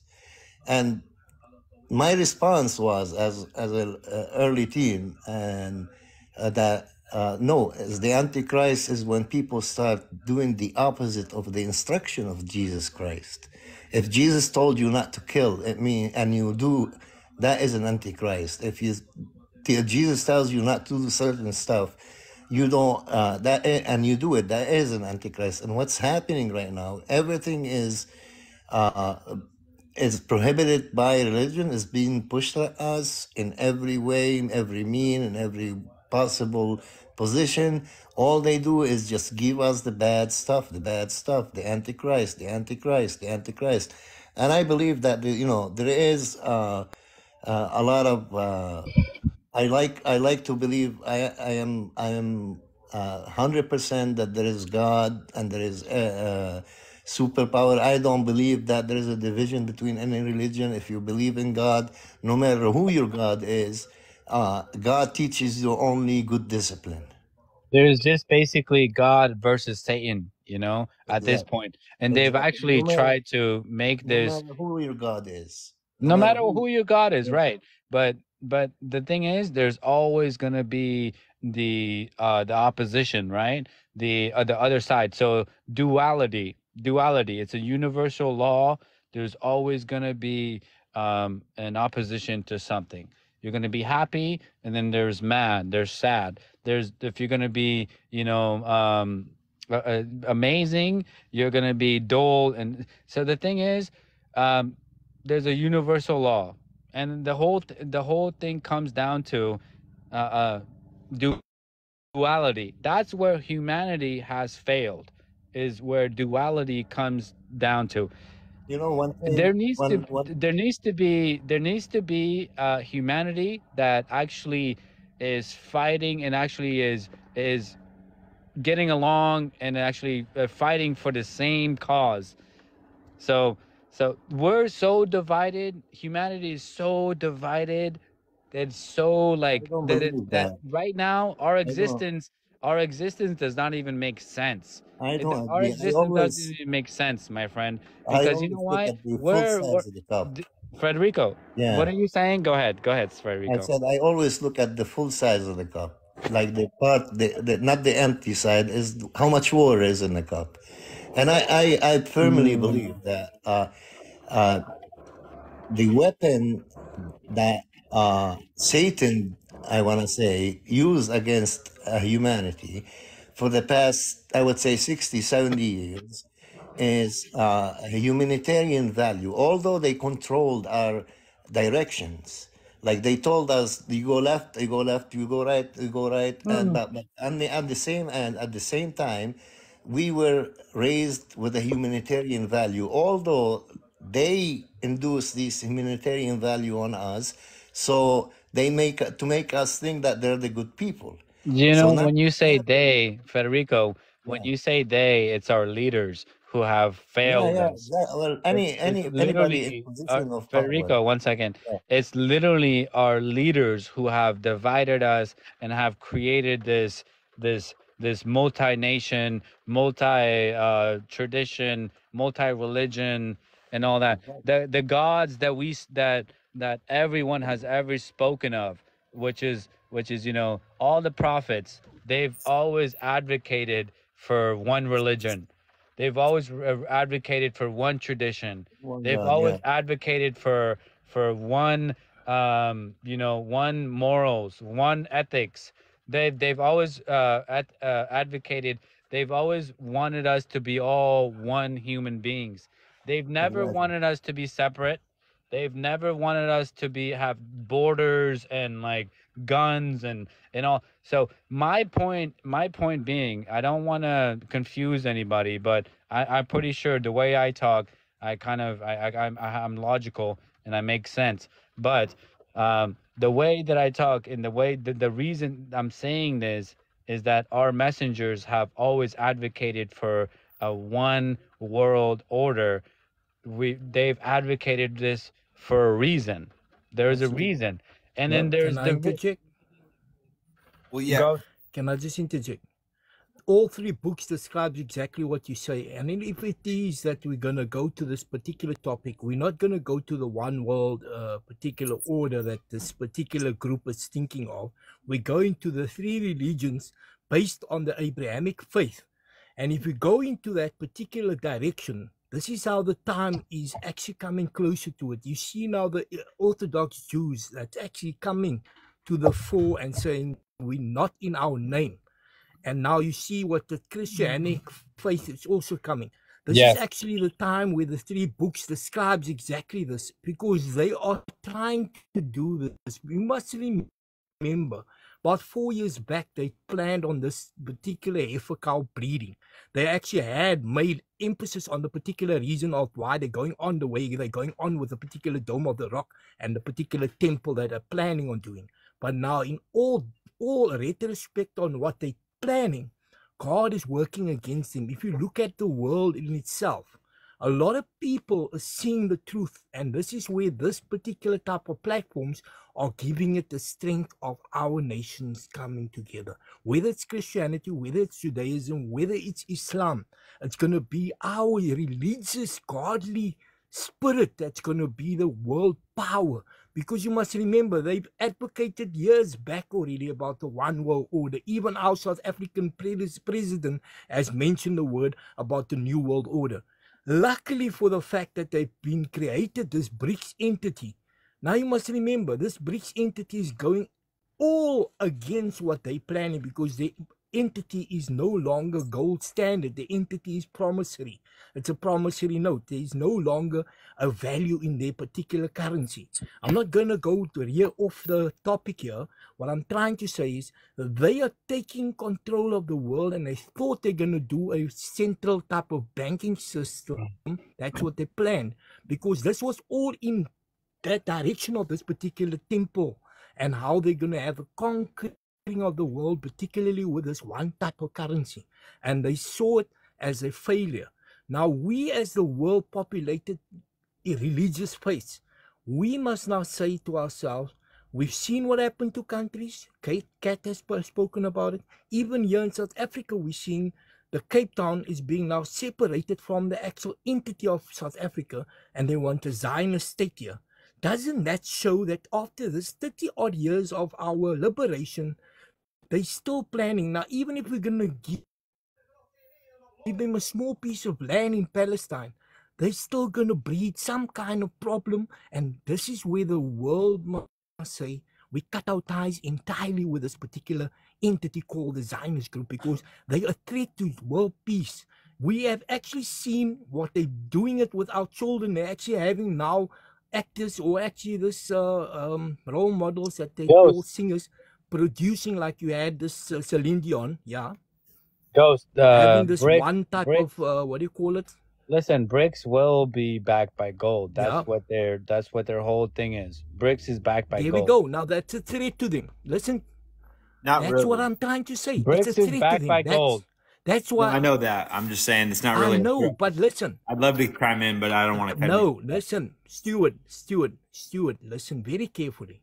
You must realize one thing. America's currency is no longer going to be the currency of the control of the world. You must remember, this They BRICS weaponized countries it. I'm coming aware of together that. is a threat to them. Now, this Not a particular weapon. one world order is no longer advocating to what they wanted. And now with this thing, I'm going to tell you, there's a surah in our Quran. I don't want to give it now a religious part. The Bible also describes about this Antichrist. Now, it is speaking about specifically Surah Isra, about their second chance that they had, and they abused it by using, this is what our surah actually describes to them as the children of I Israel. understand. I It's understand what you're not, saying. I understand what. So there we you're, go. So they had, but mainly the whole situation is based on geo and economical political wars. It's a geopolitical and economical situation. It's not really a religious thing. Even though that does have a big part in the whole situation. They try to confuse people, but it's a more of a geopolitical, meaning land, and then economical, meaning money. That's what the power behind this whole thing is. That's what the situation behind this whole thing is. Ghost. Do you know the Surah Al-Isra in English? Do you know how to say it in English? okay, can I refer to that particular, okay, I'm not going to go to the Quran Yeah, I now. want to I'm hear just it. going I to want go to. exactly to what the surah actually described. Yeah. God specifically emphasized to them as the children of Israel. Now you must remember, it's not a land, it's a particular group of people deriving from Prophet Jacob, right? We're going to go to that particular way of the surah describing them as the chosen people. Yes, they are. But it says in that Quran, if they use it for the good, they will prosper. If they will be blessed with abundance. They will be blessed with everything, even So don't you think, offspring. Ghost? Don't you think that if Yeah, God, Ghost, I have a question for you. Don't you think that yeah. if God chooses one certain type of people, don't you think that would be racial discrimination? That wouldn't you? No. Why would you There's a think that? different. Wait. There's a different I'm not explanation. done. I'm not done. Why would you think that God, since God created everybody, since God created humanity, why would you think that Yes. He would only choose one of his creations? Why would you think No. that? That's in my eyes, and in a lot of people's eyes, and just in the logic and morals and ethics. Why would I you understand. think that God would choose I one have the group of people? explanation for that. I Okay, have the I'm gonna give you explanation for that. I'm gonna It's give you a it's good supremacist explanation. for sure. No, I no, have, no. when you guys God want me never, to, I Federico, asked just Ghost. give me a I moment. asked Ghost. yeah. Okay. Okay, if you're going to go to the context of the Bible, of the actual history on where it comes from, out of the Torah, they were given a particular mandate. Listen to this very carefully. The chosen was the people in the actual blessed ones that feared God with all their might, with all their heart, with all their soul. Okay, where was Those were that the place? people. Where was that place? No, no, no. Listen carefully how I'm Yeah, yeah. explaining this to you now. It's not about what you thought now about how God describes them as almost like they are a separation. God describes it in a way of saying that you will be the blessed ones if you follow the word. Look at that, and you're going to go to what I'm going to explain to you now. Those So people you're that followed saying the I'd love Jewish people of to faith, faith. if I could at some point. Yeah, yes, get you it to the can, point Stuart. of where Just I'm give us a saying. minute. Give us a minute, The Stuart. Jewish faith was actually the first one that was described in the actual Torah. With all due respect, it came about that they were given certain prophecies from there on forth. When Yes. it came to the Bible itself, the prophecy was supposed to go on. Accordingly, those people that followed those prophecies has been mentioned in the book, which is the Bible, that they were the chosen ones. No longer the people that stayed behind. That's why it's not that God makes them separate. It's about your spiritual journey to the actual end result. Is how the prophecy comes about. The Because end even result, Nabi Isa, Jesus, my friend, it yeah, would not be Esau. It would not be Esau. It would be Prophet Muhammad. That's the last messenger. And then if you yes, but actually followed every messenger of God, then you would come to yes, the conclusion that the people of faith would actually inhabited the land of the chosen people, which is the Palestinians. Those are the Yeah, people who have exactly. here we followed. go. Ghost, finish the surah, Okay, please. guys, I I'm agree Okay, with I agree with everything you're saying, but can we move past religion, even though it's Ramadan and I agree with nope, everything you're you don't saying? Can understand. we get back on topic? Nadia Mal, you see the reason why I actually emphasize this point.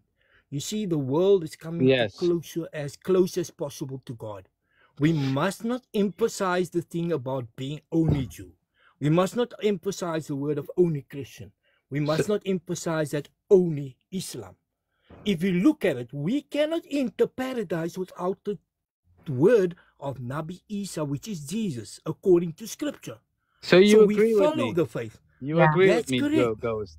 So You Nabi Basically, agree when with they me? Musa turn their back to is God, also a prophet of they're us. no longer the So if chosen we people. didn't, that's why I'm saying that Yeah. if you look at context, it's not that God actually now discriminated upon all of us as faithful people. Right. He said, I will split you amongst nations. Listen very carefully.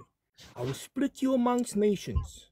But if you believe in what I've given you and you follow what I've said and the prophecy that will come, you will be of the chosen ones. Now you see what he mentions about that prosperity and the people that actually now comes to that particular Israel. Okay, Is who the are people the that's prophet? Who are the prophetic people?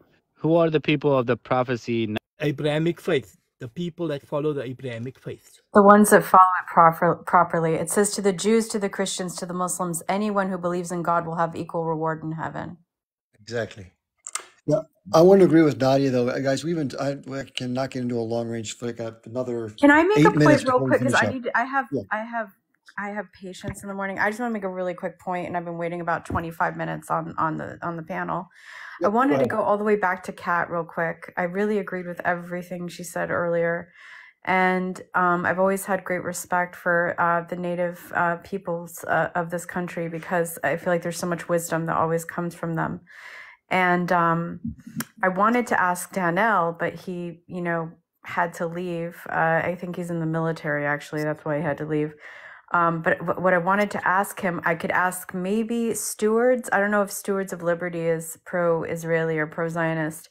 I wanted to ask any pro-Israeli or pro-Zionist one simple question, and I'll hop off. I just want to know what your opinion is. How is what's happening right now any different than the Holocaust? I'm not pro-Zionist at all, but Okay. If anyone in the chat or if anyone has an argument, I would like to know because I don't see any difference. I've had relatives Right. as Roma gypsy in the Holocaust. They were in Treblinka, and this touches very close to home for me. I'm not Jewish, I'm Muslim. But as a Roma person, I want to know how this is any different than the Holocaust because I'm seeing all the markings of exactly what happened in the Holocaust. They would tell you like the script tell them. They have a script they talk from, Yes. and they would tell you, how dare you compare this to that? Yes. That Yeah, is, they have a that is script. the answer you would get from them. They pretty much have a script to tell you.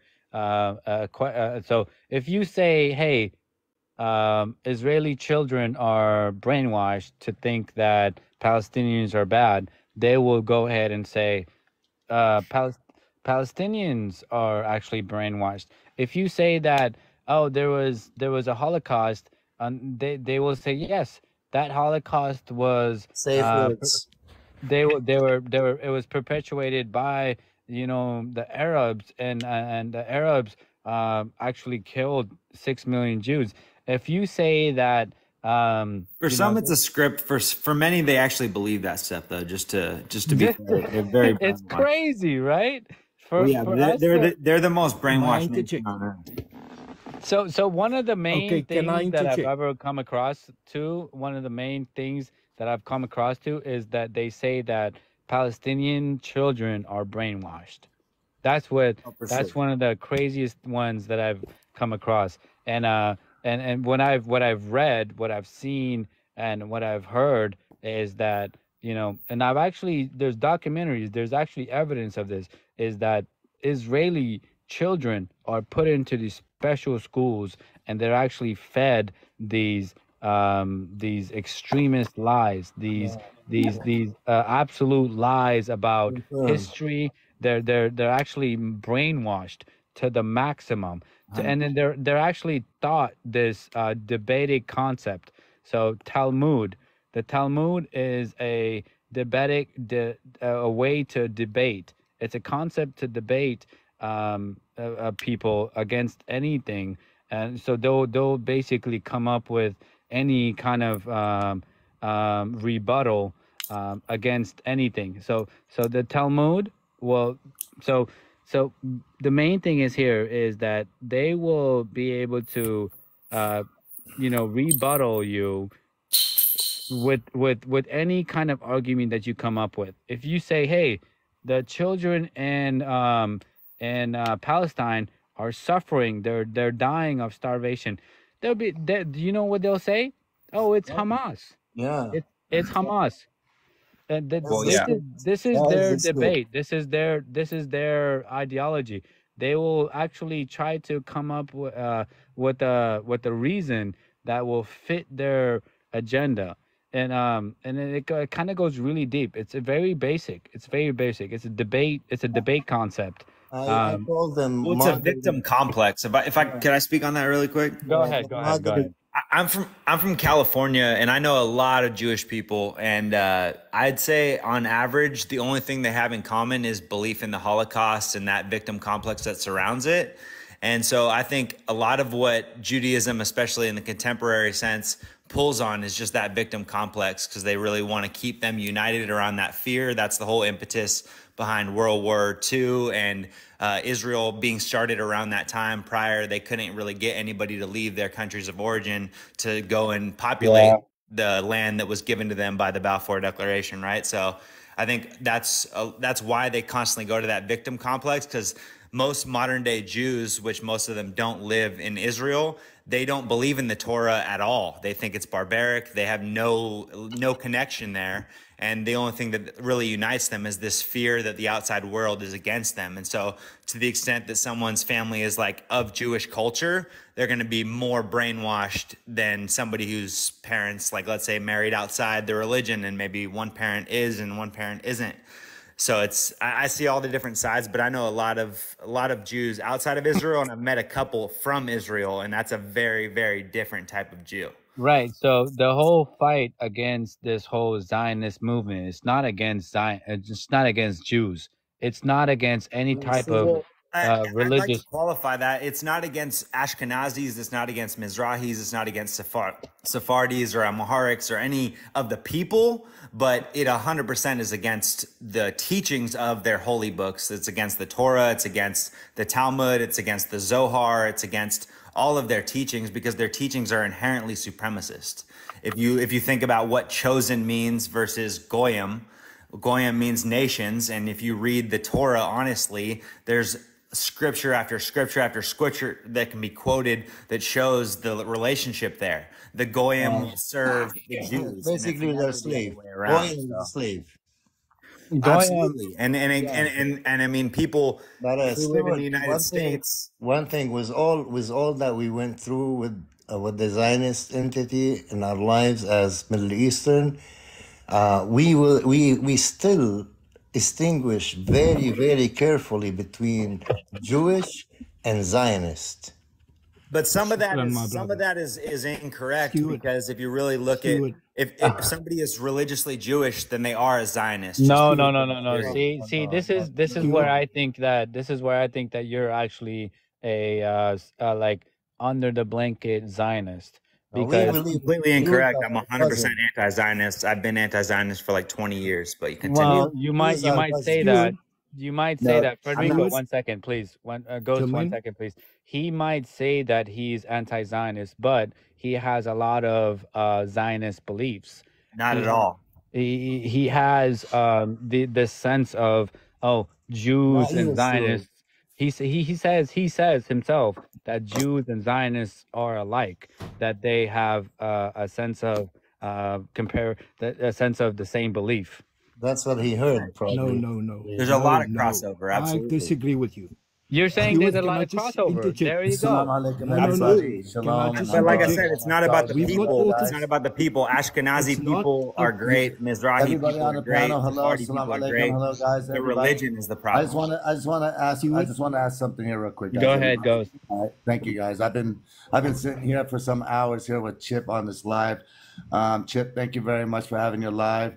I normally don't see Chip on here this long. You know, I'm just coming up here just to remind everyone. You know, like I said, I don't see Chip spending this much time sharing his platform for us to share our messages and stuff. And the conversation is great. There's no arguing, and a lot of knowledge is being passed.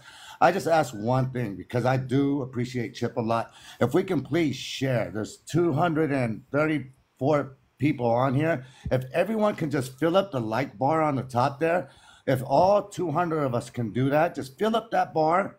And if we all do that, we can help Chip support, you know, and keep his life safe at the same time. I'm not going to come here. Your conversations are great. A lot of the ideas and things I wanted to say has been said, and things I wanted to hear and learn has been said. But I do just want to say, let's support Chip. He works very hard. He's been here for months and months doing this. That's all I want to do here. It's Chip's Live. But please, everyone, fill up those bars up there on the top. Chip, I'm surprised he's been this patient with us. He doesn't really ever ask for us to do this. Normally it's people that know Chip well that come up and remind people to let's like this live and support him. All right, I'm a mute on that. Here we go. We all do it, please. Just fill up the bar on the top there. Let's show some love for Chip. Hey, Chip Barnes, if you want, you can make me a moderator. I'll be pretty much. Yeah, I will right now. I'll do it right now. Yeah, that sounds good. I could actually get Israelis on here and actually talk about a lot of intellectual topics. It's not really that I'm on here trying to spew a bunch of information. It's like, hey man, what is actually happening? What's the bigger picture? What is the bigger picture? The bigger picture here is that these pro-Zionists are actually coming on here and stating a bunch of nonsense, saying that, oh, it's not G side, it's just, you know, and I get that, and I try to kind of, you know, I try to put myself in their shoes and be like, hey, you know what, you don't have a country of your own. You want a country of your own, you want a thing, but don't take over the Jewish faith's history. Don't try to take over the Jewish faith's Let's just real quick.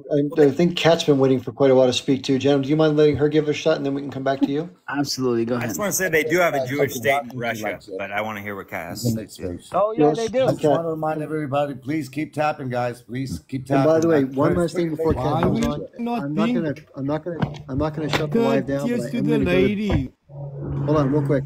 I just want to let everybody know I've been on here for about 6 hours, so I do have to go to sleep. But I'm not going to turn the live off. I'm going to turn my volume down, and then the moderator, you can shut it down whenever you want. I'm just go as long as you want.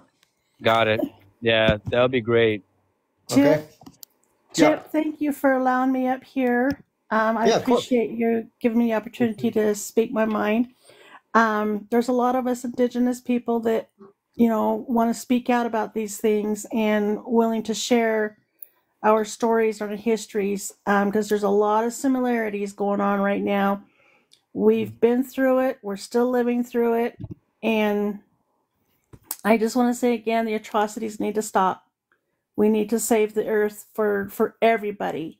It's humanity. It belongs to all of us. So, Ayo Nichna means I love you in Navajo, and may you all walk in beauty. Have a good night, and I appreciate everybody. Ma'am, take care. Thanks, Kat. Nice to see you. We love you. Take care. All right, Kat. Hey, Stuart, I have a question for you. I feel like that you're on the border. You're on the fence there, buddy. What do you mean by that?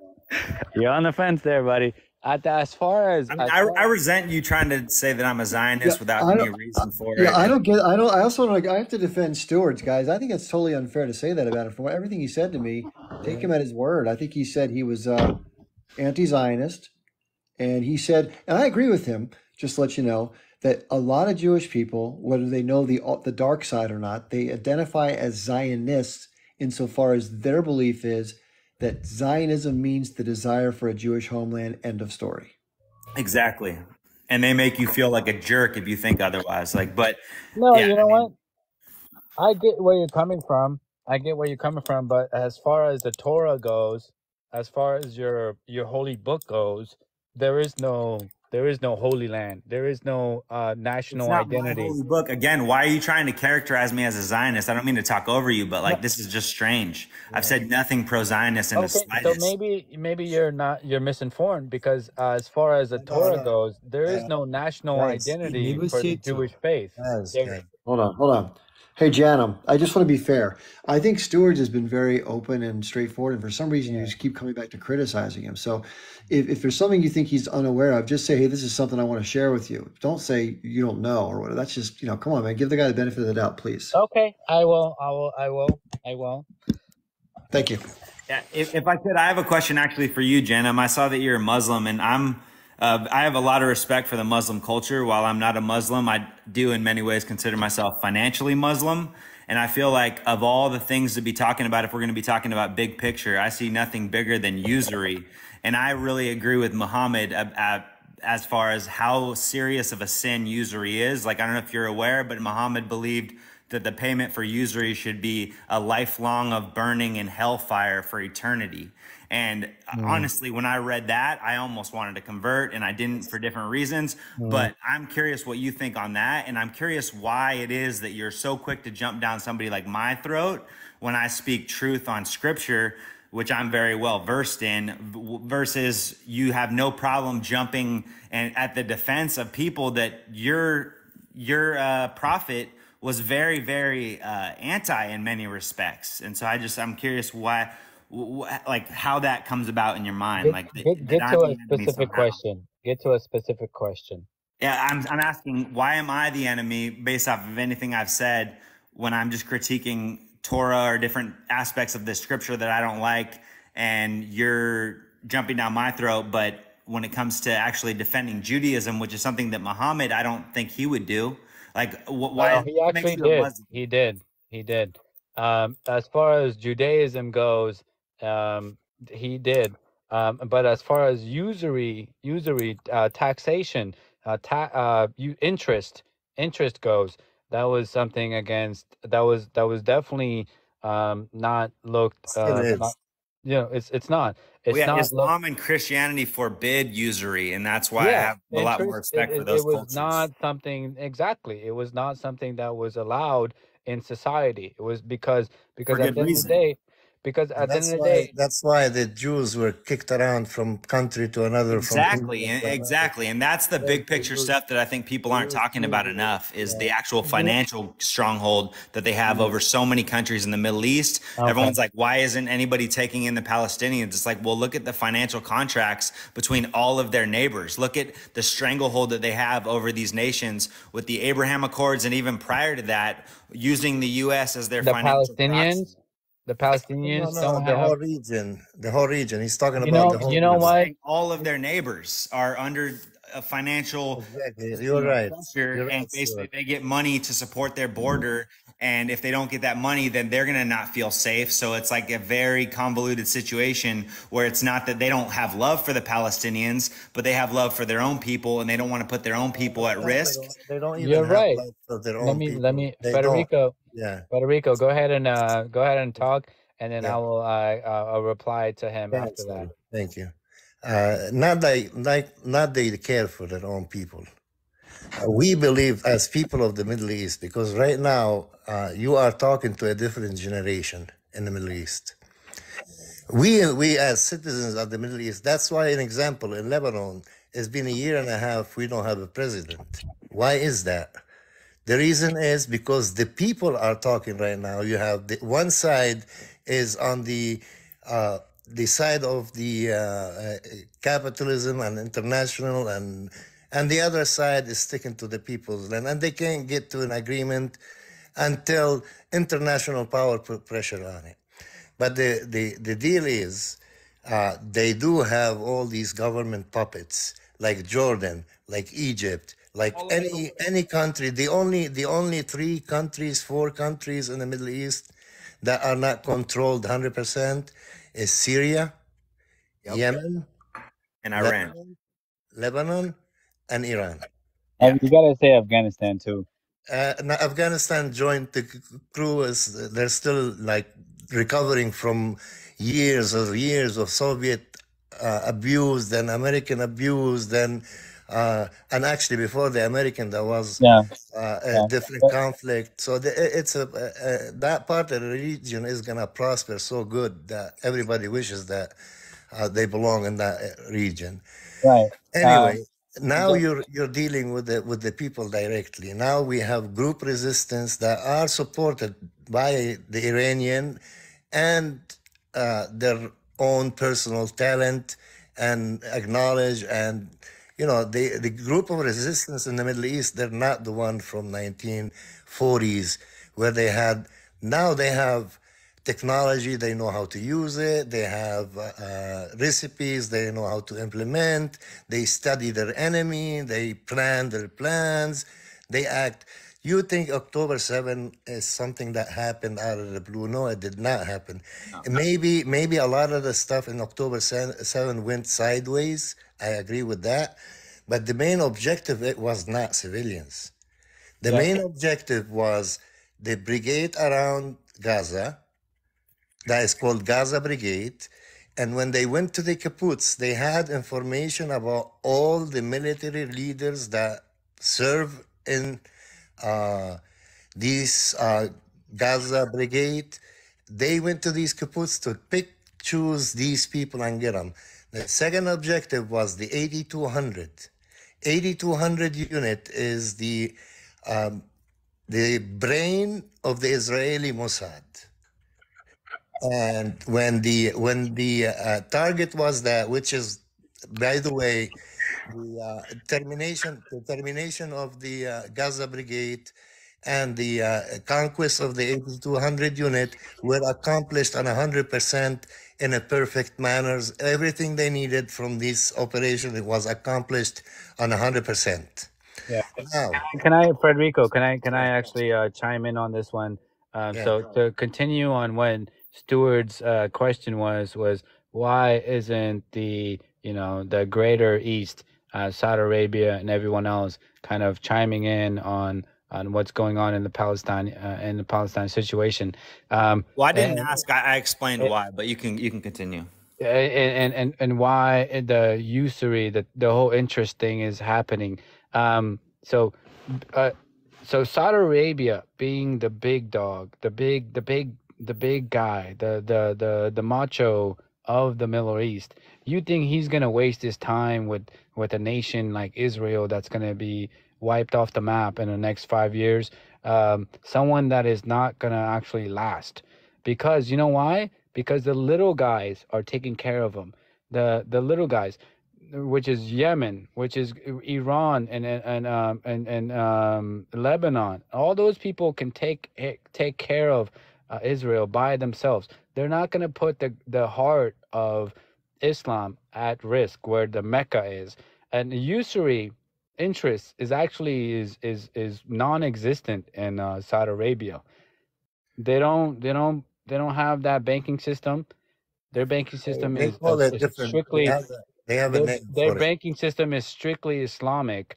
They don't have any interest in their banking systems, either in Qatar or either in Saudi Arabia or Dubai or the UAE. That's well and good, but the usury still runs the world. If you look at who controls military spending, it takes like 11 or 12 nations added together, our closest allies added together to equal what we spend every year in military spending. That's not the East, my friend. That's not. I'm saying that if you look at fiat currency producing banks, they run the world, and that's primarily the Fed, the Bank of England, and maybe a few other smaller ones. Right. But the Fed is the majority of military spending in the world, and that's why the United States is the world's police. And so it's a convoluted system where obviously we know the banking families that bought the Fed, the Rothschilds, the Warburgs, the Morgans. And so they're currently running, in my opinion, our country because politics are downstream from finance. They always have been and they always will be. And so when you look at realistically how the world's being run, until we figure out this banking problem,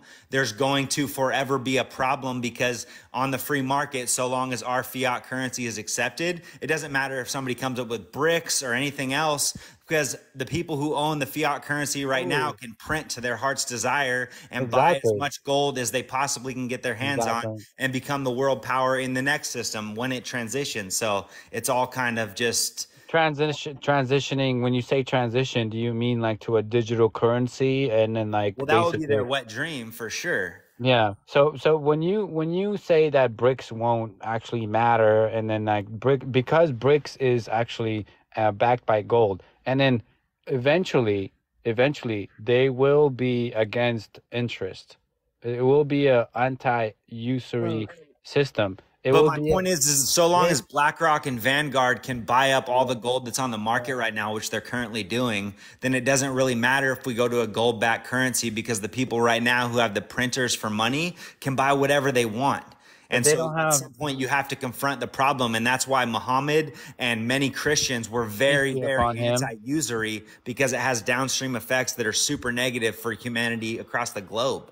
It's not just that. You believe in. Here's the thing about the BRICS, though. Go ahead, Moraga. Go ahead. Sorry, yeah, I was just going to Here's say the thing that about the BRICS, Muslims though. don't believe in usury and interest because everything is owned by God. Even everything we Jews see don't? and touch is owned by God, not humans. Yeah, Jews So don't the either. fact that I can give you scripture that shows you that they do, and that they actually believe in it as a means to control other nations. If you look at Deuteronomy 15:6. Jews actually do believe in interest. They actually do. That's why they've been kicked out of every nation. 100%. They just don't believe in interest between themselves, because they know it's a means of enslavement. Have you guys seen a sample? Of Exactly. Have you ever seen a sample of what the BRICS currency would look like? It's actually going to be gold leaf. So, and in turn, they'll be actually using real thin gold leaf to actually have that currency in your wallet. So, as far as purchasing the gold, and then that I do stocks. Okay, I that's what I do. So the thing here with that is the BRICS, they're saying that it will have gold in it. So with that kind of secures the whole purchasing of it out. And as far as investing in gold, the way that works is you're only given another piece of paper saying that you have rights to this amount of gold. Now, to actually try to get that gold will be a whole different story. A lot of times they're sold. The paper that you purchase, that's what it is, stating that you have so much gold. Sammy, does that just limit sold that once again. As far as the central banking interest? system, what is it? Does that limit the banking system as far as interest goes? Does that limit interest as far as? Well, no. Interest is its own. Two different Interest things. is its own system. Interest is its own entirely different system. Interest. I will agree that BRICS it could possibly be very devastating for America, but I'm saying it won't affect the problem. It won't affect Jewish finance at all. They'll just invest in the new system. The threat of the BRICS. Here's the thing: the threat of the BRICS is the threat to the U.S. is it's a threat to the petrodollar, which Saudi has pegged this cotton, this linen, to petro. If we remember with Iraq, when Saddam said that he no longer would take the U.S. fiat currency, but instead he'll accept the euro, that's when the mess hit the fan. Yes. And same thing with Gaddafi. That's why Gaddafi was killed. I mean, it's all in Libya. BRICS has and as far as cryptocurrency goes, to me, I trade with cryptocurrency also. But the thing here with cryptocurrency that I don't have faith in is it's digital now. I don't have any faith in it. So it's just another ghost, I'll call it, of currency. You know, although right now it's a hot commodity kind of thing to invest in these cryptos and these Ethereums, and I can go on and on, algos and all these different meme coins and everything else that's out there, but it's digital. So I think so what is BRICS doing? What it's doing is actually taking over a whole nother nation's reserves. You know what? I'm about to say something that might. So it's taking over the what? Come on, guys! You guys gotta respect the when we have a conversation. You know, it's 1, 2, 1, 2.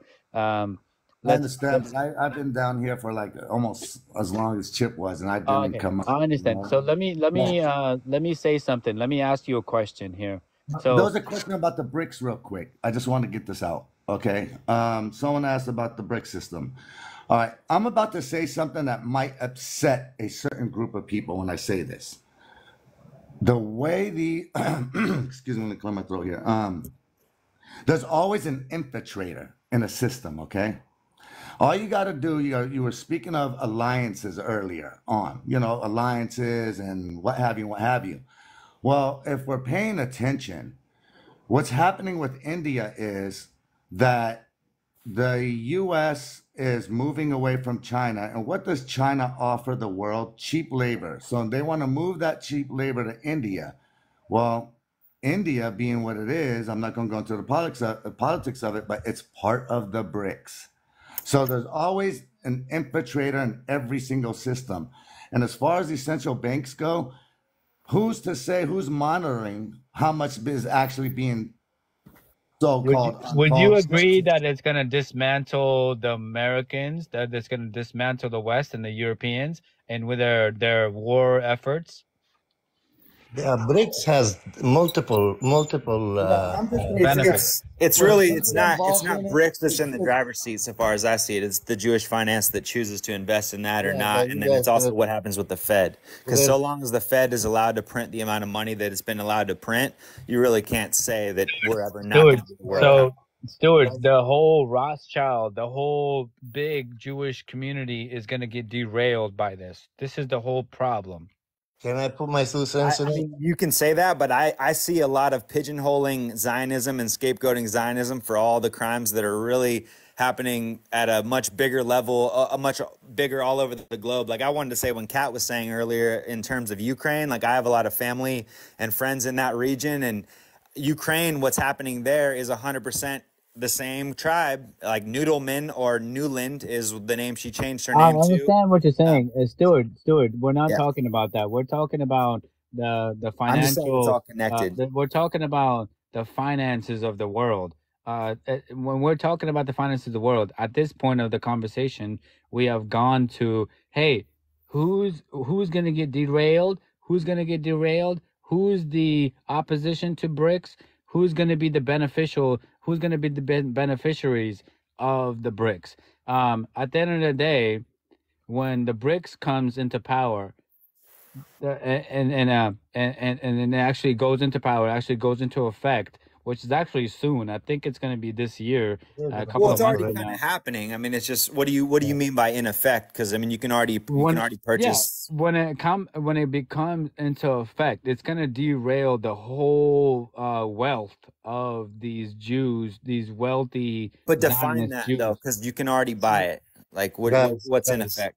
So what's gonna? Let me put my 2 cents. Let me Yeah, put my 2 cents. Frederico, 1 second, Yeah. please. Yeah. You could Yeah. definitely could go after us, but when we talk about the BRICS becoming the next petrodollar, the petro money, the Okay, next so petro BRICS, Saudi Arabia. The BRICS wouldn't be petro, it'll be monetary value. it'd be the next monetary value. When we're talking about that, we're talking about also derailing mass amounts of billionaires, mass amounts of trillionaires, mass amount of families like the Rothschild, like the Not Vanguard, necessarily. They're like all like invested Black. all over the No, world. wait. They'll just adapt to the BRICS if Yeah. it does become. If it does Well, they're already become- buying gold right now. Look at No, they're gonna BlackRock. basically transfer over to I can BRICS, give you the right? conclusion. Well, 100%. That's what I mean. It'll I hurt can give you everyday the conclusion Americans, if you guys- maybe. It will but definitely it's hurt not, them. it's not going to hurt any of the problem. If you guys want to use see a reference to what may possibly be with the BRICS, you can see it in cryptocurrency. I don't know if you guys follow cryptocurrencies or what have you. It's that same type of transition. So You guys talking like the United States is no economy. Hold on, guys. Let me talk. Please. You guys talking like BRICS is up and running against the strongest economy in the world. Now, how is it corrupt, not corrupt, turned around left and right? Still, the United States is the strongest economy in the world. So, BRICS Yes and is no. not gonna. Yes It's not and no. gonna. Let me finish. I'm gonna give you the conclusion of all the BRICS story in my 1 minute. Okay. You just got me a little bit Go ahead. confused. Start. Yeah, you just got me a little bit confused. Okay, BRICS is not gonna come today and jump over the dollar and ride it like you're riding a bull. Okay, that's not the case. It's not gonna happen. It's never gonna happen. Not at the moment. The BRICS was created for two simple reasons. One reason is a short term, and one reason is a long term.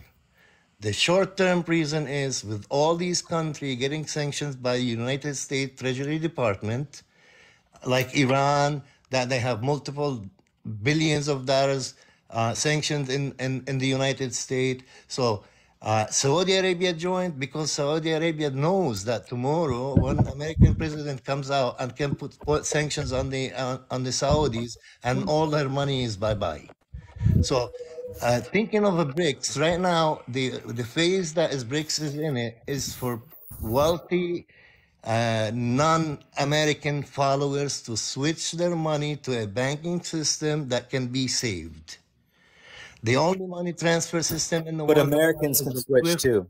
is the SWIFT system. SWIFT system. If you take $1 from your right pocket and you put that same dollar in your left pocket and you are in a country somewhere in the world, the SWIFT system will register it here in New York, Got and all my point. it goes back to The your first pocket. system is gonna get derailed with the BRICS. I know, but like you guys talking, it's like BRICS is coming up like the guy with the muscles. Yeah, Now it the gold actually, is you know short what? term. That's Yeah. kind of what it is. Well, That's it kind is. of It what it is. is. But this But guy, it's he needs happening. to It's finish. gonna Yeah, happen yeah, in the yeah. next couple of months. This It's not guy gonna needs to happen in finish a his couple of years. bottle. Needs to go to preschool. Then he's gotta go to middle school. Then he's gotta go to high school. Then from high school he goes to college. Then when he graduates from college, he can rule. You No, know what you I'm know what, saying? Frederico, you're kind Yeah. of confusing everybody here. I know. I know. I see some stuff in the different. Am I confusing everybody? What? No, Federico, I'm with you. Here's the thing about this whole thing. We're talking about fiat currencies, cryptocurrencies, or the BRICS. It doesn't matter. What matters is the resource that the country has. So if countries have gold, countries have oil, countries have uranium, so the currency is just for us little people here. Those higher elites, they own the resources. Yes, It's the yes, physical. It's not the currency. That's what I'm yeah, saying. So just yes, like the sir, example, if that's exactly what this is about. We keep yes, talking about sir, the fiat currency or the transaction. That yeah, means nothing. That's for us servants, okay? yes, The sir. Well, elite, no, I mean, you the can't say elite, fiat currency means nothing. I You got to know, push back on that because no, fiat no, currency is what they're using to buy these things with. well, no, you know what's gonna happen? put it this way. I'm not going to sit here and physically trade you a 55-gallon barrel of oil for a 55-gallon, yeah, like Frederico was saying earlier about school systems, right? And we learn this in a young age, okay? It's not like I'm the barter system. The barter system is what the big countries use. They use bartering. So the U.S. is not actually saying, hey, you know what? I want I don't know. I'm just making some up here. I want a billion Bitcoins for this oil. They're actually trading steel for oil. No, The- they're trading the American dollar, which is backed by Exactly. nothing. They're Exactly. trading the American dollar, which is That's why backed the by fiat nothing. currency matters because, like, the only reason, and that's It why I matters asked him to for a us. qualifier. It If I could matters just to finish us so that we can do the work to extract the resource. Now, here's what I'm getting at to us, the employees, the workers, the servants, right? But I lost my train of thought. Oh, for an example, do you guys remember the oil embargo when the Middle East stopped sending oil and how that made a big rift around the world? They could have sat and threw this linen paper at them all day long. It doesn't You matter. know why that Except, happened? for example, in Gaza, they're not going to. They can't eat the currency. They can't eat the paper. They need the actual food, right? Okay, So but that that's example. totally missing the point. The whole thing with fiat currencies is that the only reason why our dollar isn't crashing like Venezuela's has crashed and many other nations that would be in our similar situation has crashed is because of the petrodollar. And It's that's why I not. asked for the It's just. qualifier because if the It's just. petrodollar situation changes, And why then do you think there's so many absolutely military things are going to operations change going The on? overnight country's for military and America. the technology. That's what kind of No, saying. Hey, yeah, if you Stuart don't Stuart, give me a agree, second here. Let me talk, and then let's actually have turns, okay? So I'll talk, and then Stuart, and then and then Sammy, and then also Moraga, Federico, and then the guy on the bottom left, and then Ghost as well. Let's all have turns. Let's all actually have like if Chip could actually chip in here and actually and then organize this live, that would be amazing. I would really appreciate that. So we could all have No, like you're doing a good job. I'm about to go to sleep, so you can just keep doing what you're doing. You're doing great. I appreciate that. I appreciate that. So let's start with Stuart right on top, and then we'll go down the line here to me, and then Sammy, and then below me, and then also Ghost, Moraga, and then Farico. Go ahead, Stuart. So yeah, I mean, if you guys want to keep talking about the fiat currency, I can. I just want to talk about like the more interconnectivity of a lot of the things that's going on, and I feel like that's something that's missed in a lot of these pro-Pali lives that I hear. Is a lot of just focus on just the one topic. And I think that while that needs to be talked about, and it's great that the world is like finally realizing the atrocities that are happening there, at the same time, we need to recognize that the people who aren't focusing on that yet, 5 months in, might need to hear a little bit different stories. Like I hear people from America arguing all the time. And they don't even try to bring up, like, what about the USS Liberty, or what about the Lavon affair, or what about all these other different things that'll make them rethink their love for Israel, because there's a lot of Protestants in America that are still brainwashed because they believe the Jewish propaganda. But at the end of the day, if they realize that the same reason why they can't buy a home, and that's why I think usury is important, or fiat currency is important to talk about, is the same enemy that Palestinians are against, they might Amen, brother. tune in a little bit. Amen, brother. I appreciate you for saying stuff like that, man. Because you know what? I'm actually affected by this, because I can't buy a home because it's $1 million. It's $1 million where I'm at. 100%, and that's a It's $1 problem that's million being felt dollars. all over the world. You think that I'm gonna be able to pay $1 million, like a $10,000 mortgage? Oh my God. And the I blessing wish. and the curse, like the one thing that I always tell people is that the number one psyop that's affecting all of us, like you hear You all know the time what? that we're too divided. It's not really that we're too divided, is that we're actually atomized. Like we're one of the rare countries on earth that actually believes that independence is good. Interdependence is good. Being connected Yeah. to a tribe, being connected to Exactly. a powerful community is good. Exactly. But being independent, like I always say, atomized, lonely, fragmented, broken. You can't find a synonym for independent that's good. Yet they teach every American kid that the best thing you could do is be your own person, go out on your own path, strike your own Hey, journey. And that's what you so want your enemies to do. And so I so think the biggest thing that we can do is take yeah. our financial hardship and bring back tribes, because you take every 10 people struggling to buy a home or struggling to make their rent, they Yes, could put their sir. money together and buy acreage, and Yes, all of a sir. sudden become a new community that's kind of teaching their surroundings how they do it, you know? So Yeah. that's the upside, I feel like, to where we're at in society. But yeah, I mean, the times of being able to just get a job and pay for a home, like those days are gone. Yeah, and you know what? A lot of parents nowadays, they blame their children. They're like, "Oh, why can't you just, get kicked out when you're 18 years old, and you could 100%. go and buy a house, or you could go and make a livelihood for yourself." Today's Can I give a good example? today's ability to make a livelihood for yourself, it's like astronomical. You can't even go and buy groceries unless you have $300. But what I'm trying to get at is that whole interest and this whole usury has actually affected America. Oh yeah, 100. Okay. Us more than a Well, lot of nations, but it yes. affects a lot of Well, nations. we are the next nation that is as affected. If you actually look at it, we're trying to kick out the Zionists. If you look at it that way, we're trying to kick them out to Israel. That's correct. Well, I mean, yeah, that was I think, honestly, No, I think can I just Theodore interject? Herzl was inspired by Liberia in many ways. That's how we're going to go. No. Give me a sec. Give us a second. Can I Give just us- interject? Conversation like a podcast. You guys are flipping so many subjects so quick. No, give us a second. Let me give you a new perspective here, buddy. Okay. Good.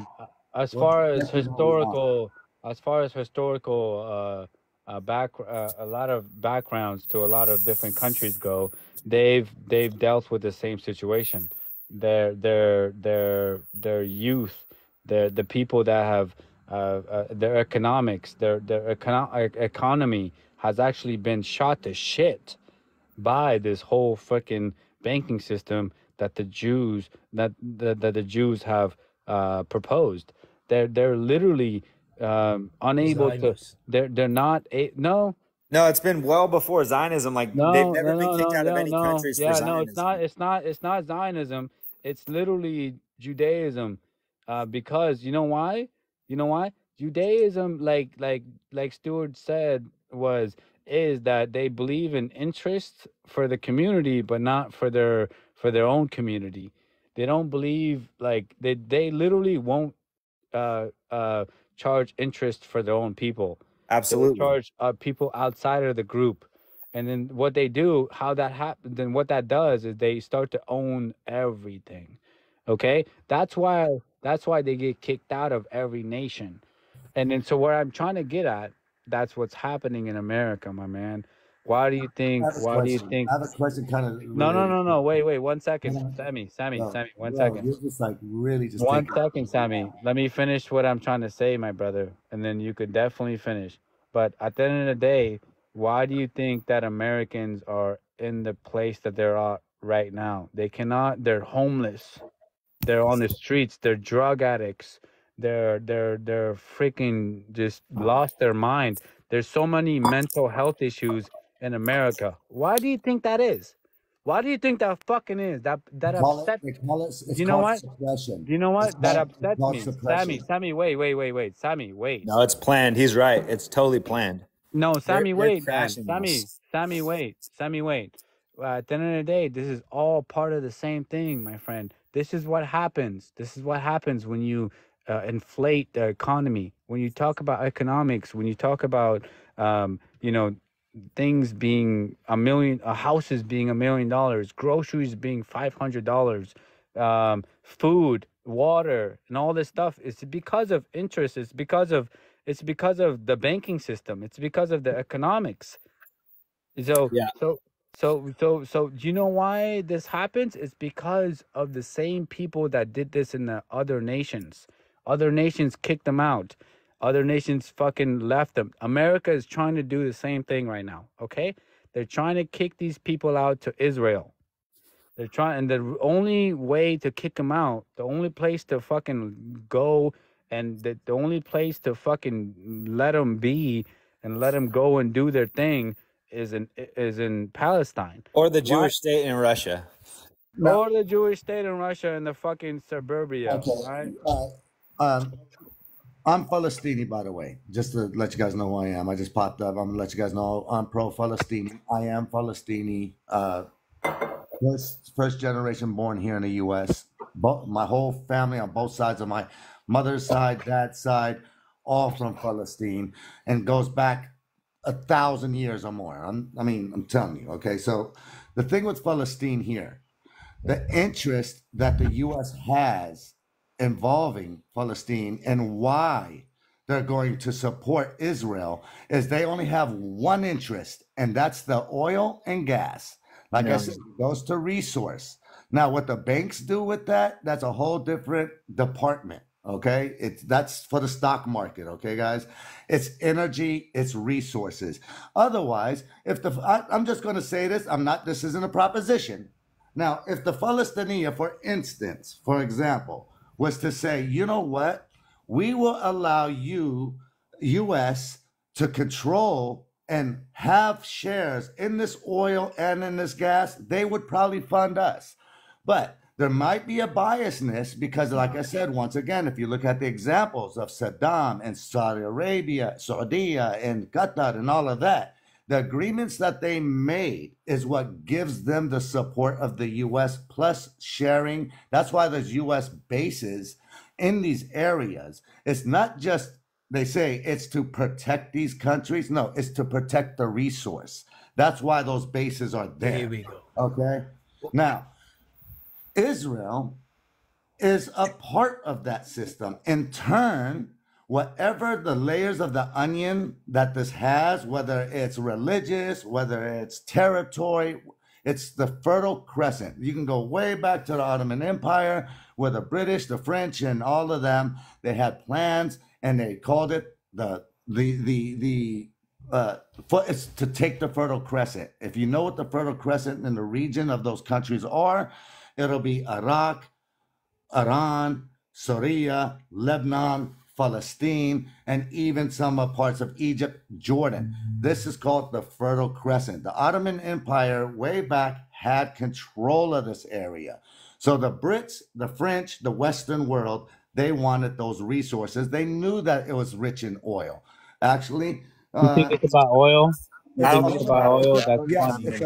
it's about resources. Yes, it's about energy. It's about gold and Africa. Sammy, I just got finished telling you that it was about the interest, the banking system of That's a every whole Jewish different people. system. Yes. I just got finished telling you the history of these people and why they conquer different nations and why they're going to Palestine. I just got finished telling you this, bro.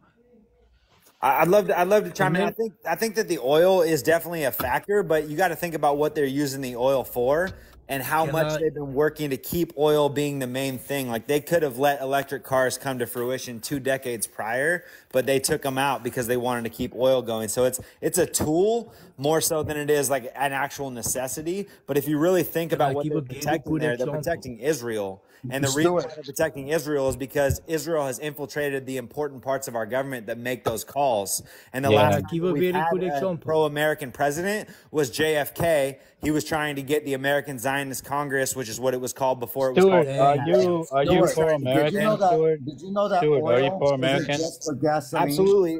Well, I The mean, I'm byproducts of oil pro-Constitution. has I'm the byproducts of pro-Constitution. I'm oil not is your roads, pro-America your today. Okay. plastics, But Yeah, then one me point I too. just your wanted to say real devices. quick, and I hear you guys talking, but Give me I'd love 1 to just second, finish this Sammy. point.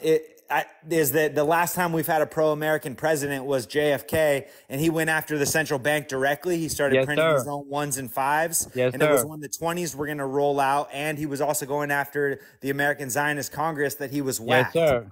And Yes, so sir. when people look at America and try to blame America for what's happened since World War II, I think we need to be honest and see who infiltrated by that point, how many dual nationals are actually in our government, because like Yes, today, sir. we wouldn't be embroiled in the Ukraine scandal if it wasn't for Victoria Nuland doing a coup on Ukraine in 2014, which There's was a lot outed more by Congress BBC. members than you think And that are part of the IDF and part of Israelis. There's oh, a I mean, lot of some of more them are Congress wearing their members. uniform in public now. Yeah. FBI, Brian FBI, Mast from CIA. Florida.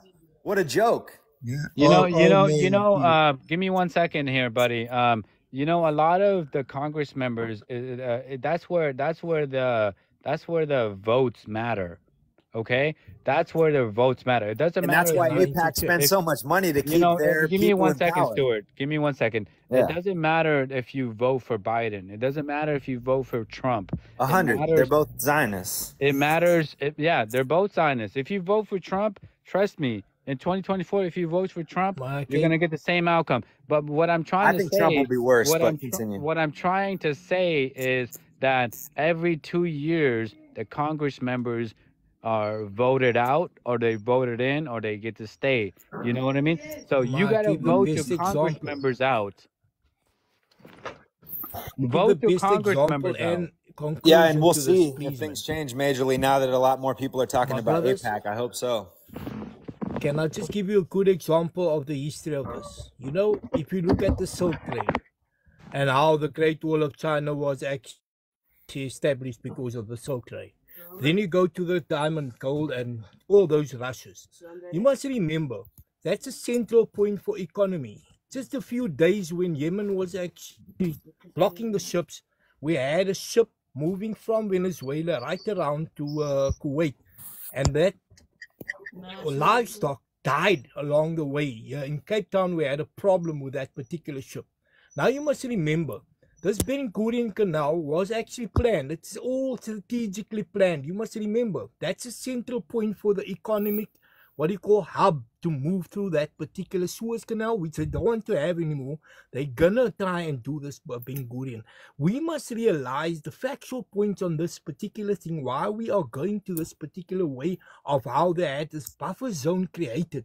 Now, if we look at the buffer zone, after they move the people from Khan Yunis and they move them further down, you must remember the type of properties that was developed. You must remember there's a lot of things that relates to economic growth for these people. And this way they're doing it is to actually, we're going away from everything here. It's about their plans. If we look at it, we only have 4 years. Every 4th year, we make a plan on choosing the actual individual. But choosing an individual in power with the same type of mental mindset and everything is doing this circle. But if we look at the people that makes every year meetings and decisions for the world, and that G7, if you look at it before, Russia was part of it. Why did Russia move out and suddenly stop their mindset about controlling? And suddenly, after they moved out, they had an issue with regard to Ukraine.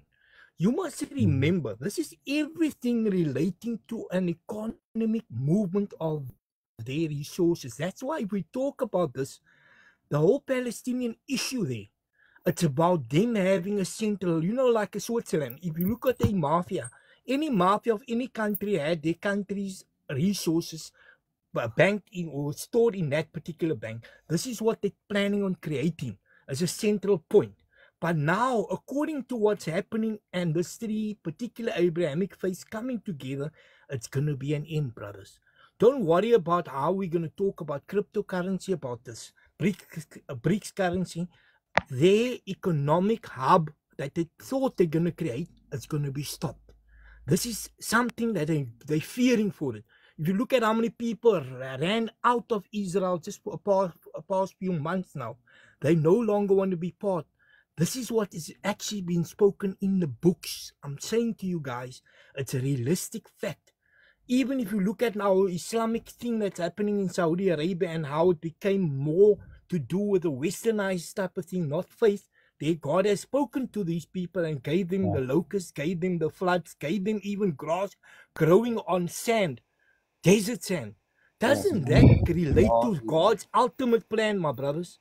We must Yes, I understand what you're saying. I understand what you're There saying. we go. But This is where they planning on doing this Ben Gurion. It's not going to happen. You must okay. remember See, and that. I Okay, I'm going to give somebody a chance. I, no, I no, do no. just I Let's do just let's want to let's caution you reply guys though to that I him. think Let's reply to him. Let's actually reply to him and actually go ahead. Go ahead, Stuart.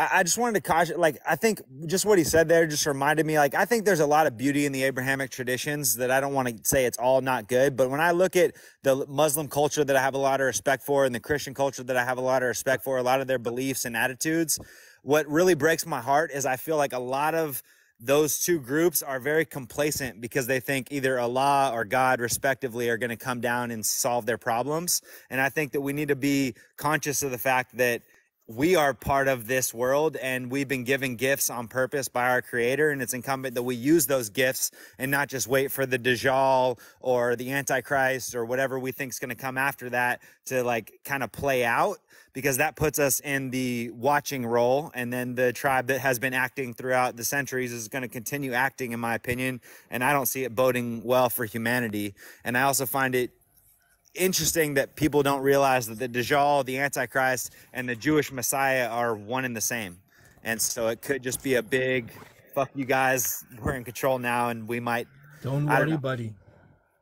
Yeah, I I mean, can tell you, I'm don't not worry. worried more than I should be, but I think that No. people all need to be concerned about the power structure right now. Do you know what Anytime is that we the have a bad strongest? leader, we're not headed somewhere good. And so we all need to step up and lead our own communities and try to Do you know what is our reclaim the strongest power thing? that's been taken. There we go. You know what is our strongest here? In this particular way that you're saying, until now, we never had this opportunity for the world to speak together at a same time. This is where we must realize one thing. Whether we say that we've got this particular technology of us meeting up on different locations at the exact same time, this is the power of it. Don't worry about what we're going Well, to it's do a next blessing, but time. our government's also constantly trying to ban this app for good Don't reason. worry. So Listen, I'm not worried. I'm Stuart, saying that we listen have very to be carefully. concerned. If you're not concerned, you're deluding yourself. Yes, Like We I find people it who are in understand. control are not viable leaders, and we need to change that. Remember, That's my point. When there is a will, there is a power. remember, people in your country is working 2 jobs to survive. In there where Frederico is in Jordan, they also struggling. Here in South Africa, everywhere people are Yes, struggling. sir. This is that thing Yes, that sir. what is spoken of in the particular book. And I'm going to just go to this particular passage that says, I swear by the passage of time. God actually says it in his own words, that man will be in a state of loss except those that is correctly guided, that believe in the good deeds. These is the exact things that I'm trying to emphasize here. Okay. We, even though we've got what faith here, speaking here, it can be whatever. If we trust and believe in God, whether we say, Stuart, I understand your point of view, but I'm telling you, with us coming together, the fear of them is our power. Our spoken words here, you must remember, is giving them fear. Now, this type of thing about this, what do you call it? This idea of them saying, yeah, we already made it possible. So even though they've got whatever kind of plans ahead, they're going to have meetings now in Italy as we're speaking, They're having meetings in this year, this G7. And you must remember, economically, they won't be able to crash any kind of system that they want to because of us speaking the truth here. This is where this truth is coming to life. Our Bible says it, our Quran says it, and the Torah describes it. I cannot emphasize the fact that we must not disclose the fact that this Orthodox Jews has got a certain part, because that particular book has been moved from a wording that was written in what is the actual Aramaic. Aramaic Aramaic. to Judaism's Aramaic. There is the right word. The Aramaic Torah, you must remember, hasn't got in context what was done into the Hebrew context. So we must be careful. Don't worry. This thing that's happening, it's going to end their time. Don't worry, my brothers. This is for us. This is a change that is needed. So we must not lose faith, my brother. This Okay, is what God let's just says let's in this talk part. about Okay, let's I'm just going let to give somebody else. Moraga talk. All right, guys. You all have a nice night. Nice talking to you. Moraga, go ahead. Stuart, have a Yeah, good so night. Moraga, yeah, it's your yes. turn. Go ahead. Yeah, thank you. So, following up on what Stuart was saying earlier, about how everyone needs to get together and everything, and how the Muslims need to stop just depending on, faith and Allah. Well, the reason they do is because when the country has done it right, and things don't go well for them, the World Right. Banks usually infiltrate and control. And a good example of that is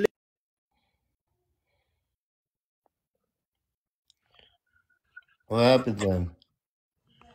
I don't know. I don't know why. Unmute yourself. Unmute yourself, buddy. Unmute yourself, You got Moraga. pause, probably. You He's got got a a, phone call. Oh, he got a phone I call. think he's got a call.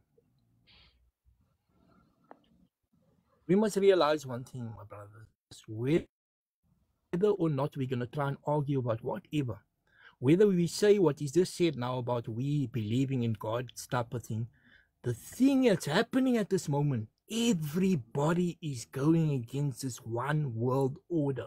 Everybody's saying that this is not godly. This is the type of mental state Honestly, of I don't believe that the world is going against the one world order. I feel like there's a division. There's people that are trying to divide the people. So the whole world should be Muslims, right? They should be. No. No. Give me a not actually. second. Give me a second. Let me explain Okay. myself.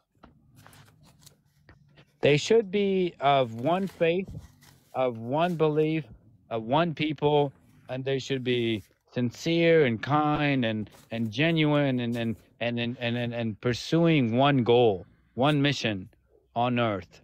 That's the one world order. And I believe, at the end of the day, if everyone's Muslim, that's what was going to become of this world, is a one world order of people that are going to fight and they're going to fight for extra. They're going to fight for universal missions. They're going to fight for things that are like beyond our current scope of beliefs. They're going to basically be able to achieve very big, enormous things. And they're going to be able to achieve universal, like very big things. Jenna. But the thing is, as long as we're divided, and we're fighting amongst each other as a human species, what do you think we're going to achieve? We're not going to achieve I have a anything. question for you. Are you Muslim? Yes. Alhamdulillah. So am I. Then you should know in Islam, we're only passing through this dunya. We don't live for this earth. Yes. You live for Okay, eternity. go ahead and get to your point. Get to your point quick. Hold on. Hey, listen, brother. I've sat here patiently listening to you go and talk. Okay. So I mean, respectfully. All right. interrupted, Joe. I didn't even get to finish my point. Oh, go ahead. Finish your point. Oh, you just came back? Okay, you just came back. There's people who live for this earth, and they just want the luxuries of this earth. So that'll be your leaders, that'll be your kings and your queens. That'll be those who just want to live on this earth and have their heaven on earth. Me personally, in Islam, I'm worried about the end of my individual world. I don't care when this Earth is going to sink into the sun or blow up. It doesn't So matter. you know what? That's very Hold on, selfish hold of on. you. That's No, very it's not. selfish No, no, of no. you, Hold my on. Don't friend. interrupt. Don't interrupt me, No, brother. no, no. That's Hold on. very selfish of you No, no, because no, no, no, no, it's you're not. not taking care of the No, no, rest no. of the You're world. stopping me before I don't interrupt you, and I'll let you go on your tantrums. Okay, let me finish what I'm saying. In Islam, we live for our individual will, and what I mean by that is we have an echo. It's feedback. And what I mean by that is I can't fix the world. Only God can fix the world. Only God has that solution for the world. Now, that's not saying that I don't have compassion and love for others. See, that's where you were going to take it. That's where See, you're you're wrong. contradicting yourself. No, No, that's no, what. you're No, see, contradicting yourself at that hold point. on, brother. Let me finish because I'm not going to argue with you. This is not an argument. This is my statement. Okay, you keep jumping in. What I'm saying is, as individuals, we live on this dunya for good deeds, and what it instructs us in Islam to help others, to be a part of society, and to do good. Okay, that's not selfish, by the way. No, you live by yourself. You live by yourself on this planet. What am I saying, brother? Are you okay, man? Because look, I Do mean, you I'm not live gonna by waste. I'm yourself not on gonna this waste a lot of planet? my Because energy. you're talking about, oh, I'm by myself. I'm No. individual. See, But you're not see, listening. but you need Hold to on. understand, cousin. Don't put words in my No. mouth. Wait. No, Let no, me Let him finish, talk to man. you. Let him I was finish. talking. Let me talk to you, interrupted me. cousin. Yeah, let him finish. Hold on. He's See, you're distorting my message. You're talking about being by yourself on this You planet. didn't understand what he's saying. You didn't understand what he's saying. I know what he's saying. You know, it seems for some reason he seems to be biased against me. If you want to go ahead, No, it's not biased against you. Just okay. I he just don't agree misunderstood with your you, point. cousin. Maybe. I'm not asking you to agree with me. I'm just telling you what my opinion, what I'm saying is, and my thoughts, in my world. Okay, my individual world. On a day of judgment, we'll all be judged individually for how, because there was a statement you made, and I'll get to that. Okay. Islam is not here to take over the world or make it just all as Muslims, like you said. If you know what the Muslims are, Muslims are those who submit themselves to Allah, to God. So To that's one all God. that's happened. Islam is the religion, okay? Islam is the name of the religion. So you Now, don't believe that the whole no, hold world on. should In be Islam, you don't believe that the whole world should be Muslims? that's not my business. I can't create it if it was my opinion. Okay. Hold on. Okay. Listen. That question is useless to me to Yeah. answer. My brother. Because it's Why not. How can you would say that? why would How the can you world say be? that? Why How will can you say that? This guy, I question. Janin, I'm Janin, gonna cannot- start questioning your stance. Janin, I'm gonna start Sammy, I'm questioning with your you. stance. anybody that believes in God is a Muslim, no matter what religion are you. If you believe in God, There you're we Muslim. go. That's That's it. why when people There's no multiple religions. There's only one religion. yeah, Habibi, no, I'm Only like, one. No, see, God I'm gonna in the start questioning. Quran Where are they you mentioned from, Ahl Janan? Kitab. What are you talking about, man? Yeah, what's this guy What are talking you about? Where you It's in the from? Quran. It's mentioned. Please, if you have no knowledge about that stuff, you could misrepresent Allah because in the Allah Quran, It's a in way the of one. life, Quran, my in the Allah brother. subhanahu wa Quran, ta'ala is one. God talks about You Ahl guys Kitab. won't let me speak, and you And guys are just No, basically you're no, not no, no, allowing no, no. anyone Yeah. else you to know This what? is a It's very, very I sensitive have topic. nothing more to say to you guys because at this point it's just become Well, maybe you should start doing more listening because you've been Yeah. talking a whole lot. no. I'm You replying you to you. I'm interrupt responding to you. you did not let him finish his point of view. No, Sammy, I got your point, We No, want to no. hear It's him. not. We I'm not want to hear talking to him. you. I'm talking to everyone who's listening, not just you, Jenna. See, that's selfish. What you just did right there. That What's selfish? What's selfish is saying that you're gonna No, you're basically. interrupting me. You're interrupting me, and now you're Give Sammy a chance, my brother. you're Sammy's got a interrupting me. very good point. Sammy, just hold on. Janine, Let me- just hold guys, on. let me, hey, You just one must sec. As a moderator, let me, just one sec, okay? Janum, I'm not trying to be cruel to you or criticize you, but what the other people are saying, I have to agree. I think you're being pretty critical. I think you're jumping in on people. Do a little listening. make sure you let him finish, and you might agree with him before you get done criticizing him. Okay? Thank Got you. it. Yeah. Tanim, Now he did this. Now he my did. apology. I'm sorry. Ghost, let's say, I need to finish this because he made a statement. Sammy, don't and worry, he cut don't me worry. off in the Sammy, middle, don't worry. and so, Okay, no, hold on. Alhamdulillah. Let me finish what I was saying because he distorted what I was saying. When I said that we, as individuals on this dunya, on this earth, we, through our actions, through what's instructed in Islam, how we conduct ourselves and how we treat others, this is what's important as individuals, because on the day of judgment, we'll be judged individually.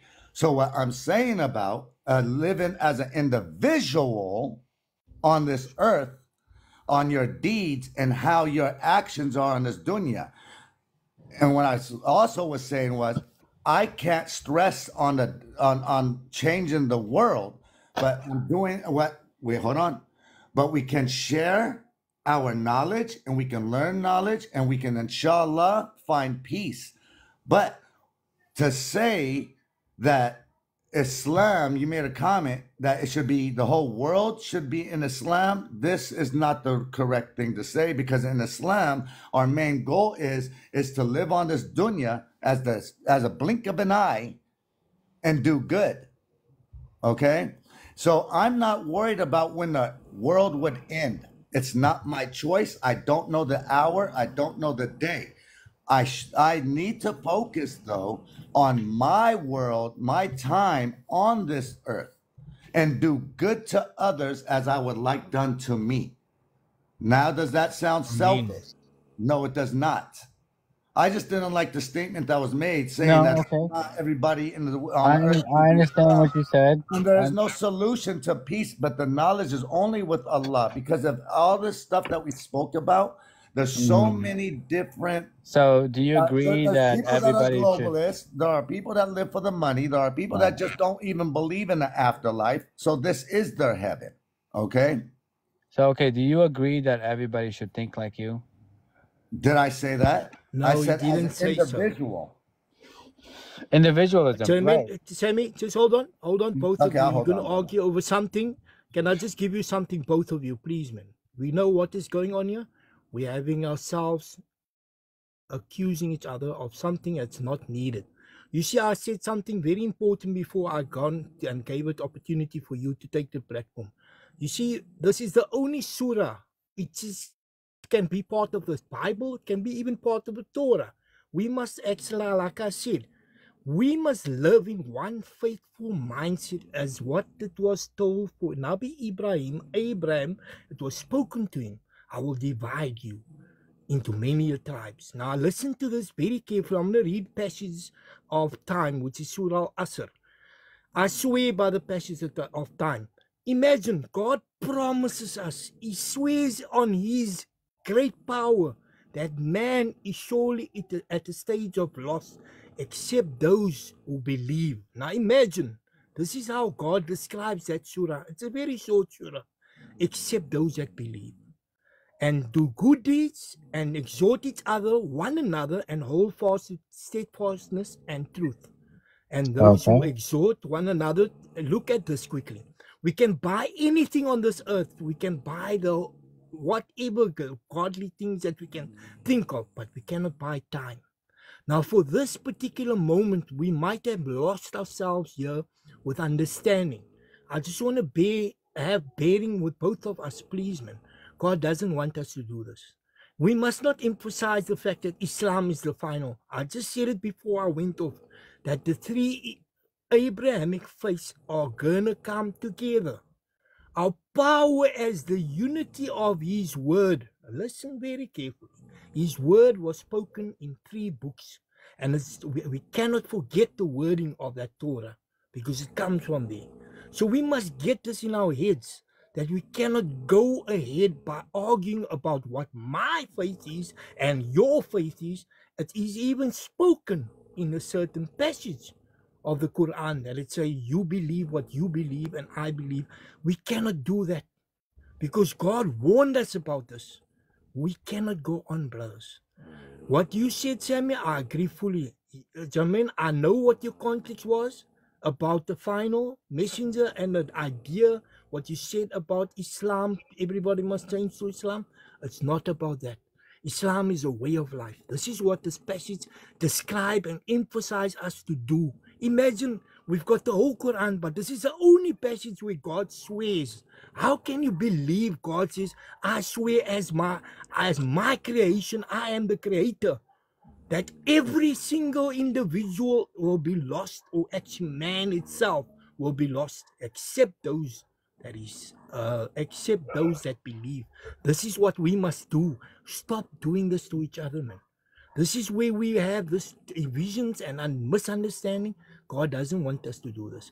Like my brother Stuart said, that we must stop waiting on God. It's not about waiting on God. We must actually listen to the words that's spoken. If I didn't interject here and have you guys understand that I understand and I agree with you, Sammy. I also understand your versions, gentlemen, about how you say that everybody must become Islam. It's not about that. We must just believe. We must follow actually every surah that was coming from the Torah. And that I'm talking about the actual Torah, which is that particular book that was written at the beginning. Well, It was corrupted. We cannot go there. Leave that. my friend, We must now go from. the main thing, Ghost, that I was talking about is not everybody being a Muslim, but everyone just getting on a one basis, on actually No. accepting certain laws and accepting certain beliefs, and being one world, one order. It doesn't necessarily have to be Muslim or Christian or Jewish. It has to be basically coming, because at the end of the day, all those things are the same beliefs. What we have to There we go. do together to come together to actually abolish this whole Palestinian and this whole South Nigerian, Sudan, and in this whole Congo situation, all these wars in the world, all of these worlds, all these wars in the world, not just Palestine, but for all these wars to actually come together, for us people together to understand that we are one. We are one species, one humanity, and we need to actually be one, man. Come on. At the end of the day, what I makes you know. different? What makes you any different than I a feel Nigerian? that What makes with you you. any different? No, wait. What makes you My any brother, different I than feel an that with Israeli? you. What makes you any different than That's American? correct. That's Nothing. what, don't you, my brother, didn't you hear what I said? Nothing what I said was trying to divide. I said it's the unity of the faith that we have in God's word. Yes, That the is what we faith must be is the careful of. key, man. The I key is mean, the faith. that's my I brother. So understood we you mustn't clearly. say I a don't one understand what order or Brennan is one thing. doing here. Like, I don't understand Well, why he alhamdulillah, Sammy, leave that. Leave that. Leave spinning that. You words guys are around. going to argue about something that's not needed on this platform at this very moment. We've Okay, got you're people right. suffering. We've got children. Here we go. Let us not entertain that. All I want us to Yes, you're understand right. that You're this right. is a very serious. I always remind my children, look, I'm a Muslim, but I was, from my point of view, I was lost at the time. And my specific time period when I was lost, I was losing. I'm over 50, my brother. I've lost a lot of time in my life. And the time when the Quran actually made this available to me, I looked at every surah. And you know how strong is this short little surah? It's a few words. It's not even more than 10 words that you can actually read together. And you can understand that this is what the unity of God's word is for all of us. Not to So, divide, my brother. so, So so, so, please, my let us. brother Ghost, you agree that we should all unite, right? Yes, but Wisdom, not in the way that you said wisdom it. comes with age. Wisdom Okay. comes with There we age. go. No. I No, I no, understand. No, wait, so, yeah. Frederico, we must also not actually do that, eh?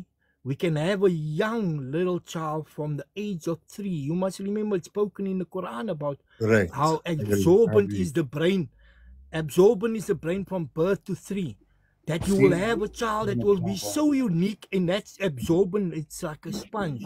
then a child from 4 or 5 years old will show us stuff that we won't even believe it's possible. So I'm apologizing for you, my brother, if I said something, because this is the time that we must actually acknowledge our wrongs, because we must do that jihadu nafs, our own faults. You know, they always speak about when the word of Instead jihad of is spoken, they said it's a war. We must fight our own wrongs, my brother. when we you fight say our own war, wrongs, you know, this is the no, reason. no. This is the reason we Jihad fight of our wars. nafs. You know what is it? The war on ourselves, our belief Exactly. system, That's our what I'm thought. saying, my brother. The reason I'm saying to stop all this war and all this stuff, the only No, jihad solution, doesn't mean that the war. only My wait. brother, listen. The Jihad only doesn't mean solution war. when you Listen talk carefully. about The nafs means Ghost, let him finish. Let him finish. okay. Their own inner jihad. Yeah. Yeah, see, when I actually talk about the differences, and you talk about the differences and us between us, and you talk about, oh, we're so different because we believe in all these geopolitical stuff. This is my land, this is your land, all this stuff. What brings us together is faith, our belief in one God, and that's Allah subhanahu wa ta'ala. And honestly, Christians, Jews, and Muslims, they believe in the same God. So what I'm trying to say is that we are one. We all come together, and we should all be together, and we should all believe in the same thing, and we should not be fighting against each other. Okay, if we fight against each other, that is against our beliefs. Jamin, there is a say for Imam Ali. I don't know if you're familiar. He says humans are two kinds, either your brother in religion or your brother in humanity. And at the same time, it says in the Quran, it says, we have created you in population and tribu to explore each other. So if he wanted us to be one kind, why would he say explore each other? Yeah, because you know what? Because we're one. Explore each other because we actually are one people. That's it. Humanity, humans, our DNA is the same. Our existence, it comes from the same background. Humans are two kinds, either your brother in religion or your brother in humanity. No, see, I believe that's the same thing. I believe that religion came about to actually unite us. Religion came about to unite us. I believe that, religion is for God, and humanity is for God too. The thing is, when you praise God at the time, the only time you are asked about someone else are two questions. One is, did your parents teach you how to pray? That's the one question you get asked about, not yourself, about someone else. And the second question is, did the people you harmed in your life or you owed anything forgive you? That's the only time. So you're taking religion to a whole a different aspect of like, hey, did you sin or did you do good deeds? That's what your religion is. Religion to what it really means is that, are you going to believe the message of God? That's the message. That's really what it is. The message of God is not just, hey, did you sin or did you not sin? Are you going to hell or are you going to heaven? No, that's not what it is. That wasn't my point. The message of God is more like, hey. I've got a good answer. I've got a very good answer, my brother. If we're going to go in what he said about wisdom, wisdom is only gifted to us, but we must realize everyone is gifted. We can never ever forget that everybody has that gut. You know how there's a gut feeling? When you get that feeling across your stomach. Yeah, have you experienced that, Janine? Federico, have you experienced that ever in your life? The gut feeling. Something tells you spiritually, or you got that feeling across your stomach, something is not right. Yeah, Have you're you in. felt it? Did you Your feel it? intuition. Okay, now I'm going to give you an example to that. Everybody and every existing, what do you call it? If you look at Nabi Sulaiman, he could speak to every kind of creation of God. That is the ruh of every creation of God. Now, do you know that instinctively, look at any type of thing that has been created, it is there with the same gut feeling. A cat, if you see, I said, a cat crosses the street or whatever, that cat can actually feel instinctively something is wrong. You get a ant. There's a lot of things. The Quran describes it, even if we've got surahs pertaining to this. So we must realize one thing, my brother. Whether or not we can say what wording or how we're going to describe it, everybody is unique in its own special way that God has placed ruh into you. Your life has got meaning for the next person. Even if I can say that I might be in a chair like that particular guy that was said he believed in something and now he had a chair with a computer speaking because he never felt he had God in his life. But anyway, let's not speak about something like that. I want you to believe that there is one godly thing that is actually living in us, is that gut feeling. Your gut feeling is not the same as my gut feeling. Same as Sammy and the host. Chip has got his own gut feeling. This is something that we must realize is the gift. Which of the, you know,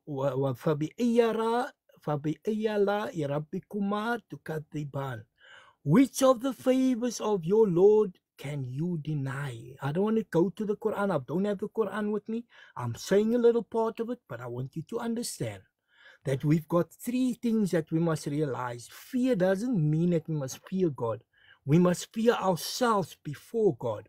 Because if we fear ourselves before God, you will remember, this is three words that I'm going to say now. That if you got fear in your heart, you know, if a bullet or you see a lot of bullets flying, that God works with you, my brother. This is how fear God wants us. Every Nabi, every part of the Quran describes that what they went through struggles. Now imagine if we went through such a lot of struggles. Would we have that faith and that fear for ourselves before God? We must not fear God. We must love God for the fear within us. And that is what the surah describes. Now I'm going to the second word, awareness. Do you know if something doesn't go right in your life, do you know what happens to you with awareness? Your cushion that you sleep on becomes a brick. You won't be able to sleep until you accept what God has placed before you. That is the awareness of the fear within you, that the awareness then wakes up in you. And then the third one, I call it third one, is remembrance.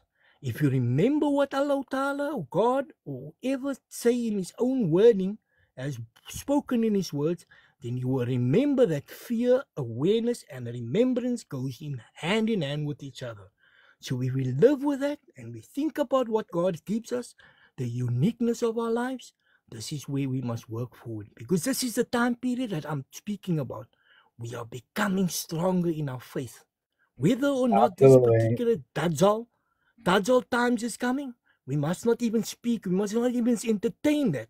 Because if we're going to entertain the Dajjal's type of people, they're getting stronger. But what we are doing, and this is what this platform is doing to us, it's in the month of Ramadan, it's the second day for certain people and it's the first day for other people. We must realize that what we are just experiencing is somebody that we are speaking about, that somebody that was even unalive because of this particular type of fasting that we're going through. It's the revelation of the Quran, the month of the revelation. So we must exhort each other with that steadfastness, my brother. So even if we got My division friend, in our excuse me. I have yes, to even if we got interject a little bit.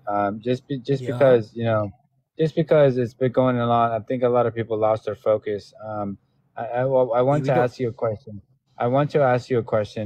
Just to get back on topic. You know, the month of Ramadan, what do you think that means for the IDF? Do you think that My they brother, also believe? Do you think No, that they no. also believe in a ceasefire and they also My believe in this? brother, Or Dude, Pastor, that was I Gates' just said whole that. I message. just said to There's you now. people who I believe just and there's said to you people now. who don't believe. I And haven't We even must finished. not give these are them the actions they commit. entertainment as platform I for haven't them. even finished my No, question. no, no. Listen, did you notice that for 3 years they've been planning on getting this month of Ramadan? They even got it right for the Christianic faith to be not celebrating their Christmas. They've tried 3 years to break our spirit, to actually emphasize ours. Look at, even if you go to Saudi Arabia at this very moment, the iftar cannot be practiced in the mosque. Now you feel that this is what this Dajjal characters want us to do, to lose our faith. That's why we must wake up and say that we must exhort each other with steadfastness, my brother. Don't worry about them. Even if they're going to try and do whatever now in this few days of Ramadan at that Masjidul Al-Aqsa, and they're going to try and do the things, there's an answer for that. Don't worry, my brother. We must realize that what I'm saying here is, this is the changing times that is going to come. It's been spoken of. So whether or not we're going to have some misunderstanding, most probably misguidedness in our thought processes of events that might take place, it's already spoken of. Remember this, my brother. We cannot ever forget that wording. They will have twice the opportunity to rule. But if they do the evil, they will lose. It's already been spoken of, and they are losing, my brother. So Yeah. don't speak about those people. Leave them alone. You know what? I'm telling you, the godly thing in us mustn't be spoken about only Islam. There's Christian people also amongst those people in Palestine that does not practice Islamic faith, but they live next to each other. When we celebrate Islam or our iftar, they also celebrate it with us. Remember that. This is how we must come together. We must not say because of them being Jews, they also practice a 24-hour, Sawm. In other words, they also, if you're going to go to the Orthodox, they also go through a phase of fasting. So we must never forget that those people that we are talking about is the true Abrahamic faith in the Judaism that we speak You're of. right. They're They, Zionists. no, my brother, please. Zionists Let me ask are you, separate. step They're back the from the atheists. wording. Wait, just hold on, brothers, both of you. We've got Orthodox people that does not, they condemn with all their hearts. I'm living here in Cape Town. There's even Zionists here that don't like the way these Orthodox Jews speak up against them. So we must believe that they are part of our ummah. Yep. Not to say that we are divided. We must always believe there's part of them that is Abrahamic, that they believe in the true story about the Orthodox Torah. In other words, that's what I call Aramaic wording, not the one that was rewritten now recently. If we're going to go to that and we believe that there's a ummah part of that Judaism, not Zionism, then that people is also amongst us, my brother, in that particular places where we call West Bank and where they are now in West Bank and in Judea and the Samaria. Gaza Strip. You understand? These Jewish people still with us. So we must never ever forget that there is people that is still part of the faith of the believers of the Nabi Musa's wording. So we must not do that, my brother. Never ever forget Nabi Musa brought them the Injil, and we cannot go and say they are non-believers. It is you know what does it actually, the Quran warns us about it? We must not do that. Because we have Nabi Musa in our emphasis in the Quran.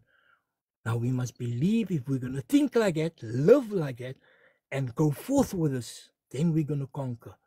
This way of we saying the words about Jews, it's not Jews, my brother. They even say that they're non-believers, they are atheists. Now this is what the time we must try and end the wording of saying Jews. You guys, thank you very much for Amen. having me. Shukr, my brother. Yeah, Also, it's you guys, here it in was Cape Town. It's pleasure. now almost 8 o'clock. A lot of I knowledge. just want us to believe in I unity in appreciate that you all. unity Jamin, in that type of nice to faith. meet you, brother. Nice to meet you too, my brother. And Jazakallah Sally khair, my was brothers. saying, Amira, she was listening the whole time. Chip, nice to meet you, buddy. Yeah, buddy. You have a good night, everyone. Okay, Yeah, everybody. Good to see you. absolutely. Yeah. God bless you, my brother. You Thank you. guys take care. I hope I'm we're gonna gonna drop unite off like too. this, eh? Jermaine, I hope we're gonna unite like this. Never ever use the word Jew again. Let me rather No, say I use the word Zionist. Jew as an example of our faith, as Yeah, a but not not to as a condemn them. see Not to that condemn. your problem is that you keep interrupting when people are Okay, trying to Mom. talk. So please try to yeah, okay, there you go. When I say the Jewish faith, I don't mean Zionists. I don't mean people of G side or any of that. Yes, they could be Israelis, but at the same time, they're not even Israelis. Jews don't even believe in a national identity. I don't say Jews in a bad. I never actually said Jews in a bad way.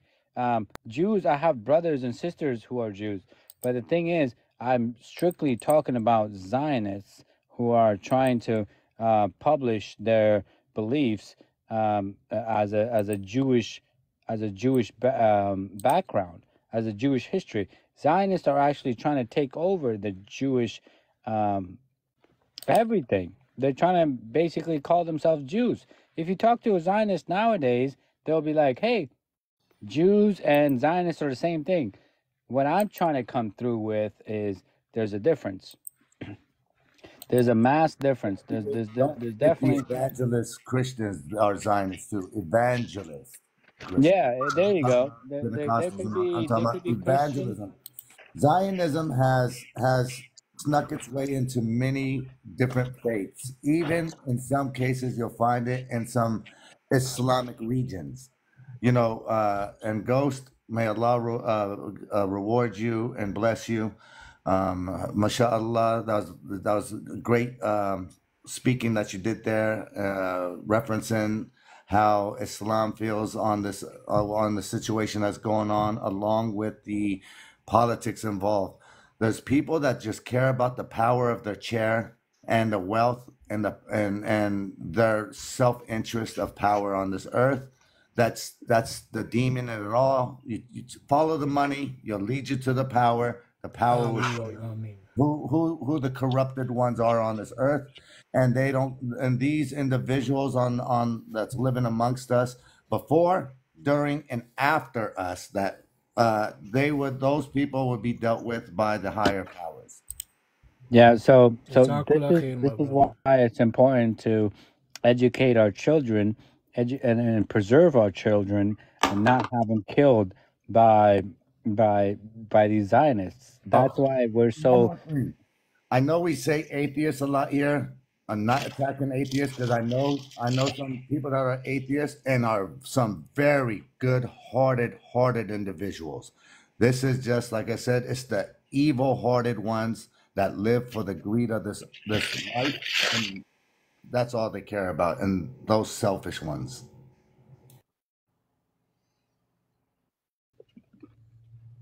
Yeah. I don't even like to Inshallah, associate atheism with the Zionists. They're just a whole different breed of mentality. Like I said, I know some atheists, golden hearts.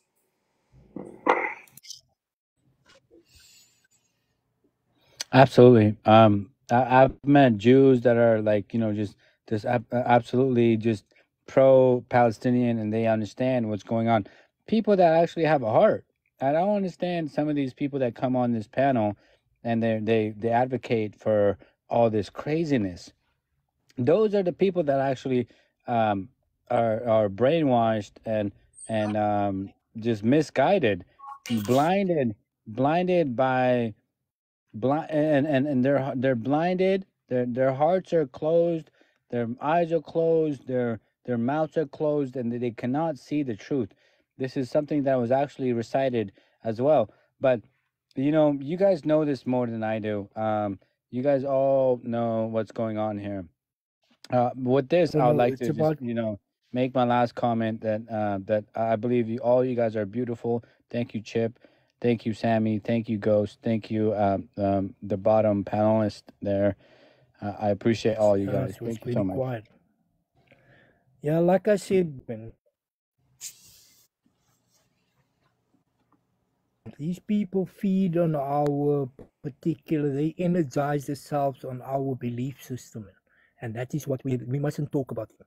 They get, they get energized if we speak about them. We must cut them out. And that is the way the world is going to come to a better life of all mankind. Thank you very much, Chip. God bless you, Sammy.